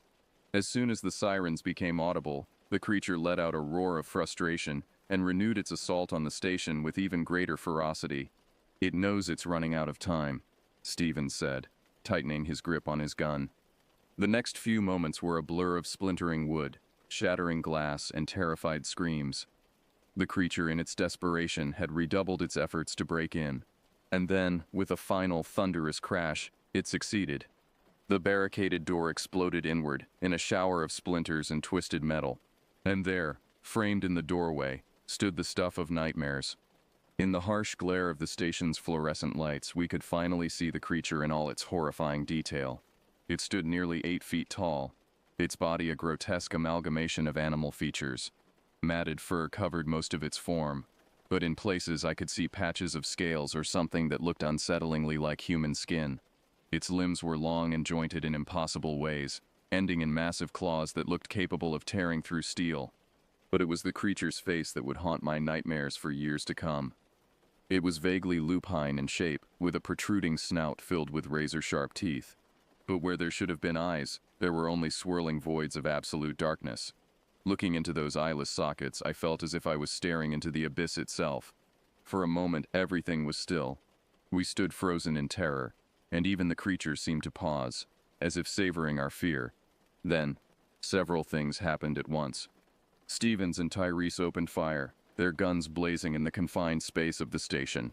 The creature roared in pain and anger, a sound that threatened to burst our eardrums.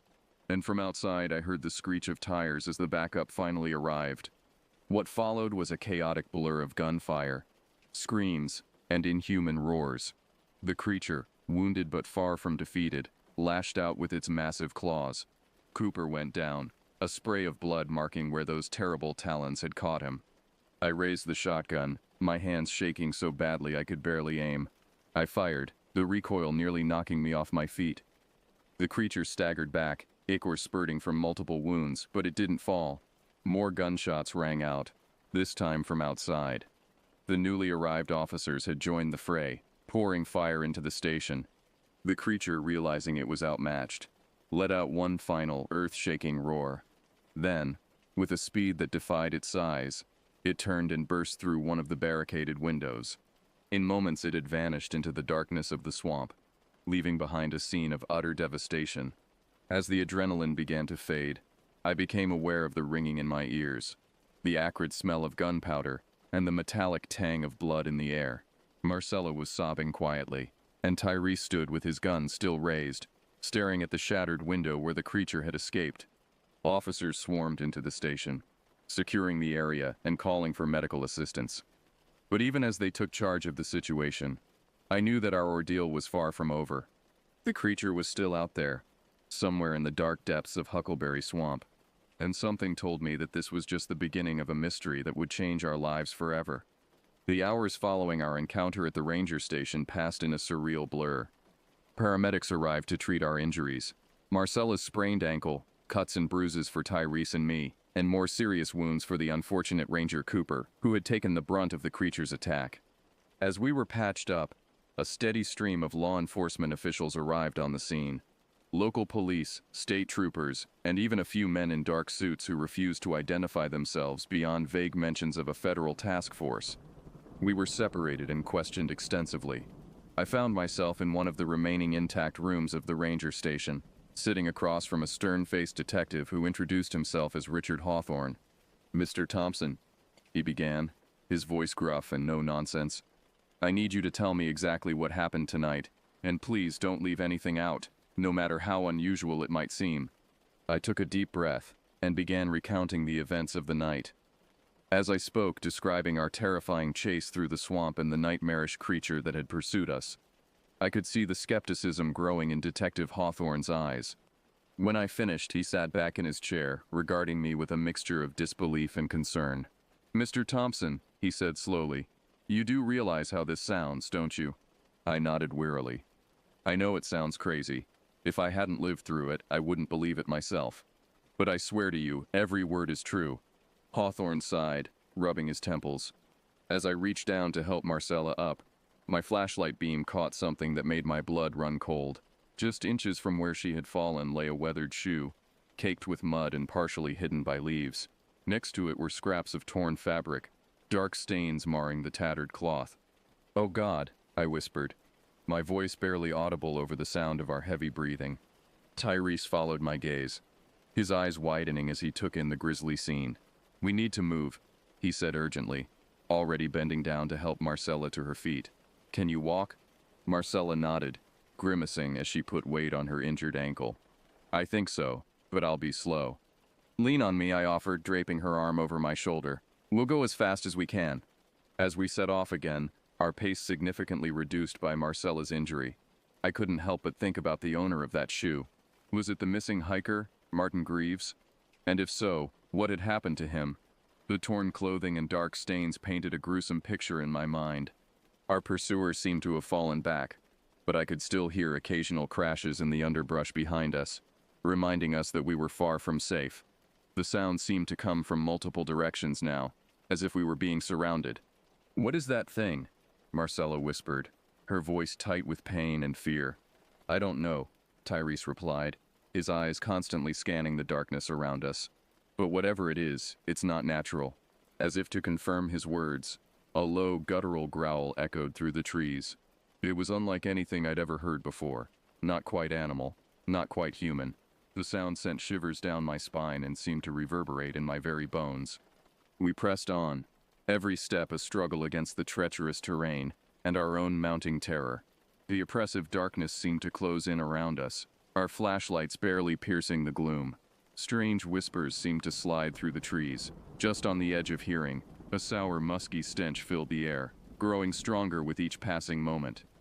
Then, out of the corner of my eye, I saw it. A flash of movement, too quick and too strange to properly process. But the glimpse I caught was enough to turn my blood to ice. It was a creature unlike anything I'd ever seen or imagined. Its body was covered in mottled fur, matted and tangled with twigs and leaves. But it was the creature's shape that defied logic. Elongated limbs that seemed capable of bending in impossible ways, ending in viciously sharp claws. And its face. God, its face. In the brief moment I saw it, I noticed eyes like swirling pools of darkness, filled with a malevolent intelligence that was unmistakably predatory. "Run," I yelled, my voice cracking with terror. "It's right there." We abandoned all pretense of stealth, crashing through the underbrush in a desperate bid for survival. Marcella whimpered in pain with each step, but adrenaline kept her moving. Tyrese took the lead, using his superior strength to forge a path through the dense vegetation.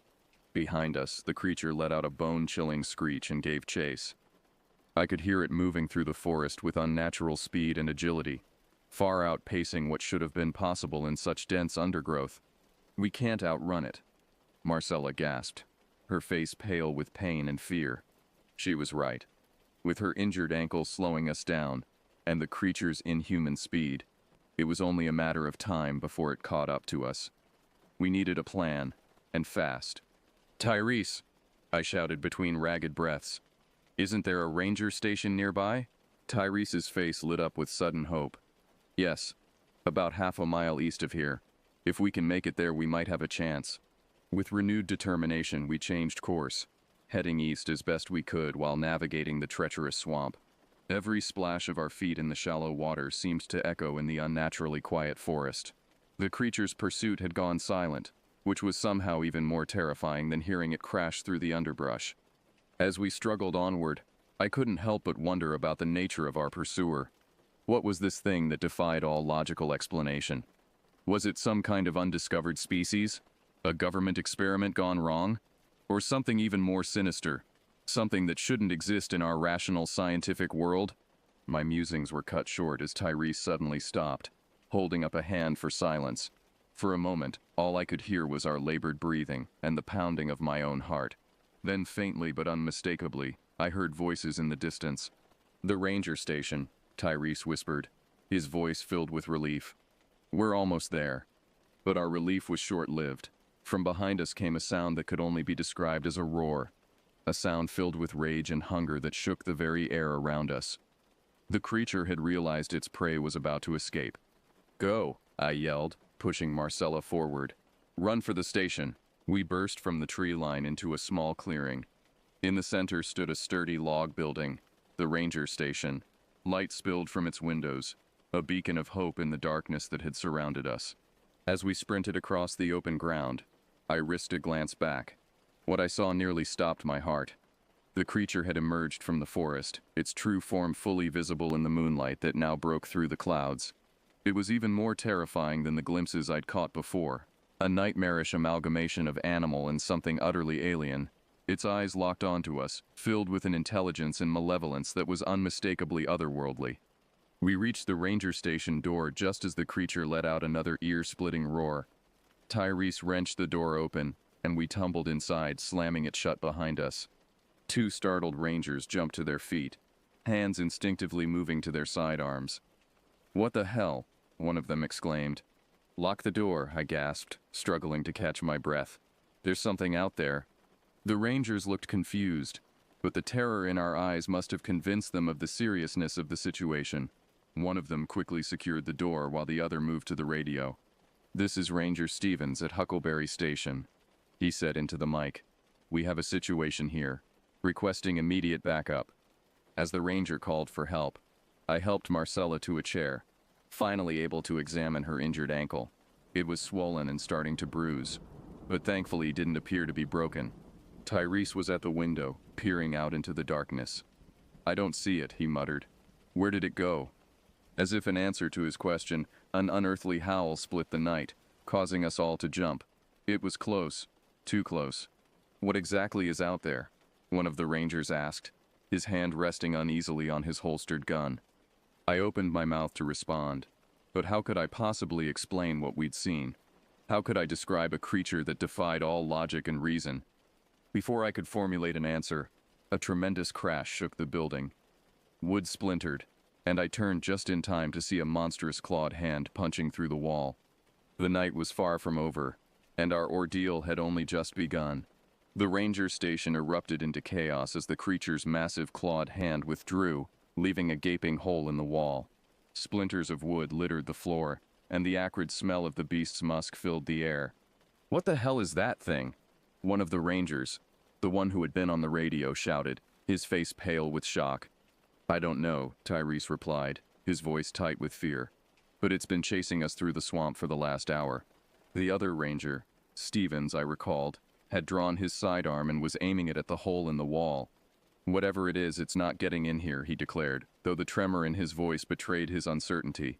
Another crash rocked the building, this time from the roof. Dust and debris rained down on us as the creature's claws tore at the shingles, searching for a way in. Marcella whimpered in fear, clutching her injured ankle. I moved to her side, trying to offer what comfort I could. "It's going to be okay," I said, wishing I could believe my own words. Help is on the way. The radio crackled to life, startling us all. Huckleberry Station, this is dispatch. We've got units en route to your location, ETA 20 minutes. What's your situation? The ranger who had made the initial call rushed to respond.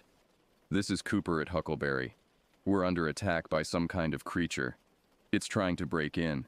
We need immediate assistance. Copy that, Huckleberry. Help is coming. Hold tight. 20 minutes. We just had to survive for 20 minutes. But as another bone-jarring impact shook the station, 20 minutes seemed like an eternity. We need to barricade the windows and doors, Tyrese said, taking charge of the situation. His ranger training was kicking in, pushing aside his fear. And we need weapons. Anything we can use to defend ourselves if that thing gets in. We sprang into action, dragging heavy filing cabinets in front of the windows and piling furniture against the door. The Rangers distributed what weapons they had. Another handgun for Tyrese, a shotgun for me, and a large hunting knife for Marcella. As we worked, the creature continued its assault on the building. Each impact sent tremors through the floor, and the sound of splintering wood told us that our shelter wouldn't hold forever. What do we do if it gets in before help arrives? Marcella asked, her voice barely above a whisper. Stevens, the ranger with the handgun, answered grimly. We fight. We fight with everything we've got. The next few minutes passed in a blur of tense silence punctuated by the creature's relentless attacks. We huddled in the center of the room, weapons at the ready, jumping at every sound. Suddenly, the assault stopped. The abrupt silence was almost as terrifying as the chaos that had preceded it. Where did it go? Cooper whispered, his eyes darting from window to window. As if in answer, a low rumbling growl emanated from just outside the station. It was a sound that seemed to vibrate in our very bones, filling us with a primal terror. Then slowly, deliberately, something began to scratch at the door. It wasn't the violent assault of before, but somehow this methodical approach was even more terrifying. It was as if the creature was taunting us, letting us know that it could get in whenever it wanted. It's toying with us, I said, my mouth dry with fear. Tyrese nodded grimly. It's intelligent. More intelligent than any animal I've ever encountered. The scratching continued, occasionally interspersed with that bone-chilling growl. Minutes ticked by with agonizing slowness, each second stretching into an eternity of terror. Then, just as the tension had reached an unbearable level, we heard it, the distant wail of sirens. The backup, Cooper exclaimed, relief evident in his voice. They're almost here. But our relief was short-lived. As soon as the sirens became audible, the creature let out a roar of frustration and renewed its assault on the station with even greater ferocity. It knows it's running out of time, Stevens said, tightening his grip on his gun. The next few moments were a blur of splintering wood, shattering glass, and terrified screams. The creature, in its desperation, had redoubled its efforts to break in. And then, with a final thunderous crash, it succeeded. The barricaded door exploded inward in a shower of splinters and twisted metal. And there, framed in the doorway, stood the stuff of nightmares. In the harsh glare of the station's fluorescent lights, we could finally see the creature in all its horrifying detail. It stood nearly 8 feet tall, its body a grotesque amalgamation of animal features. Matted fur covered most of its form, but in places I could see patches of scales or something that looked unsettlingly like human skin. Its limbs were long and jointed in impossible ways, ending in massive claws that looked capable of tearing through steel. But it was the creature's face that would haunt my nightmares for years to come. It was vaguely lupine in shape, with a protruding snout filled with razor-sharp teeth, but where there should have been eyes, there were only swirling voids of absolute darkness. Looking into those eyeless sockets, I felt as if I was staring into the abyss itself. For a moment everything was still. We stood frozen in terror, and even the creature seemed to pause as if savoring our fear. Then, several things happened at once. Stevens and Tyrese opened fire, their guns blazing in the confined space of the station. The creature roared in pain and anger, a sound that threatened to burst our eardrums. And from outside I heard the screech of tires as the backup finally arrived. What followed was a chaotic blur of gunfire, screams, and inhuman roars. The creature, wounded but far from defeated, lashed out with its massive claws. Cooper went down, a spray of blood marking where those terrible talons had caught him. I raised the shotgun, my hands shaking so badly I could barely aim. I fired, the recoil nearly knocking me off my feet. The creature staggered back, ichor spurting from multiple wounds, but it didn't fall. More gunshots rang out, this time from outside. The newly arrived officers had joined the fray, pouring fire into the station. The creature, realizing it was outmatched, let out one final, earth-shaking roar. Then, with a speed that defied its size, it turned and burst through one of the barricaded windows. In moments it had vanished into the darkness of the swamp, leaving behind a scene of utter devastation. As the adrenaline began to fade, I became aware of the ringing in my ears, the acrid smell of gunpowder, and the metallic tang of blood in the air. Marcella was sobbing quietly, and Tyree stood with his gun still raised, staring at the shattered window where the creature had escaped. Officers swarmed into the station, securing the area and calling for medical assistance. But even as they took charge of the situation, I knew that our ordeal was far from over. The creature was still out there, somewhere in the dark depths of Huckleberry Swamp, and something told me that this was just the beginning of a mystery that would change our lives forever. The hours following our encounter at the ranger station passed in a surreal blur. Paramedics arrived to treat our injuries. Marcella's sprained ankle, cuts and bruises for Tyrese and me, and more serious wounds for the unfortunate Ranger Cooper, who had taken the brunt of the creature's attack. As we were patched up, a steady stream of law enforcement officials arrived on the scene. Local police, state troopers, and even a few men in dark suits who refused to identify themselves beyond vague mentions of a federal task force. We were separated and questioned extensively. I found myself in one of the remaining intact rooms of the ranger station, sitting across from a stern-faced detective who introduced himself as Richard Hawthorne. "Mr. Thompson," he began, his voice gruff and no nonsense. "I need you to tell me exactly what happened tonight, and please, don't leave anything out, no matter how." I took a deep breath and began recounting the events of the night. As I spoke, describing our terrifying chase through the swamp and the nightmarish creature that had pursued us, I could see the skepticism growing in Detective Hawthorne's eyes. When I finished, he sat back in his chair, regarding me with a mixture of disbelief and concern. "Mr. Thompson," he said slowly, "you do realize how this sounds, don't you?" I nodded wearily. "I know it sounds crazy. If I hadn't lived through it, I wouldn't believe it myself. But I swear to you every word is true." Hawthorne sighed, rubbing his temples. When Reeves looked up, her face was pale. "We've got a problem," she said, her voice barely above a whisper. "These tracks, they're not just from one creature anymore." A chill ran down my spine as we all gathered around to look.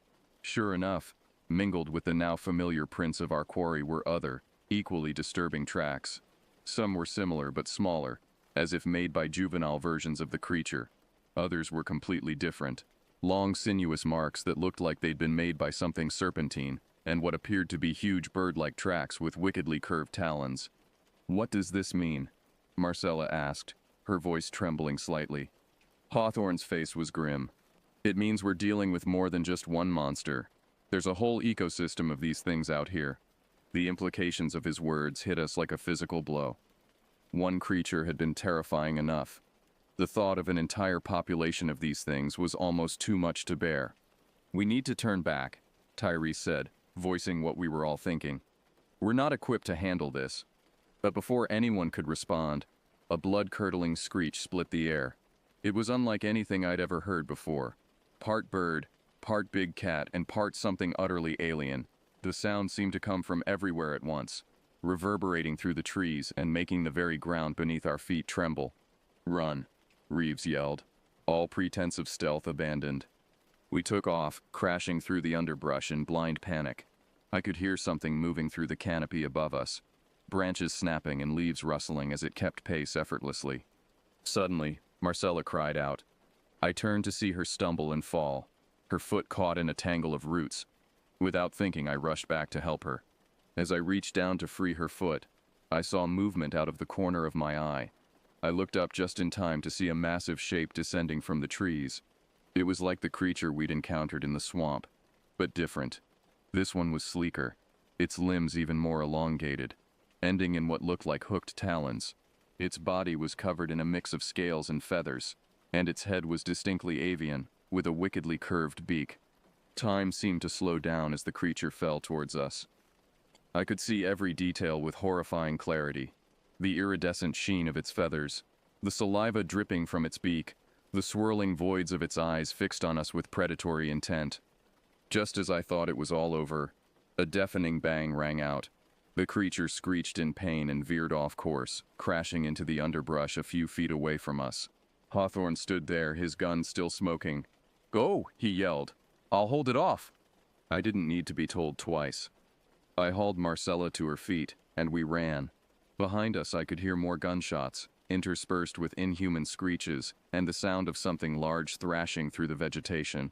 We ran until our lungs burned and our legs felt like they were made of lead. Finally, we burst out of the dense forest into a small clearing.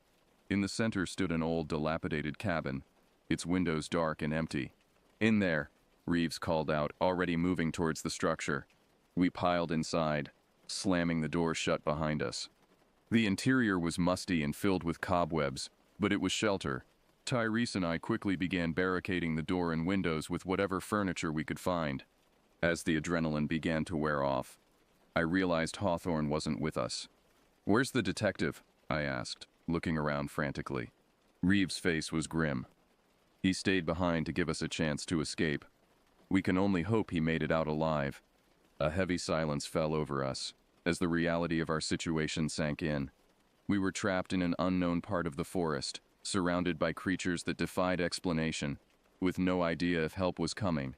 As night began to fall, casting long shadows through the cracks in the boarded-up windows, we huddled together in the center of the cabin. The sounds of the forest outside had changed, filled now with strange calls and movements that sent shivers down our spines. "What do we do now?" Marcella whispered, her voice tight with fear. Reeves checked her weapon, her face set in grim determination. "We survive the night, and come morning we find a way out of this forest. Whatever's happening here, it's bigger than we thought. We need to get this information to people who can help." As we settled in for a long, terrifying night, I couldn't shake the feeling that we had stumbled upon something far more significant than a simple monster hunt. The creatures, the strange forest, the legends of Witch's Hollow, it all hinted at a mystery far deeper and more dangerous than we could have imagined. Little did we know, our ordeal in the cabin that night would be just the beginning of a journey that would take us to the very edge of reality, challenging everything we thought we knew about the world and our place in it. The cabin creaked and groaned around us as the wind picked up outside. Shadows danced on the walls, cast by the flickering light of the single lantern Reeves had in her pack. We had pushed all the furniture to the center of the room, creating a small fortress where we now huddled, backs to each other, facing outward towards the windows and doors. Every sound from outside sent a jolt of adrenaline through my system. Was that just the wind in the trees, or something more sinister? Was that scratching at the door just branches being blown against the wood, or claws seeking entry? "We should take turns keeping watch," Reeves said, her voice low but steady. 2-hour shifts. I'll take first watch." We nodded in agreement, grateful for her calm leadership in this nightmare scenario. As the others tried to get some rest, I found myself unable to close my eyes. Every time I did, I saw that bird-like creature descending from the trees, its void-like eyes fixed on me with murderous intent.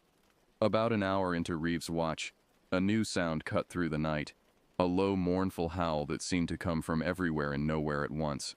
It was joined by another, then another, until the air was filled with an otherworldly chorus that made the hair on the back of my neck stand on end.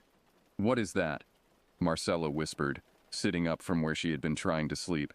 Tyrese, his ranger training evident in the way he cocked his head to listen, frowned deeply.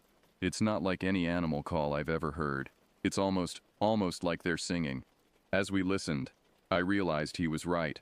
There was a haunting melody to the sounds, a rhythm that pulsed through the air and seemed to resonate in our very bones. It was beautiful in a terrifying way, like a siren's song luring sailors to their doom. Suddenly, Reeves stiffened. "Look," she hissed, pointing towards one of the boarded-up windows. We all turned to look, and I felt my heart skip a beat. Through a small gap in the planks, I could see movement outside. Shapes were moving in the darkness, fluid and ethereal. They seemed to glow faintly with an inner light, casting eerie shadows as they danced through the trees. "What are they?" I whispered, unable to tear my eyes away from the mesmerizing sight. "I don't know," Reeves replied. her voice tight with tension. But whatever they are, they're not natural. As we watched, transfixed, one of the shapes drew closer to the cabin. It paused just outside the window, and for a moment I could make out more details. It was vaguely humanoid, but its proportions were all wrong. Its limbs were too long, too fluid, as if they weren't constrained by bones or joints. Its head was elongated and eyeless, with a mouth that seemed to take up half its face. Then, slowly, deliberately, it turned to face the window. Even though it had no eyes, I felt with absolute certainty that it was looking directly at me. A voice, not heard with my ears but felt in my mind, whispered, "Come out, join us, become one with the forest." I recoiled, scrambling backwards until my back hit the far wall of the cabin. The others looked at me in alarm. "What's wrong?" Tyrese asked, reaching out to steady me. I opened my mouth to explain, but no words came out. How could I describe the alien presence I had felt in my mind? The terrifying allure of its invitation. Before I could find my voice, a new sound cut through the night. A human scream, filled with pain and terror. We all froze, exchanging horrified glances. "That came from the east," Reeves said, already moving towards the door. "Someone's out there." "We can't go out there," Marcella protested. "Those things are still out there." Reeves paused, her hand on the makeshift barricade. "We can't just leave someone to die. Besides, it could be Hawthorne." The mention of the detective's name settled it. We couldn't abandon him, not after he had risked his life to save us. Quickly and quietly, we removed the barricade from the door. Reeves took point, her rifle at the ready. Tyrese and I flanked Marcella, who was still limping slightly from her earlier fall. As we stepped out into the night, the ethereal shapes in the forest seemed to retreat, melting back into the shadows. The haunting melody faded, replaced by an oppressive silence that seemed to press in on us from all sides. We moved as quietly as we could through the underbrush, following the direction of the scream. The forest around us felt alive in a way that had nothing to do with normal wildlife. Shadows seemed to move of their own accord, and more than once I caught glimpses of glowing eyes watching us from the darkness. After what felt like hours but was probably only minutes, we came to a small clearing. What we saw there would haunt my nightmares for years to come. In the center of the clearing stood a massive tree, its trunk easily 10 feet in diameter. But this was no ordinary tree. Its bark seemed to pulse with an inner light, and its branches moved and writhed like tentacles. And there, half absorbed into the trunk, was a human figure. With a jolt of horror, I recognized Hawthorne. He was alive, but barely. His lower body had been pulled into the tree, the bark growing over his skin. His face was a mask of pain and terror, his mouth open in a silent scream. As we stood there, frozen in shock and horror, Hawthorne's eyes found us. "Run," he managed to gasp out. "It's a trap. They're not what they seem. The whole forest is alive." His words were cut off as the tree pulsed, pulling him deeper into its trunk. In moments, he had vanished entirely, leaving no trace that he had ever been there. For a long moment, we stood in stunned silence. Then, as one, we turned to run. But it was too late. The clearing was no longer empty. Surrounding us on all sides were the creatures we had glimpsed earlier. The bird-like one that had attacked us, the ethereal dancers, and others too strange and terrible to describe. And behind them all, towering over everything, was a shape that could only be our original quarry from the swamp. As the creatures closed in, I realized with a sinking feeling that we had never been the hunters. From the very beginning, we had been the prey. And now, deep in this impossible forest, our hunt had come to its inevitable, terrifying conclusion. The true nature of Witch's Hollow, and the dark secret at the heart of the forest, was about to be revealed. And I feared that the knowledge would come at a cost higher than any of us were prepared to pay. Time seemed to stand still as we faced the nightmarish menagerie that surrounded us. The creatures were unlike anything I had ever seen or imagined, a twisted menagerie that defied the laws of nature and sanity. The bird-like creature that had attacked us earlier was there, its feathers gleaming with an oily iridescence in the dim light. Beside it stood something that looked like a cross between a wolf and a praying mantis, its multiple limbs ending in wickedly sharp claws. The ethereal dancers we had glimpsed from the cabin window swayed hypnotically, their forms constantly shifting and changing. And there, looming over them all, was the creature from the swamp. Seeing it again, in the heart of its domain, I realized that our memories hadn't done it justice. It was even more terrifying than I remembered. A massive, hulking form that seemed to be composed of shadow and malevolence given flesh. As we stood there, frozen in terror, I felt a presence brush against my mind. It was alien and vast, a consciousness so foreign that my brain struggled to comprehend it. And then, to my shock, it spoke. "Welcome," a voice resonated in my head, somehow conveying amusement and hunger in equal measure. "We've been waiting for you." I glanced at the others and saw from their expressions that they were hearing it too. Reeves had her rifle raised, but her hands were shaking. Tyrese stood protectively in front of Marcella, though what protection he could offer against these beings, I couldn't imagine. What are you?" I managed to stammer out, my voice barely above a whisper. The massive creature tilted its head, an eerily human gesture on such an inhuman form. "We are the Forest," it replied, the capital F evident in its mental voice. "We are the guardians of the spaces between worlds, the keepers of secrets long forgotten by your kind." "But you've been killing people," Marcella said, her voice trembling but determined. "The missing hiker, the attacks at the campground." A ripple of what might have been laughter passed through the assembled creatures. "Killing?" the voice in our heads said. "No, not killing. Transforming, elevating. Those who enter our domain are given a choice, to become one with the forest, or to leave this plane of existence entirely." With a gesture from the massive creature, the tree that had absorbed Hawthorne began to move. Its bark split open, revealing a writhing mass of tendrils and pulsing organic matter. And there, in the center, was Hawthorne, or what used to be Hawthorne. His body had been transformed, merged with the living tissue of the tree. His skin was now bark, his hair leaves and moss, and his eyes were now the same swirling voids that all the creatures shared. "He chose to join us," the forest said, "as have many others over the centuries. And now you must make the same choice." The revelation hit us like a physical blow. The idea that Hawthorne, and who knows how many others, had willingly chosen to become this, was almost too much to comprehend. "You're lying," Reeves said, her voice shaking but defiant. "No one would choose this." The forest's amusement rippled through our minds. "Are you so sure? Think of the knowledge we offer, the power, the chance to be part of something greater than your limited human existence." As it spoke, I felt a strange pull in my mind. Visions flashed before my eyes, glimpses of other worlds, of knowledge beyond human comprehension, of power that defied the laws of physics. It was intoxicating, terrifying, and utterly alien. I shook my head, trying to clear it. Beside me, I could see the others struggling with similar visions. Marcella had fallen to her knees, her eyes wide and unfocused. Tyrese was gritting his teeth, his hands clenched into fists as he fought against the mental assault. "Stop it," I yelled, both out loud and in my mind. "Leave us alone." To my surprise, the vision ceased. The forest seemed to regard us with renewed interest. "Interesting," it mused. "Your will is stronger than most. Perhaps that is why you were drawn here." "Drawn here?" Reeves asked, her voice hoarse. "What do you mean?" "Did you think it was mere chance that led you to our domain?" The forest replied. "We have been calling to you, to all of you, since your first encounter in the swamp. You are special, chosen, and now you must decide: join us or perish."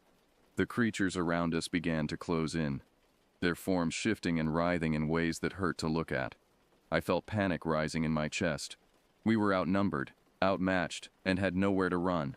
But then, just as all hope seemed lost, Tyrese spoke up. "Wait," he said, his voice steady despite the fear evident in his eyes. "You said we have a choice. That means you can't force us to join you, right?" The forest paused, and I felt a flicker of something. Uncertainty? Respect? It was hard to tell with such an alien consciousness. "That is correct," it finally admitted. "The choice must be willing. It is the central tenet of our existence." "Then I choose to leave," Tyrese said firmly. "We all do. Let us go, and we won't tell anyone about this place. It'll remain your secret." For a long moment there was silence. The creatures around us remained still, awaiting the forest's decision. I held my breath, hardly daring to hope. Finally, the forest spoke. "Your offer is acceptable. But know this: once you leave, you can never return. The knowledge of this place will fade from your minds, becoming nothing more than a half-remembered dream. And should you ever speak of what you've seen here, no one will believe you." Relief washed over me. so intense it made my knees weak. We were going to survive. We were going to go home. But then Marcella spoke up, her voice quiet but clear. What if one of us wanted to stay? We all turned to look at her in shock. She was still on her knees, but her eyes were clear now, filled with a mixture of fear and wonder. Marcella, no, I said, reaching out to her. You can't. She looked at me, tears in her eyes. But don't you see, Jake? The things they could teach us, the worlds we could explore, it's everything I've ever dreamed of. The forest's satisfaction was palpable. The choice is yours, it said. But choose quickly. The offer will not remain open indefinitely. For a moment I thought we'd lost her, but then Tyrese knelt down beside her, taking her hand. Marcella, he said gently, I know it's tempting, but think about your family, your friends. Think about all the good you can do in our world. We need you there. Marcella hesitated, torn between two impossible choices. Then, slowly, she nodded. You're right, she whispered. I want to go home. The forest's disappointment was clear, but it made no move to stop us. So be it, it said. Go now, and do not look back, for if you do, you may find yourselves unable to leave. We didn't need to be told twice. Supporting each other, we turned and began to make our way out of the clearing. True to the forest's word, none of the creatures tried to stop us. As we walked, I could feel the memory of what had happened already beginning to fade. The details were becoming fuzzy, the terror less acute. By the time we reached the edge of Witch's Hollow, it felt more like a particularly vivid nightmare than reality. We emerged from the forest as dawn was breaking, the pale light of the sun feeling alien after the otherworldly glow of the forest. A search and rescue team found us a few hours later, dehydrated and exhausted, but alive. In the days and weeks that followed, we tried to piece together what had happened, but true to the forest's word, our memories were fragmented and dreamlike. We couldn't agree on the details, and the more we tried to remember, the more it slipped away. The official report listed Hawthorne as missing, presumed dead. The attacks were attributed to an unusually aggressive bear, which was supposedly hunted down and killed. Life, it seemed, was determined to return to normal. But sometimes, late at night, I find myself staring out at the distant tree line, and for just a moment I swear I can hear a faint, otherworldly melody carried on the wind. In those moments I feel a pull, an urge to return to the forest and the impossible choice we left behind. But I resist. I made my choice, and I have to believe it was the right one. The forest and its secrets remain hidden, a mystery that will haunt the edges of my consciousness for the rest of my days. And yet, I can't help but wonder, what if we had chosen differently? What wonders and horrors might we have discovered? The question lingers, unanswered and unanswerable, a reminder of the thin veil that separates our world from the unknown terrors that lurk just out of sight.